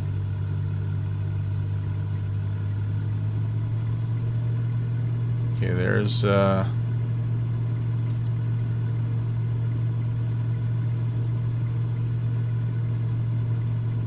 that. Yeah, that's about all I can get out of it right there. Should we just roll with it? You want to just roll with it?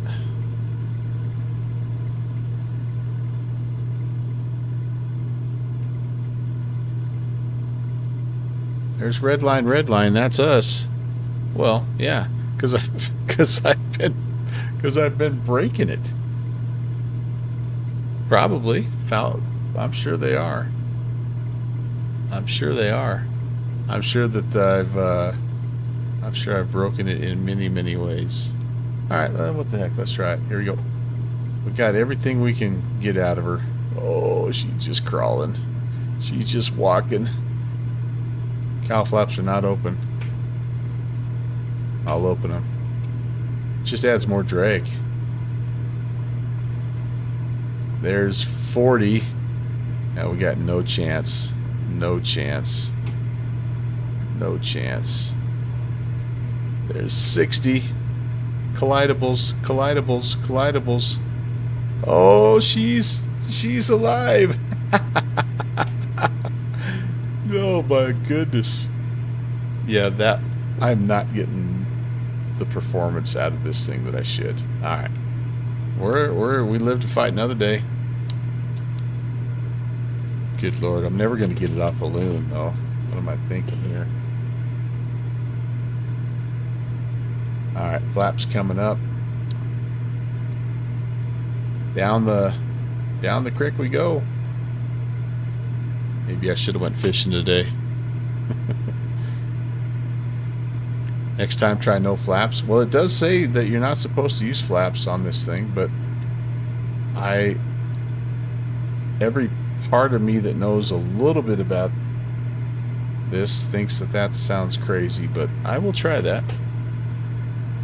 I will try that. You guys know more than me, so because it's draggy, maybe.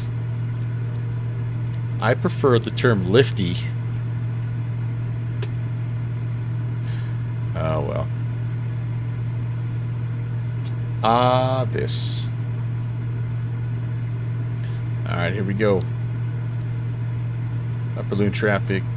Station Air, November 11816, blue and white, north of the airfield, approximately 7 miles inbound. Loon Creek. I do think that we have something that's not happy. I really do. I really do. When we get on the ground at Loon, I'm gonna check with, I'm gonna get the A&P out. I'm gonna let him take a look at it. Crap, I've got a little bit of a fork in the road here. Which way do I go? I go to the right, to the right. Yep, to the left takes me to bad places. All right, I gotta get the speed off again here. Yeah, I don't want to go there. I want to go here.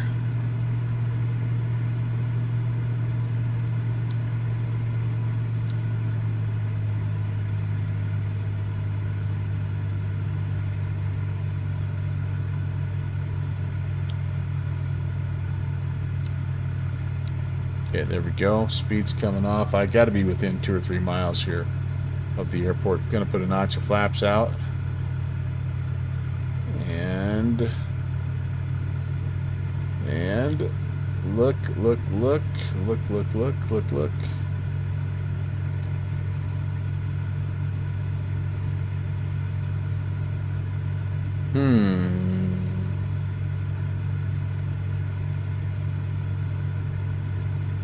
Maybe I have a little more to go here. Oh yeah, it's past the... Okay, I see where we are. We're just past this little fork in the road, so we're about halfway there. We got 5 miles yet to go. All right, we're good. I'm going to keep my speed. I'm going to keep my speed low, because this thing does not.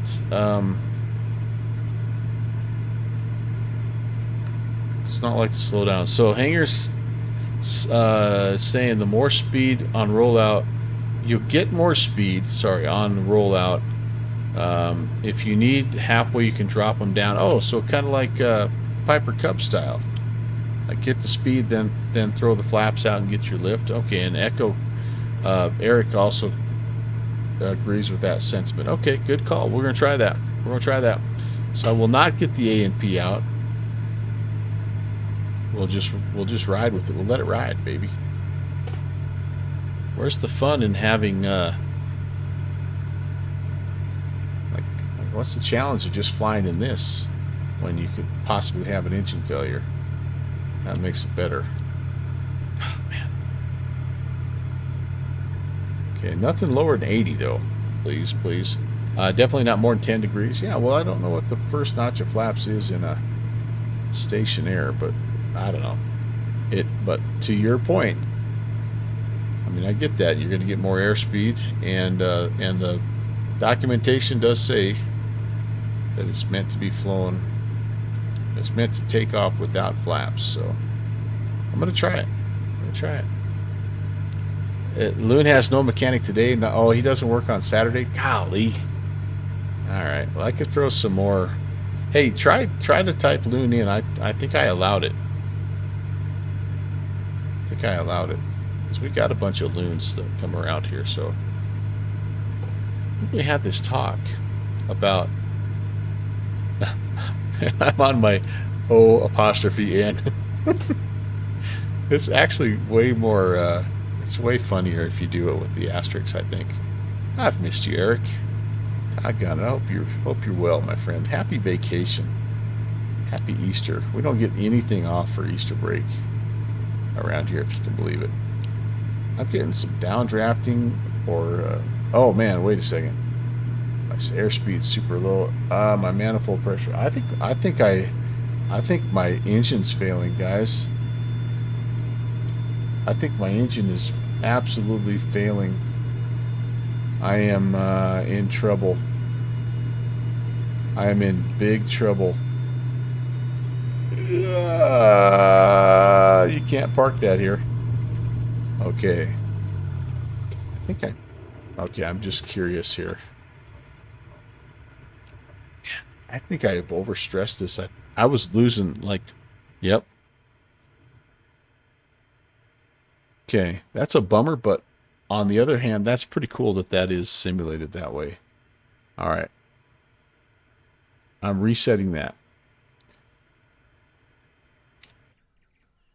Oh, that's not ideal. No, that's not ideal.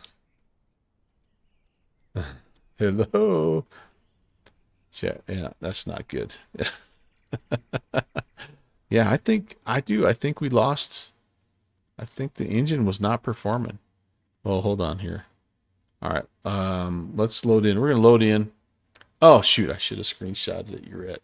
You guys, you had an opportunity, by the way, to use the nailed it emote, and you missed that. All right. You know what? We've got an ad break that's getting ready to get started. I need to stretch and use the little bush pilot's room anyway, so this will be good. I'm going to get loaded in here at Lower Loon, Charlie 53. If you want to join me there, you can, or if you want to come back here in just a second, I will be back. Oh no, so this is going to start with the engines running. All right, well, whatever. I don't really have much of a choice, do I? There we go. Hey, baby. Mark, thanks, buddy. Back to work for you down with some. All right, sounds good. I'll be back. This plane doesn't have cowl flaps. It does. I had the cowl flaps open there. I don't know, guys. I have not been deep enough into the documentation there. What would do you think that was a part of the? All right, hold on. Okay. I'll be right back. I better take care of business first, and then we can continue this learning moment. It's the that's right. It's the learning channel here. I'm your host, Uncle Melvin. Be back in a sec.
All right, the CHTs.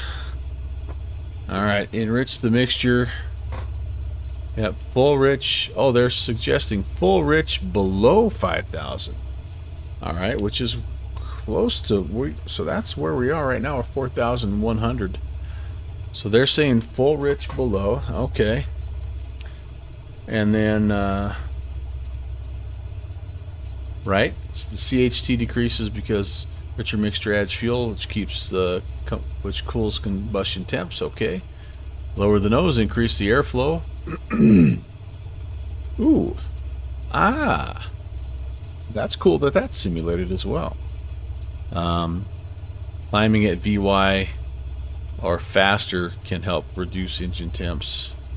So reducing power is especially helpful in cruise. Lowering the manifold pressure reduces the amount of heat. So it's possible that that was a contributing factor. All right, so let's do this. Let's do this here. So it still sounds a little clunky, right, Eric? I think the engine sound is the same. It still sounds like it's clicking and clacking a little bit. Might have been previous damage into our foul plug. So let's just look again. So I've not done any damage yet. No stress values yet.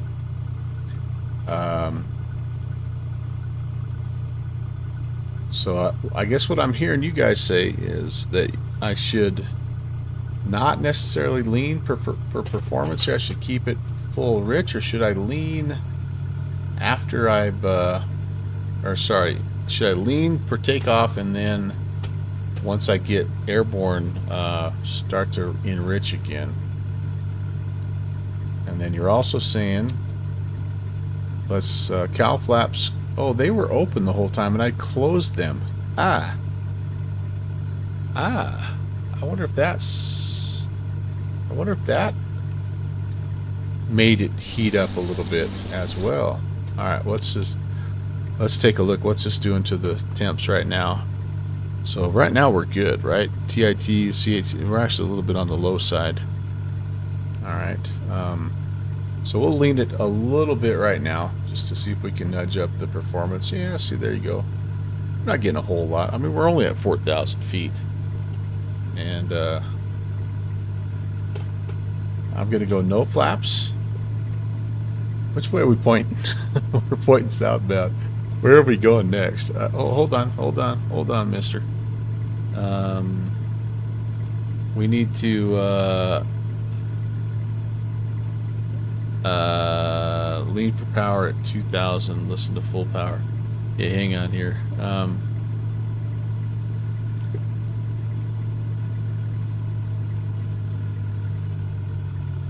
Okay, I'm going to Indian Creek next. Sierra 81. I'm going to have to go up and over the top, I think, of some stuff here, aren't I? No, I'm not. Okay, I can do this. I can go...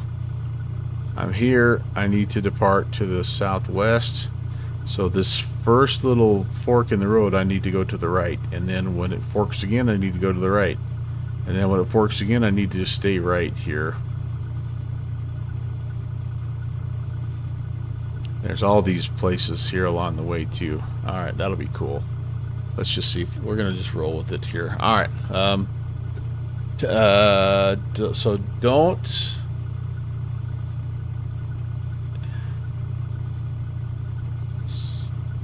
Alright, so you're saying...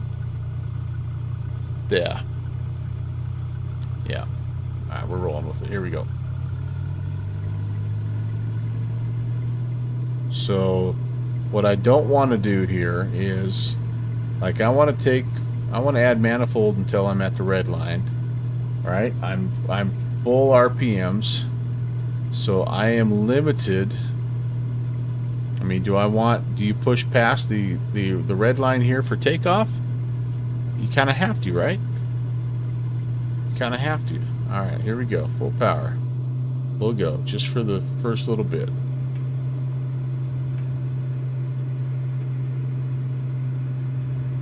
A little bit of wind on the ridge line. Oh, there's the plant. A little bit of wind. Oh, a lot of wind. What the?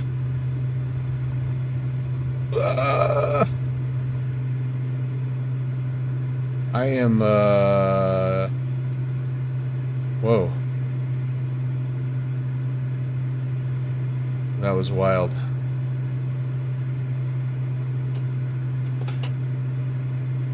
Wow, that was insane. So it went from calm to hella crosswind. I'm not out of trouble just yet, guys. Kind of threw me sideways a little bit. All right, here we go. Let's get some airspeed. Airspeed, please. be nice. Airspeed, please. Airspeed, please. Thank you. Thank you. I don't have any flaps out. Okay, there we go. No, just a typical departure there. This is not a turbo. No, negative. This is just the 206H.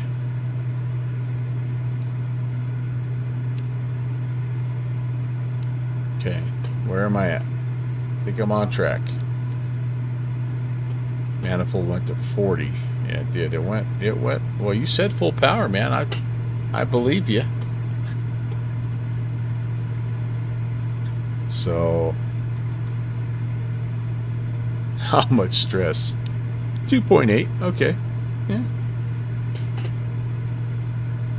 That part I'm going to have to get figured out. Now, because when you're taking off from McCall, you can just take it up. You know, you can keep everything green and happy. But when you're getting out of lower loon, I should say, got to rock and roll. Oh, 40 means turbo? Well, is it a turbo? Oh gosh, you know what? It is. It's the T206H. Aha. That would explain a few things, sir. All right, very good. Yeah, so I can't go full go. You're right. Oh, is this one of my forks in the road? I don't think so. No, I don't know. I think it was. I think I needed that turn. Actually, I think I needed the turn a while ago. I think I missed my first turn. Okay, nowhere to turn around at this point. But I think I can maybe get up and over the top here.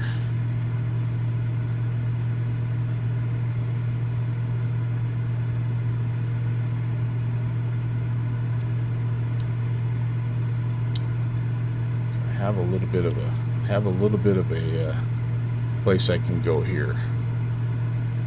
What do you think? I don't think so. I think we're gonna have to climb steadily until we get up and over.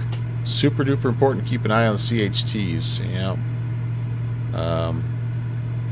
But it's well, so I've been told, but you have to see there's something you're not taking into account here, Eric, and that is you have to have somebody who actually knows how to operate the aircraft.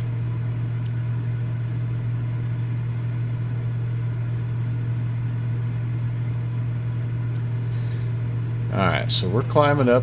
I'm going to have to do a little turnaround here because I think we're heading the wrong way. We should not be heading southeast. So can I get up and over the top here? I might try to do that. Might punch in.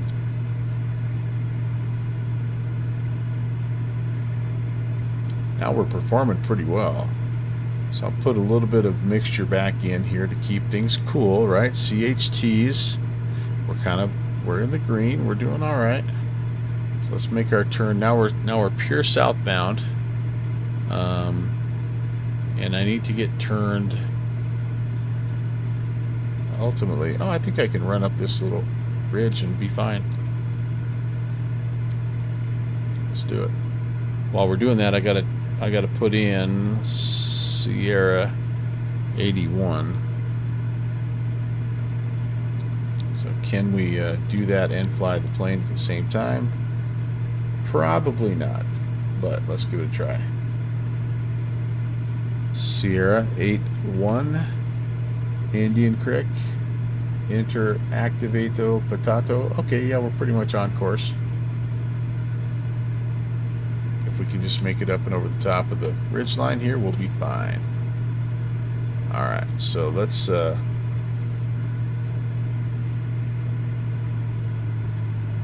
back on the RPMs a bit. Be nice to Mr. Engine. So yeah, I think the TIT and CHT look like they're in a pretty good place right now.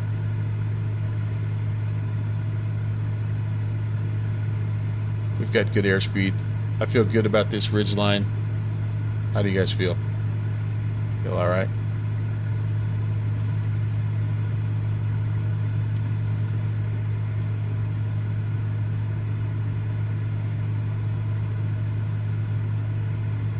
So staying rich is then correct. Yeah. So you can lean a bit, like you're saying, right? Just to get a little bit of a performance boost on takeoff. Is that kind of what you're telling me here? Oh, turbos need to be rich. All right. We'll keep it. Now, if I go rich now, yeah. All right. All right. We're gonna just keep it rich. So if it gets warm, I'm gonna. Well, actually, I'm open right now, so I'm just gonna leave them open. And yeah, we're good. We're gold. Definitely have some wind though. Look at this. The wind is shooting us around a little bit here. Once you're at altitude, you can lean, but you don't use. So it's just fuel consumption at this point, right? And but again, if you lean too much, you're gonna increase your CHT. So I want to be careful about that. All right, so let's see what. Oh, hey, hello. No. That's the wrong. That's the wrong little button. So we're going to come down here. We're going to see what we can do to our fuel flow here. I'm curious. I'm leaning out, but it's not. Oh, there we go. Finally, our fuel flow is coming back a little bit. Okay. Yeah, this is where I'm just going to have to dive in a little bit more to the documentation and the performance numbers, and just see kind of what the suggested numbers are. I do know they say 30 and 23 is kind of the cruise power setting, so we're mostly 30.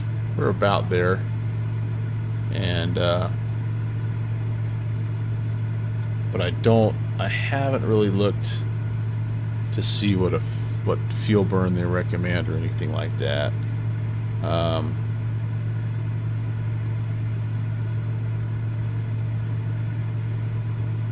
Oh, there we go. We can reduce the mixture to improve economy. Monitor the fuel gauge, and you should be able to reduce the flow by 5 gallons per hour without reducing engine performance. All right, very good, very good. Hey, we have a re-ascription from our friend Steve PHL. Steve, how are you, man? Thank you so much for 50 months. Steve, just so you know, I'm working on a custom emote for you. I just haven't quite found the piece de resistance. I have a few ideas, but yeah. So thank you though for 50. I greatly appreciate it. It's good to see you. I hope you're doing well. And fuel flow should be green. All right. Whoop, hey, hello. Sorry. Yep. So I'm in the green right now. So it's saying like I should be able to bring it back a little bit more here without affecting performance. Hey, just kind of wandering around aimlessly back and forth. So yeah, I've already crashed once here, by the way, Steve. So nothing new here. All right, we've got, so there is this is Thomas Creek down here. We've got. I need to descend because I'm way too high. All right, I want to get down in that valley. So let's pull power and let's hold pitch so we can get down into the white arc. We're going to put a notch of flaps out first, and then we're going to descend. Okay, there's white arc flap speed. That's good. First notch of flaps coming out, and now we'll just let the plane kind of settle in here.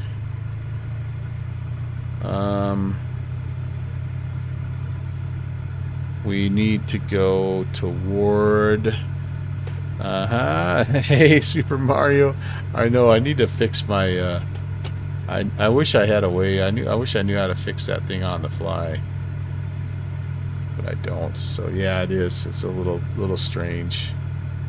It is a little strange. Can we come down at some point here, you guys? That'd be great. Welcome in, Super Mario. You're gonna go get a sit-up. Yeah, by the way, everybody, we're talking today using 2 asterisks per line just to mess with my my chat bot. Alright, so again, that is that's Thomas Creek down there. Kind of off to that is Marble Creek. Off to the right if we were to go there, and we are trying to get down into this little valley here because we have Indian Creek that we're trying to get to, but we got a long way down to go. Got to get ourselves all the way back down to 4,700. So 5,000 feet. Probably could almost see the flipping airport or airstrip up here from this high. No, it's off this direction. I got to hang it right. It's over here, isn't it? It's on the other side of this mountain. So Surly, how are you? First of all, welcome. Forward slip that thing. So it modded out a word when we were flying into Upper Loon or Lower Loon Creek. For some reason it doesn't like the term loon. So it modded that out, or it muted that one. So then Eric started to just use asterisks with everything, and somehow it made it look worse, even when you were just doing a regular conversation. So yeah, now we're just doing it just to mess with my mod, my bot. So thank you. Yes, 2 asterisks per line. Somehow it does look worse when you're doing that. Welcome in, you guys. Thanks for hanging. Thanks for your patience. Hope you've enjoyed. This is sometimes what I do, by the way, if you're new to my channel, is I will load up and just make myself look like a complete idiot trying something in a new aircraft. But it's kind of fun to learn, and I don't think it's ever a bad thing just to kind of throw some lessons out there for other people that are flying. Thanks, Shirley.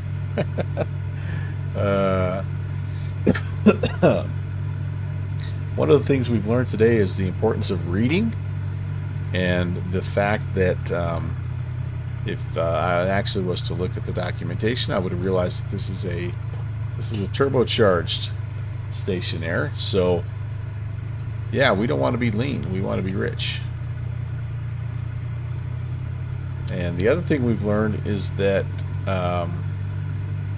a stress value up close to 10 makes the engine go crashy. So we learned that the hard way. Always happy to. That's right. Oh, see what I'm saying? If you put asterisks in there, it makes it worse.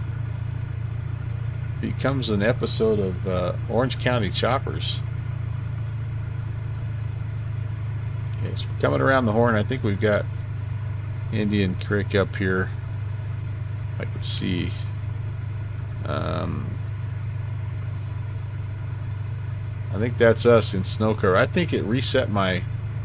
I think what happened, why we had wind, is it reset my weather when I restarted the flight, because I tried to take the snow off.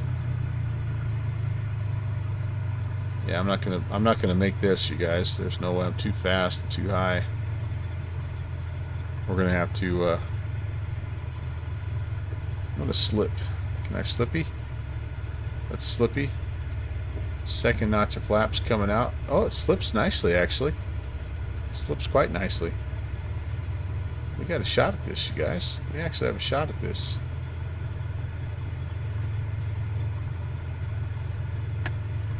Oh, that's really nice. That was a really nice slip. Look at us. Almost on profile and everything. Work ourselves around this tree here, and oh yeah, I quite like that. That was alright. We're not down yet, but yeah, look at our windsock.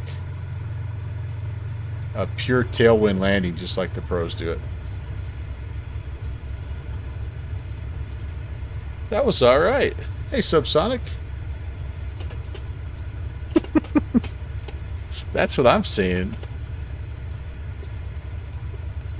Eric, couldn't have said it better myself. Guys, holy crap. Where is this? This is Idaho. And this is Sierra 81. This is Indian Creek.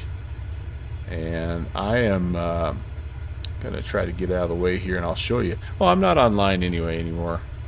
I need to probably get back online when I travel to McCall, but let me well, do a little bit of a search, and you'll find it. I think this is a Wookiee 042 scenery. It could be a Milo Sank scenery.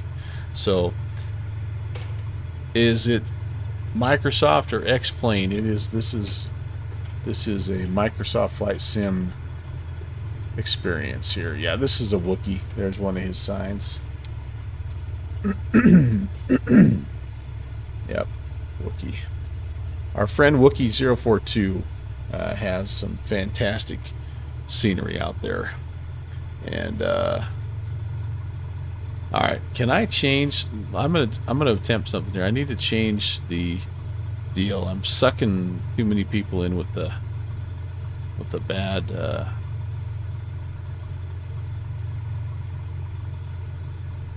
stream title.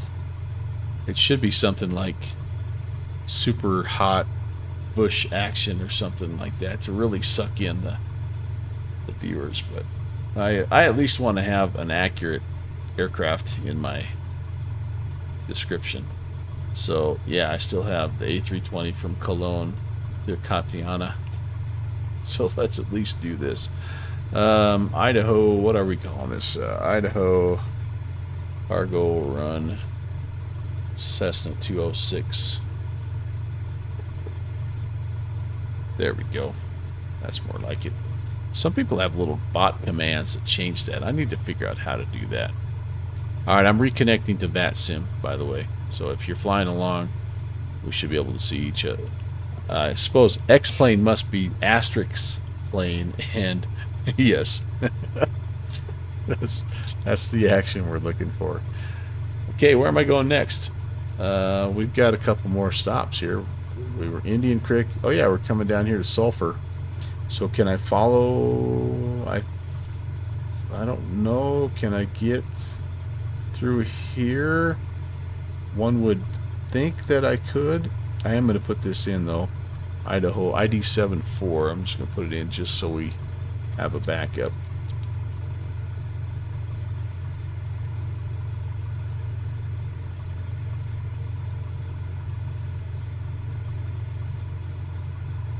India Delta 74 Sulphur Creek Ranch. Okay, this ought to be fun. So here we go. So we're actually departing back to the east, aren't we here? Oh, see there. So it's just disconnecting me here. I think I'm having some internet issues, you guys, because I think my stream, from what I understand, has been reported to be laggy. Although I only have less than 1% drop frames, but I have been bumped off of XPilot now, or VPilot, sorry, like 4 times. So I don't know.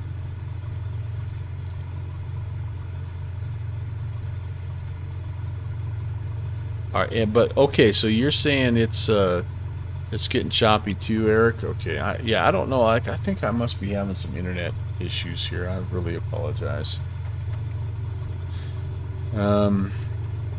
I hope I can find this now that we have snow on the ground too. That's going to be a whole other deal. Indian Creek traffic, station error 11816 is departing eastbound Indian Creek. Okay, so let's come out here. Let's see if we can actually locate the runway. I think that's kind of us here.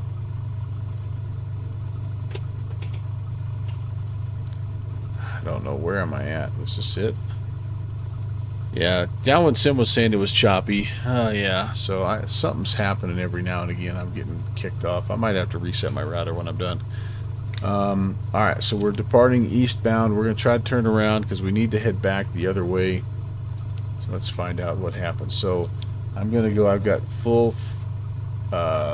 mixture and prop full forward. I'm going to just power up here. And we're going to try to just go, not red line, but right in that range right there, I think.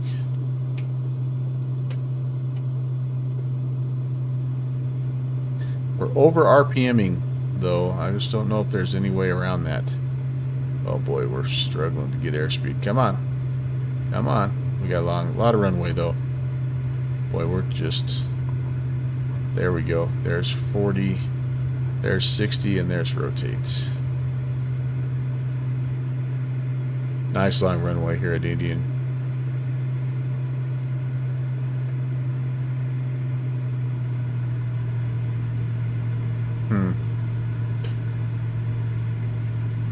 Yeah. So the question still remains is I don't want to go full forward on the RPMs, do I? I want to keep the RPMs in the green because I can go like right now. I'm not totally firewalled on the manifold, and I'm making really good, like 37, which I think would have been good enough to get me off the ground. But I didn't need to be full RPMs, did I? Okay, let's get down here to where we can turn around. I'm trying to build a little airspeed here as well.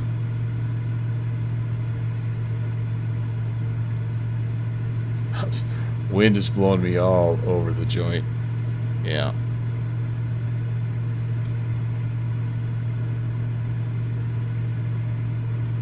Yeah, but I don't hear the clanky like I did before. But it's definitely not. Yeah. Look at my airspeed now. See, here's what I had last time. I lost power. And I'm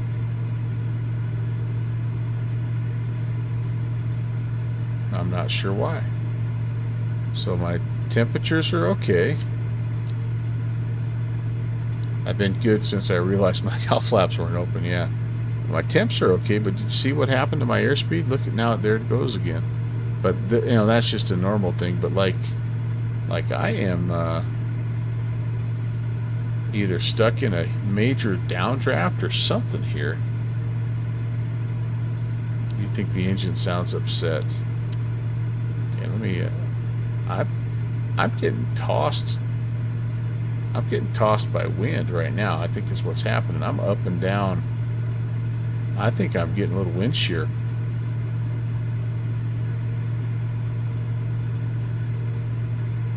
Yeah, Hangar Studio 713. Like you can see it right now. I'm crabbing like a mope, like an M asterisk asterisk F asterisk asterisk.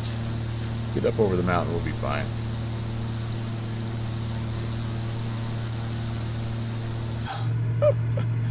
I love this. This is so fun. But yeah. Yep, on the leeward side. I think that's partly what was happening. Alright, are we back? Oh, this is, we're back at Thomas. That's Thomas. I'm going the wrong way. I realize that. There I am. Look at that. Look at that downdraft. Wow. The mountain may not let me go, you guys. Yep, that's Thomas. It's like that. What was that movie? A Perfect Storm with the guys that were fishing for tuna, and they got caught in that storm and they couldn't get out because the waves kept throwing them back in inside. Stay on the left side of the valley.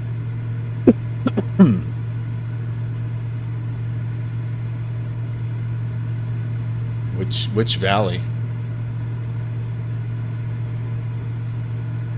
And is it left when I'm going east and right when I'm going west? Or is it the other left? Is it the British left. You think maybe it was downdraft and an unwilling engine? Perfect storm. Was that what it was? Do you remember what I'm talking about? With the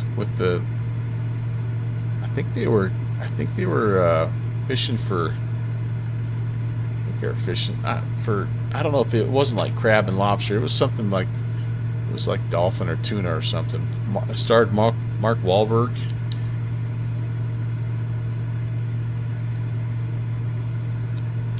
Alright, I'm so far off course I don't even know where I'm supposed to be. Alright, there we go. Alright, cool. So back to Indian, and then we're going that way. Okay, but I'm not going to turn. I'm tempted to go that way, but I'm not going to because that might take me to the wrong spot.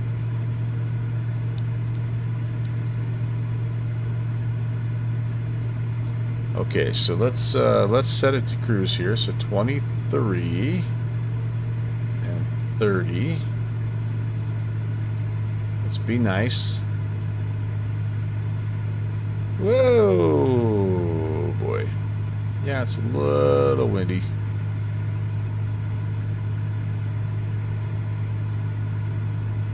If you don't have the correct plane to fly in this area, it's challenging. But this plane is made for this terrain. Yeah, I agree.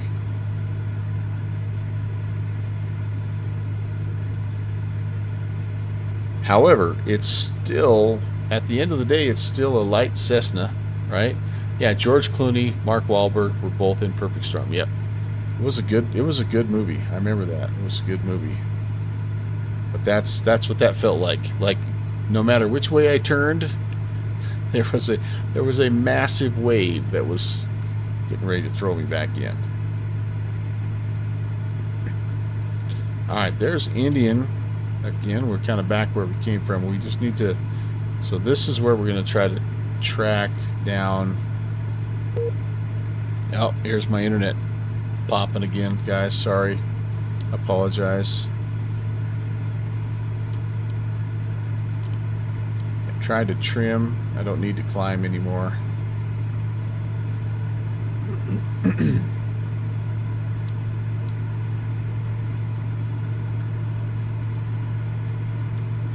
Okay, there we go. That's all right, right there. Okay, back into the snow. Hopefully we can find this this last bush strip, and then we're gonna make our way back to McCall. We're gonna finish off by getting back into McCall there, but yeah, we're learning. We're getting better, and I think this plane could be this is a keeper. I think, you guys. I've flown the Boogaloo stuff, and I like what he's done with the Cessna 182. I really do. He's very much the the engine performance management guy, and he's got a couple of nice mods. One of them is for the 182, and then there's another one that that gives you a bush variant, a tail dragger variant. Sorry, guys. And so if you're curious, if you like the Skyhawk and you'd like a little bit of a, you know, again, kind of a more of a bush variant, that developer, I don't know how you say it, Boogaloo or Bogaloo, he's got some nice things out there on the TO. Just do a little search for you know, 182 mods, and you'll see him. He's got 3 of them out there. One of them is just, it modifies the 182 and it puts like a 210 horse Lycoming in it or something, lets you fly 165 knots or something crazy like that. And then the other one is it also puts a beefier, like 185 or something in, or a high performance 185. I don't remember the exact specs, but it gives you a tail dragger variant with some bush tires. So, and those are kind of fun though. Hangar Studio. Oh, you've had Boogaloo help and Sal both help you with your planes in the past. Yeah. So this is the SAL 1800. That's pretty dang cool to know that. So am I correct in assuming that Bagaloo or Bagaloo, however you say that, he's like, his expertise is engine performance, right? Oh, Easy Rider is another one. I might check him out. I have not checked out Easy Rider yet. I'm gonna go check him out. And for those of you that, you know, where are my manners? First of all, hello. If I don't know you, my name is Brant. Welcome to the Melvin Leroy channel. This is a channel that is dedicated to my grandfather. His name was Melvin. Right now he's rolling over in his grave, looking how poorly I'm flying this plane, but I think he would have had an absolute blast with modern flight simulators. He helped run and work at an airport in a little tiny airport in East Central South Dakota. And the reason why I know he would have liked this is because he helped his friend, who was the actual manager of the airport. They actually were able to acquire the first ever simulator that I had seen, and it was a yoke, a little bit of a panel, and some rudder pedals, and it had no screen. It was just all instruments, and man, oh man, we had so much fun on that. I spent so much time on that stupid simulator. But so I think he would have got a real kick out of it. But anyway, we've got some folks here that you need to know. So one of them is Hangar Studio 713, and he's developed a number of aircraft actually, and his latest release I think is the Super Decathlon, which is an aerobatics, high performance, high wing aerobatics. But I kind of got to know him the other day because I picked up his Ryan Navy and B, his Super 260, which was just updated. But anyway, go check him out.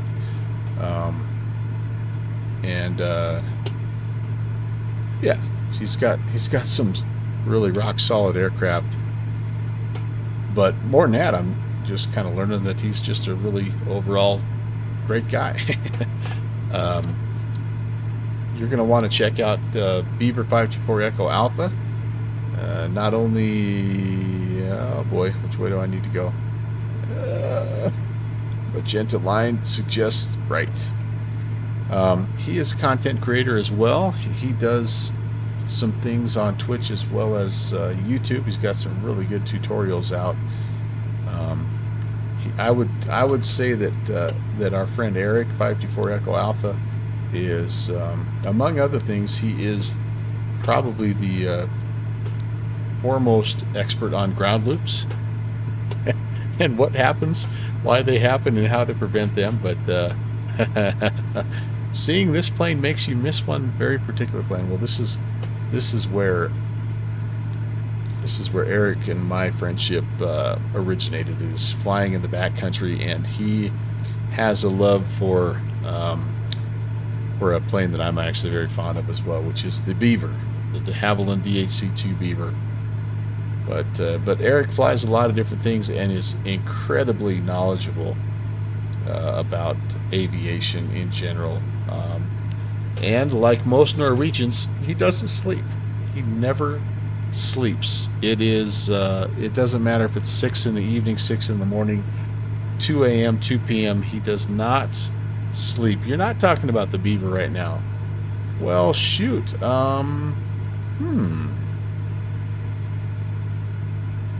I know you love the Challenger. I know that you know the TBM. You're talking about a Cessna. Well, let's see, which Cessna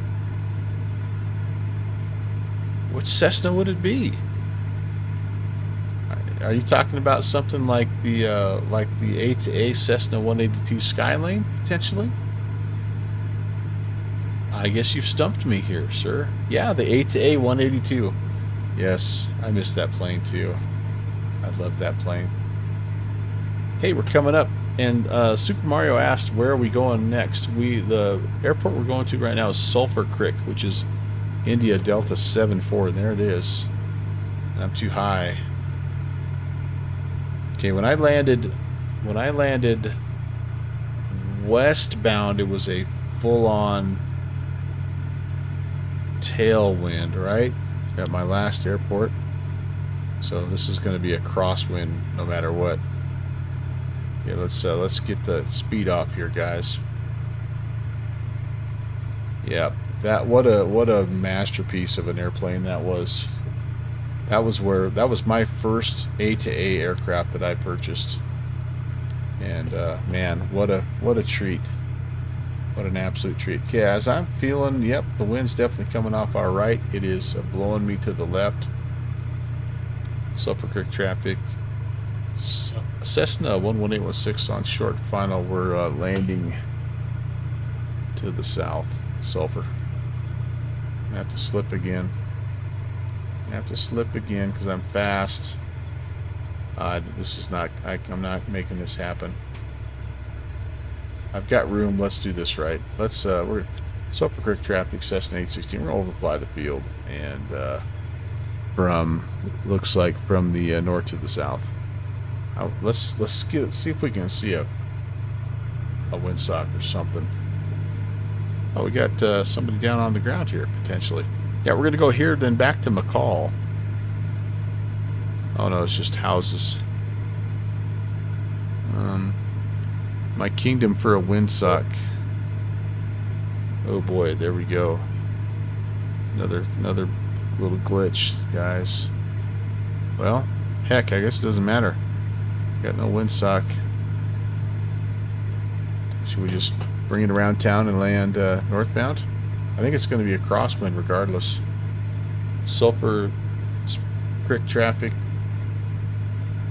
Stationary 816. We're going to take a 180 here south of the field and come for an approach northbound Sulphur. Okay, I've got notch of flaps, and I'm just going to take it out here kind of by this hill. I got room to turn. Speed looks good. Altitude's much better. And let's turn inbound. Sulphur Creek traffic, stationary 816 is turning inbound, landing on the north runway, Sulphur Creek.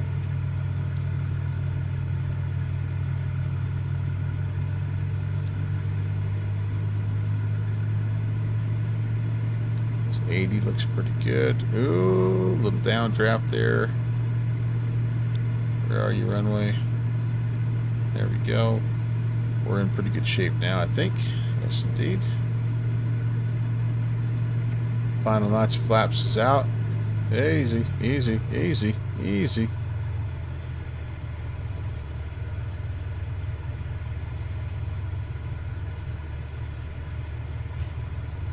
Yep. Big time crosswind off our left side here. But once we get down below the trees, hopefully it'll dampen it a little bit. And the nice thing about snow is you don't know where the runway is, so I can just put it down anywhere here and say I'm right in the middle. Oh, boy, that wind is trying to lift my wing up, something fierce. Wow. That is a good crosswind. Oh, man. It's still trying to turn me. Jeez. That was crazy, man. Thank you, Eric. Yeah, that was ugly. We can all admit it. What do we have in real life here? Just so you guys don't think I'm totally horrible here. Well, McCall, I guess McCall is only 270 at 7. Alex, welcome back. All right, we've got one final stop to make, you guys. So we're here on the ground. We're here on the ground at Sulphur Creek, and I'm gonna pretty much take it straight in. Now, there's a lot of great places still to land and explore here, but Actually, this here, Graham and Weatherby in Atlanta, this is where the Bush League all began. These 3 strips down here. This is where it all started. Our first flight was Boise, up this little canyon into Weatherby and Atlanta and Graham, and the rest is history. And we looked around and we saw all these magenta circles, and we knew we were in the right spot. Thanks for coming by, everybody. I really appreciate it. It's been fun. So all right, so here's the plan. Depart here and back to McCall. So let's go ahead, we'll set up McCall in here, and can I do a little flight plan? Now let's just do direct McCall. KMYL. Tried to send me to San Diego first time I typed that in. Yeah, so there we go. That'll be good. And looks like I've got about 38-mile leg. So depart, hang a right, and we're out of here. Final leg of the day. Here we go. So now I'm going to try. Here's the attempt. I'm going to try to bring my manifold pressure up to where and I'm going to keep my RPMs back a little bit here. So can I hold in the snow? I'm going to try to see if I can keep the RPMs in the green while getting the manifold pressure up there close to 38 or so. That's a little better. That's a little, I can even give it a little bit more on the RPMs. That's about perfect right there. There we go. That's takeoff power set, baby. Use the blue knob. What? What are you talking about? All right, hold on. Don't adjust the RPM with the... Annie West reminding you to read the chat. So for takeoff, rich, almost full. Blue knob out slightly. Yeah, so that's where I was at. I was right there. Yep. And 38 to 39 inches of manifold. That's where I was, wasn't I? All right, I got to go back. I'm gonna need more runway. Try that again. Don't adjust the RPM with so look, I actually was not like that was as I was increasing the throttle, the RPM was changing. So I didn't actually touch the RPM at all. So maybe that's a little bit of a quirk with this engine. So let me I'll just describe to you what I'm doing here, okay? And actually I'll do this. I can show you this. So I've got just a little bit off of the RPM, okay? Yeah, because I can see this. I can see both of these well enough. All right, so here we go. So I'm going full power. Yeah. Oh, so you want full RPMs also to start? So you want me to go full RPMs, then full power, then pull back RPMs, then below 40 on the manifold?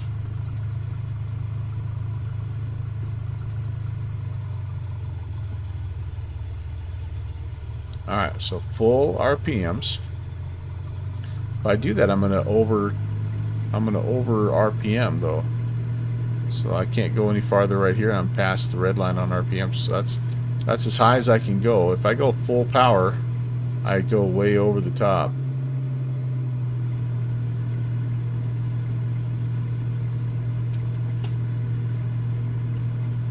I think I can accomplish that the same way just by having the RPMs pulled out and just increasing the manifold, right?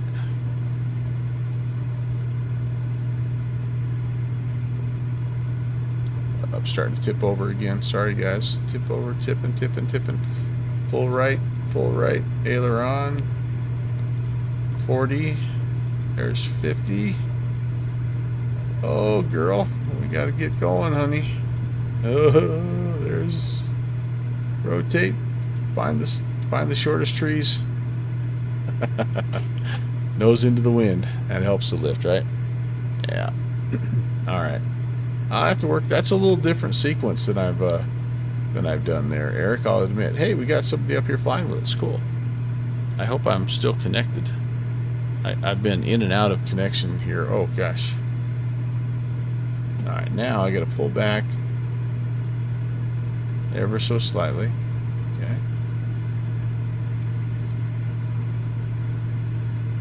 And we'll make our way to McCall. Can I go up this? I think I can go up this valley. There's really nowhere to go that way, so I'm gonna let's get some airspeed though, please. Airspeed first, sir. We're gonna have to fly a little bit southwest to go there. So sequence is not important, but the results are. Yeah, so at the end of the day, yeah, I get it. You want the maximum RPMs and the maximum manifold pressure that you can get without going into the red. That part does make sense to me, for sure.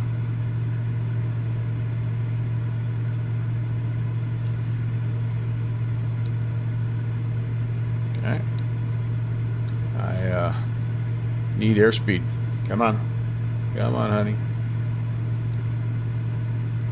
What's nice about the Navian is full throttle for everything for a minute. Then you worry about getting your RPMs and manifolds set up after the takeoff. Yeah. Well, that's kind of like the Technum that I fly, which is a different beast altogether, but you just leave everything full power and then you just adjust the RPMs to get your power settings. But this plane seems to be rigged over RPM a bit. Yeah, maybe. So the blue slightly out is fine, but just a tiny bit. Yeah, okay. Yeah, well, like I say, I'm planning on keeping this bad boy. So as I don't even have any kind of a checklist or flow built at all, like zero for this plane. So that's all part of what I'm like. That'll be the fun this weekend of me. I love doing that kind of stuff. In fact, I've been bugging Hangar Studio for performance numbers so I can do the same thing with the Navian. But I have it's not needed, but like little reminders like that are good for me, Eric, because it might be 9 aircraft between me flying this now and flying it again. So it's good for me. My brain needs that. But 2100 on the start, and then you roll about 200, revs up to more than 2700. Then after takeoff, you're supposed to bring back to 23. Gotcha. But it's fun to have consequences. Well, it's fun for you guys. I don't know about me, but anyway. Hey, guys, we're going to be able to do something here, I think, because we have weather. We have weather. Do we have weather? It's maybe the weather's moved off. I was going to see how well this thing shot an instrument approach. What do we have into McCall? McCall is 290 at, oh boy, so it's kind of a 6 1/2 dozen of the other, isn't it? What if I did an RNAV? Okay, let's get up here, let's get leveled out, and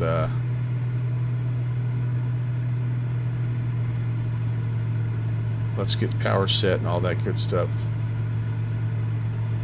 And I'm going to try to shoot. I'm going to see if we can fly an RNAV approach.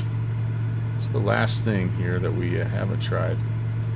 Heading. Let's set the altitude right here. And let's go to the box. Procedure. Approach. RNAV 34. Uh-oh. I know what's coming. Home base.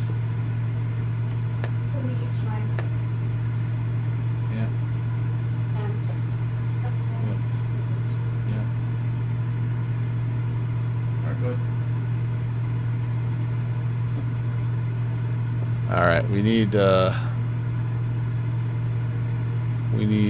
from where? Sidzi.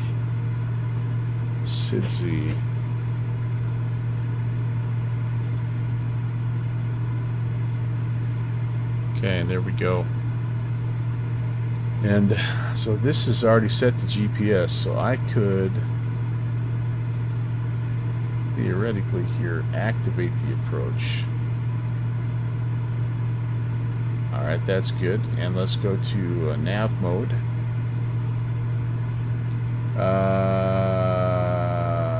Yes. Oh wow, that really takes me.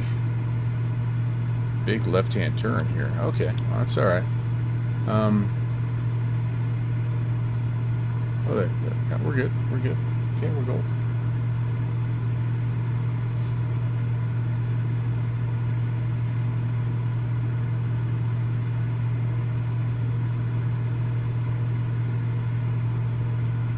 And my altitude has to be between 14 and 10, so we're actually right on the money right there. So let's just see how it does. Let's see how it flies this.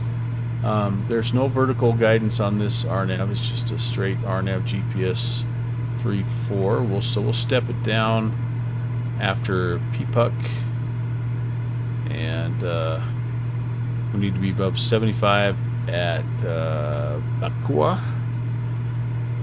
So yeah, I think we're going to be in good shape. My son should be here soon, and so is chatting. Have a nice flight. Blue skies. All right. Hey, Hangar Studio, thanks for coming in, man. Always good to talk to you. Have a good rest of your weekend.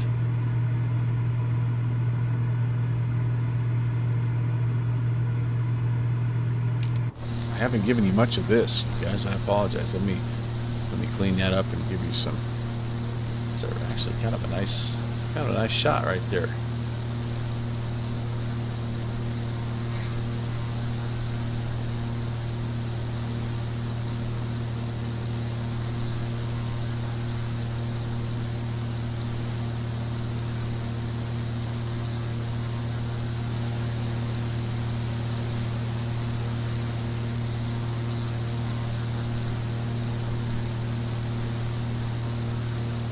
I know, sadly, and I don't have chase plane.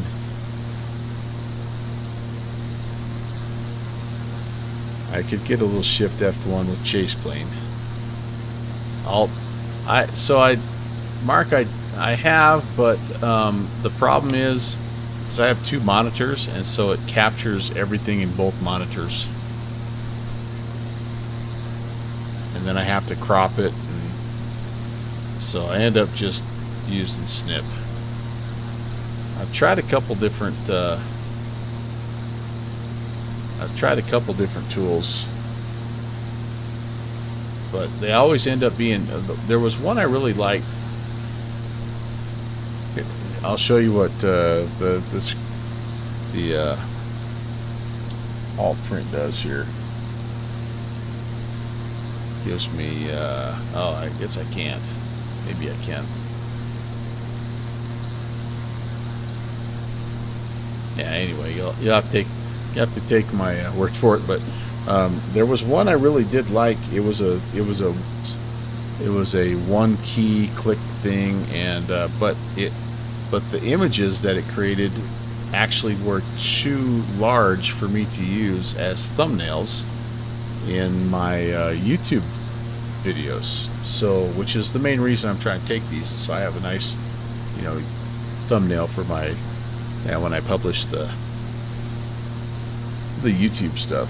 So I end up having to snip it anyway, and so it is kind of a, it does get in the way.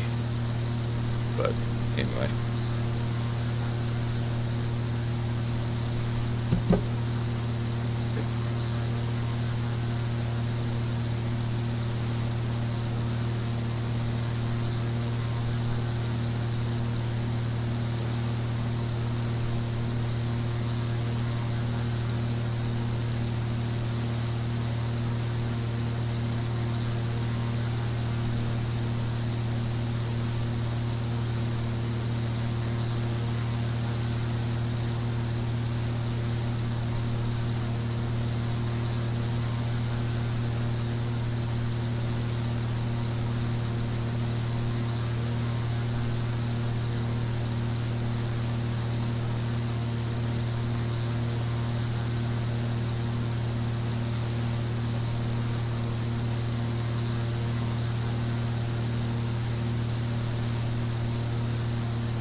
Pixar didn't happen.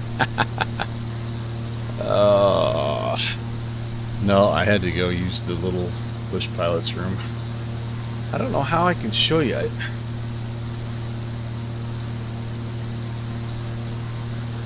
So here I can show you. So here's my flight log. I'll paste what my screen grab got. Oh no, that didn't work. Hold on. Okay, Shift. No, Alt. Oops, that's Windows. Alt. Print screen. Alright, let's try that again. This should show everything. If not, then I stand corrected. Control V.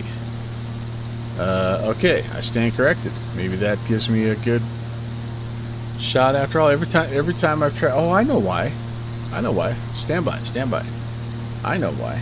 If I just do a print screen, that's what gives me everything. So you're gonna love this. This is behind the scenes here at Melvin Leroy Studio. Boom. Yeah. So there we have it. All right. So maybe maybe Tabletop Android is got this secret sauce there. All right. From here on out, I shall do that. Thank you, Mark. I appreciate that. So yeah, let me get this out of the way. So yeah, I have all kinds of fun stuff going on in the background, and I would say it's Tabletop Android.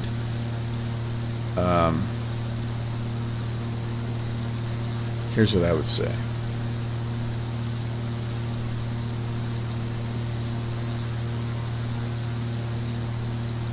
Tabletop Android for the win. That's quite lovely right there, though.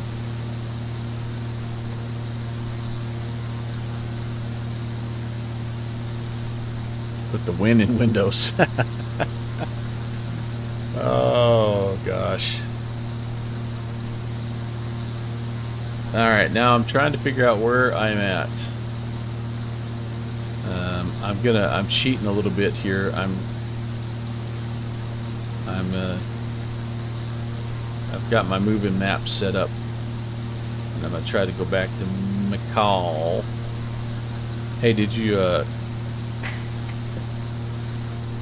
guys hear the one about why did the chicken cross the road? Why did the chicken cross the road? Because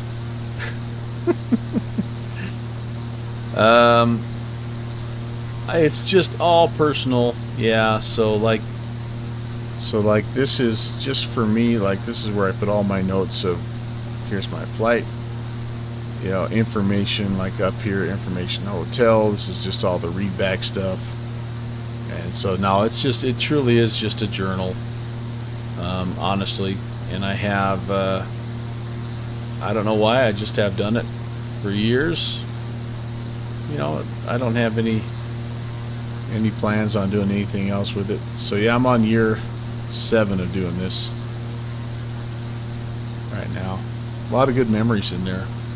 Any good ideas I have too, like I'll note, or like, you know, like we were talking about developers. Hangar Studio was talking about developers to follow and check out, and so I just put any notes there. But now it's just a little scratch pad, basically. It's amazing how fast that like it adds up, right? All right, I'm getting close. Like, I think McCall is right over there.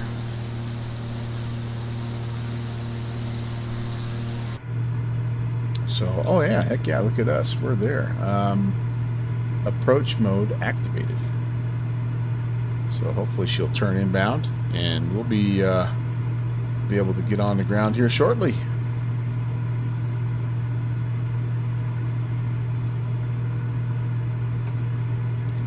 Call traffic. Stationary 11816 is 10 miles south of the field. We're inbound Runway 34, McCall.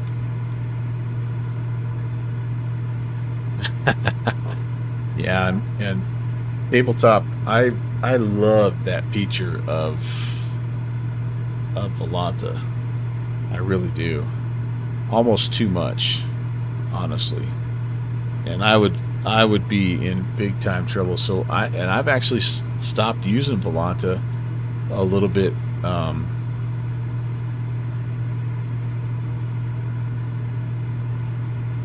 turning inbound here, am I? That answers that question, I guess. All right, heading. Yep, I'm not turning on the.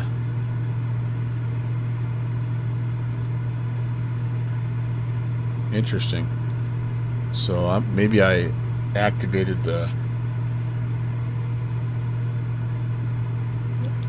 Maybe I activated things too soon here. Activate approach. Yes. So SIDSI. Yeah, I might be in a little bit of trouble here. I might have to try the.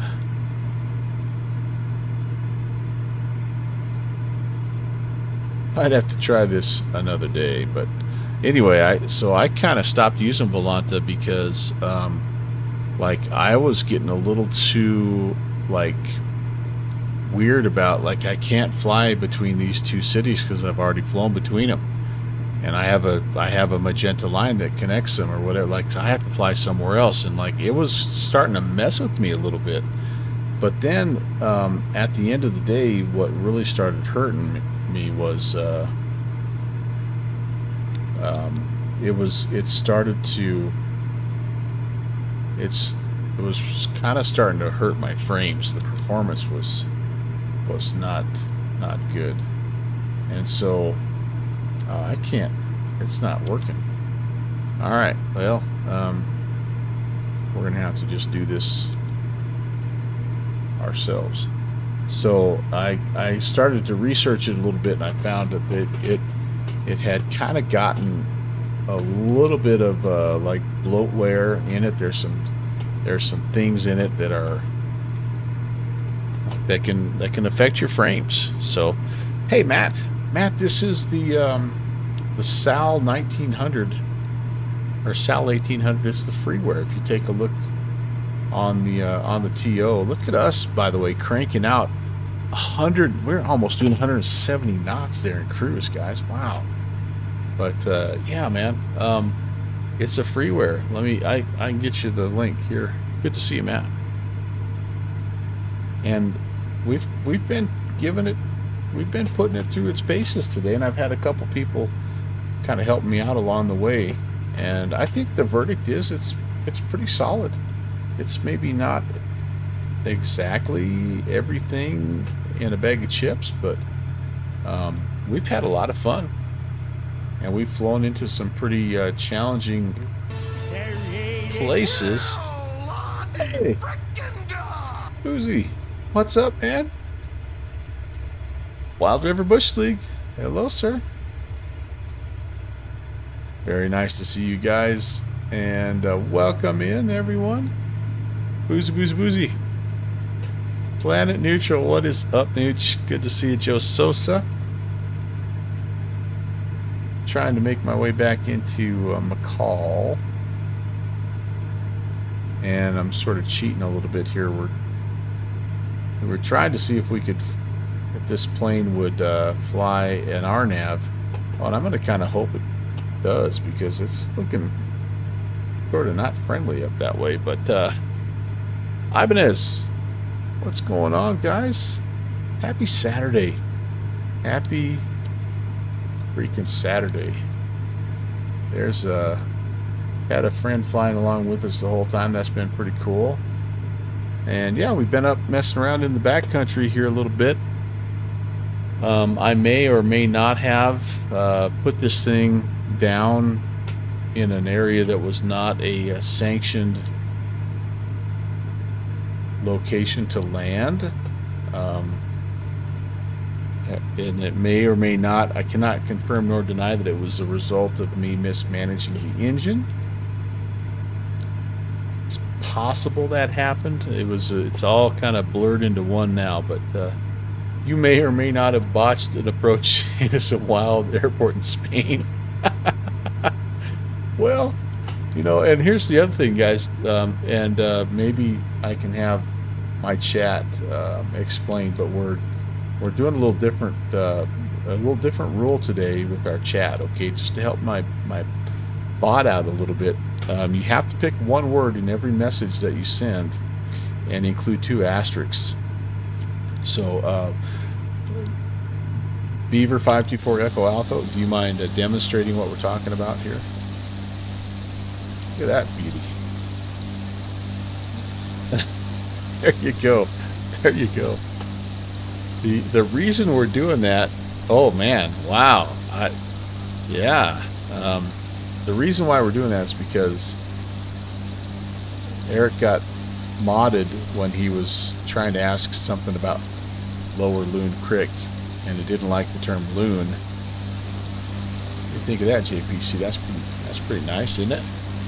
So then we started to asterisk out the words, and it somehow made it worse, but hilariously more entertaining. So we've just been doing that the entire stream. That's been the stream rule.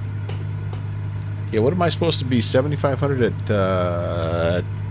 at Bakua, and I'm below that already. So let me level. But no, it's been fun. This is the Freeware 206 from Sal 1800, available on the TO. Conti was talking about it last night, so naturally, as is tradition on this channel, I steal every good idea I can from people like Conti or Boozy Sheep or Jet Pilot Cinnamon, you know. And so yeah, we downloaded it last night, flew it around, had a blast, and I thought, oh, this could be fantastic, a fantastic addition. So yeah, it's the way of the world. It is.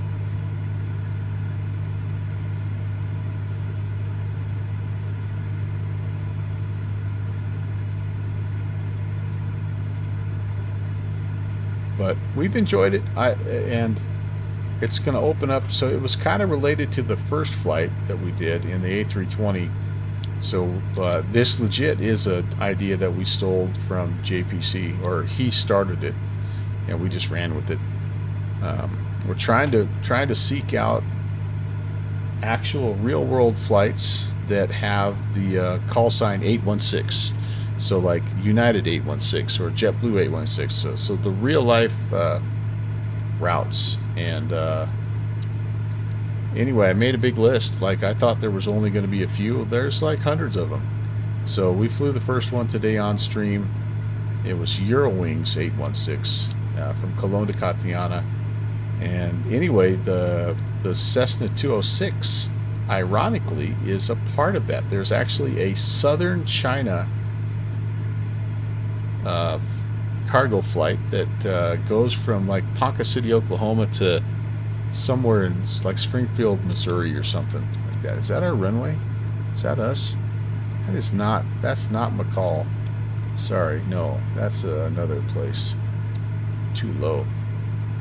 So anyway, yeah, you're stealing this idea. Please feel free, like, because we all looked, you know, like I don't remember who it was that was there, and their tail number was 213 or something, and they started looking. And yeah, if you get on FlightAware, man, and start looking around, like, it's awesome. Like, what? And it's a great way to get a bunch of flight ideas from around the world. I think I have 50 different flights right now, and I've probably only searched like a fourth of the FlightAware database. So anyway, have fun. Slanty, what's up? Oh, hey, no worries. Are there any 3 Tango whiskeys? You would be surprised, Boozy. Just go on to FlightAware and you can search per call sign. Pull up the United, and then this cannot be. Is that McCall? That might be McCall, guys? Is that McCall? Call traffic. Stationair 816 is short final runway 34, McCall. I think that might be McCall.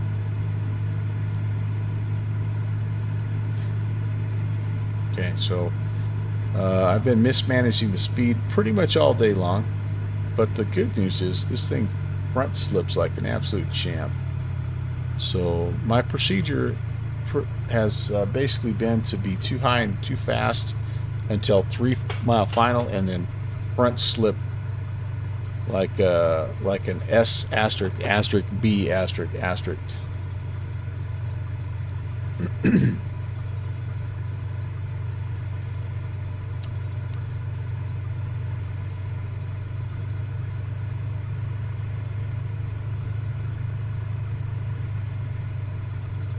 Down we go. Man, this thing is a coaster and a glider, and she does not like to come down, does not like to slow down, but I think it's going to be fun. All right, Boozy, lurk away. Thanks again for coming in. I hope I didn't miss anybody from the Boozy Sheep raid. If I did, I apologize, but thanks for coming in. You've caught me, unfortunately, right at the end of the stream. Sleazy, I did miss you. Oh, man. Sleazy, welcome in, my friend. It is great to see you. Great to see you. A lot of headwind. I don't know. Maybe. Maybe. Keeps the engine cool that way, right, Eric? Good to see you guys. I do appreciate everybody coming in. It's fantastic to hang out with you.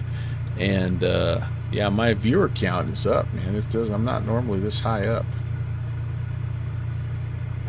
I'm not some big time streamer guy, so this is cool. I like it when you guys get in here, and you know, get ready, get your notepads out, guys, because this is pretty much going to be Texas one fly boy. Going to be by the book, pro level, high skill level. TFB, what is up, Lurky Lurky? That's right, my friend. Lurky Lurky, I'm big time entertainment. Yeah, something like that. Something like that. Here we go. We're down. And speed brake is armed. Got the AP running in the background. Oh, good. The Blanco L'Oreal cook.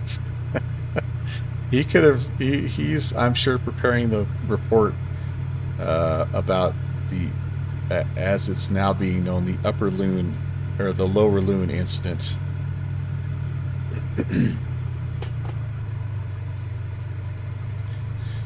I see a nice little VATSIM, little 1-in-1, little 1x1. No, 2x2, I guess it really is.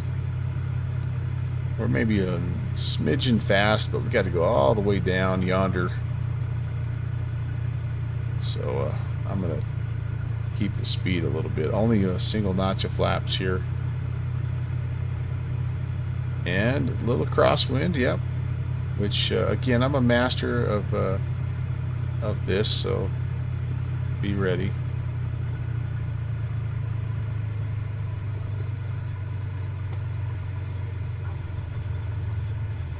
There you go. Smash that thumbs up button. Subscribe for more stationaire tips and tricks. Welcome to McCall. It's the first good landing I've had all day, but for those of you coming in from Boozy Sheep, you're going to think I do that all freaking day long, which is not true. All right, let's up. I'm going to go all the way to the end here because I want to park by the RJ. We got the firefighting stuff up here, which is really cool. This is a Milo Sanks creation, and what an awesome place to just kind of like have a home base, because you can just fly everywhere from here, right? Like you can fly your bush planes up into the backcountry, or you can take a little bit bigger aircraft and fly to Boise and get the heck out of Dodge, you know, go international if you want. But yeah, that's us. That's us, y'all. There's the it's probably a Gulfstream or something, right? There's that little RJ over there. Isn't that cool? Getting all maintenanced up to go fight fires.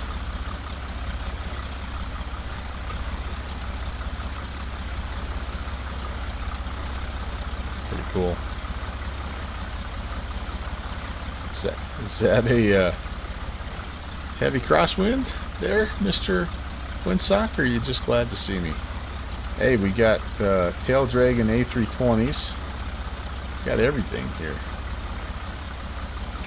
I'm not sure who flew along with me, by the way, but thank you, whoever that was. I never did hear you on the radios, but part of that, I think, is because I was having some trouble with my radios.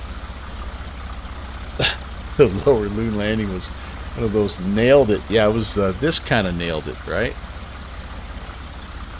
Oh, my Aiken CSLs. It was that kind of a nailed it. So I do appreciate you flying with me, whoever you are. Identify yourself in chats. Alright, let's it is, you know, it's good to have the wing shade. Alright, brakes are set, and I should have probably turned a lot of lights off before now, but we'll do that there. And cut that. And probably should turn the avionics off before I did that. Yeah, don't really have any kind of a checklist or flow or anything yet. Oh, Super Mario! Hey man, thank you for flying along with me there, my friend. It was nice to have some other blinky lights there in the background. Hoo-wee! Throwing shade, yeah. Super Mario's always throwing shade. Why? Why are you doing that? Why are you doing that? Yeah, okay. Here we go. Let's get a little viewage. Oh wow, that's cool. I don't know why I like that. Why do I like that so much? That's cool. McCall scenery, man, it's awesome. It's a great place. It's got all kinds of stuff over here, obviously, you know, basic hangar GA area, and then it's got like a bunch of, like, I think the firefighting ops is over on that side. So if you like to do that kind of stuff, like, this is another great little home base. But I digress. That will be a stream for another time. My wife did, even though she said it was okay for me to stream until lunch. Oh, it is 1:30. Okay. I got the side eye when she came down. So, oh man, yeah, I've been going 5.5 hours. Yeah, I probably should think about shutting it down for the day. Yes, all good things must come to an end. Thank you very much, Boozy, for coming in at the end there with that nice raid, and the raiders from the Boozy Sheep channel. Thank you for stopping by. Sorry that you caught me right at the end, but we'll keep the love going. We'll keep the mojo going. I've got some folks out there, some good potential people to check out, and yeah, we'll find somebody.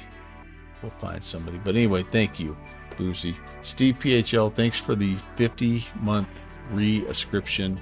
Amazing. I don't even know what to say. Thank you. Doesn't seem like enough, but thank you. Allison Johnson, you came in with a fantastic grade also a little bit earlier, and appreciate that. Great talking to you. I know she's probably out here as well. Alex Concord, thanks for the follow. Fortnite, thanks for the follow. Slant Alpha, thanks for 59 months of ascriptions. It's crazy to think I have people with over 50 and now several people with 60 plus, which is just I hope you never find that unsub button. Slanty. Bush Pilot Jesse, thank you for the Prime sub as well, and Tim Dog, thank you for 22 months. Iowa Scotsman, you as well. Yeah, get some work done, for crying out loud, you lazy bum. Come on.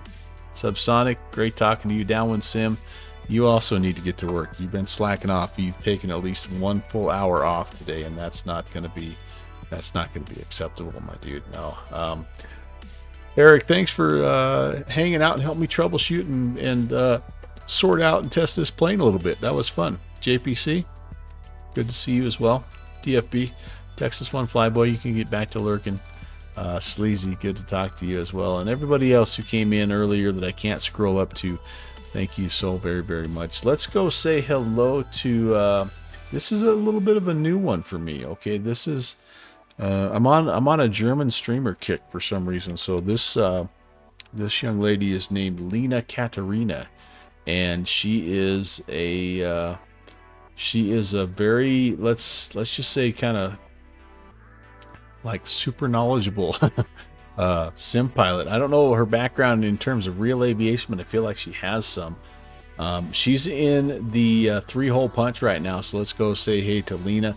She's doing some MD-11 stuff. I've really appreciated being in her stream. It's a primarily German stream, but she's bilingual, and so anyway, I'll meet you over there. My next stream, by the way, I am off the rest of the weekend. Back on Tuesday, I'm actually hosting an event for the Virtual USA Flying Club, so we'll be doing some flying. It's called Wisdom. It's Wisdom to Winifred to Wisdom, Montana. Both of those are little Montana strips, and again, that'll be 6 p.m. kind of my normal streaming time during the week. So I'll look for you then. In the meantime, let's head over to Lena's stream. I'll get that rated going. Can't wait to fly it again. We will see you on Tuesday, and take care, everybody.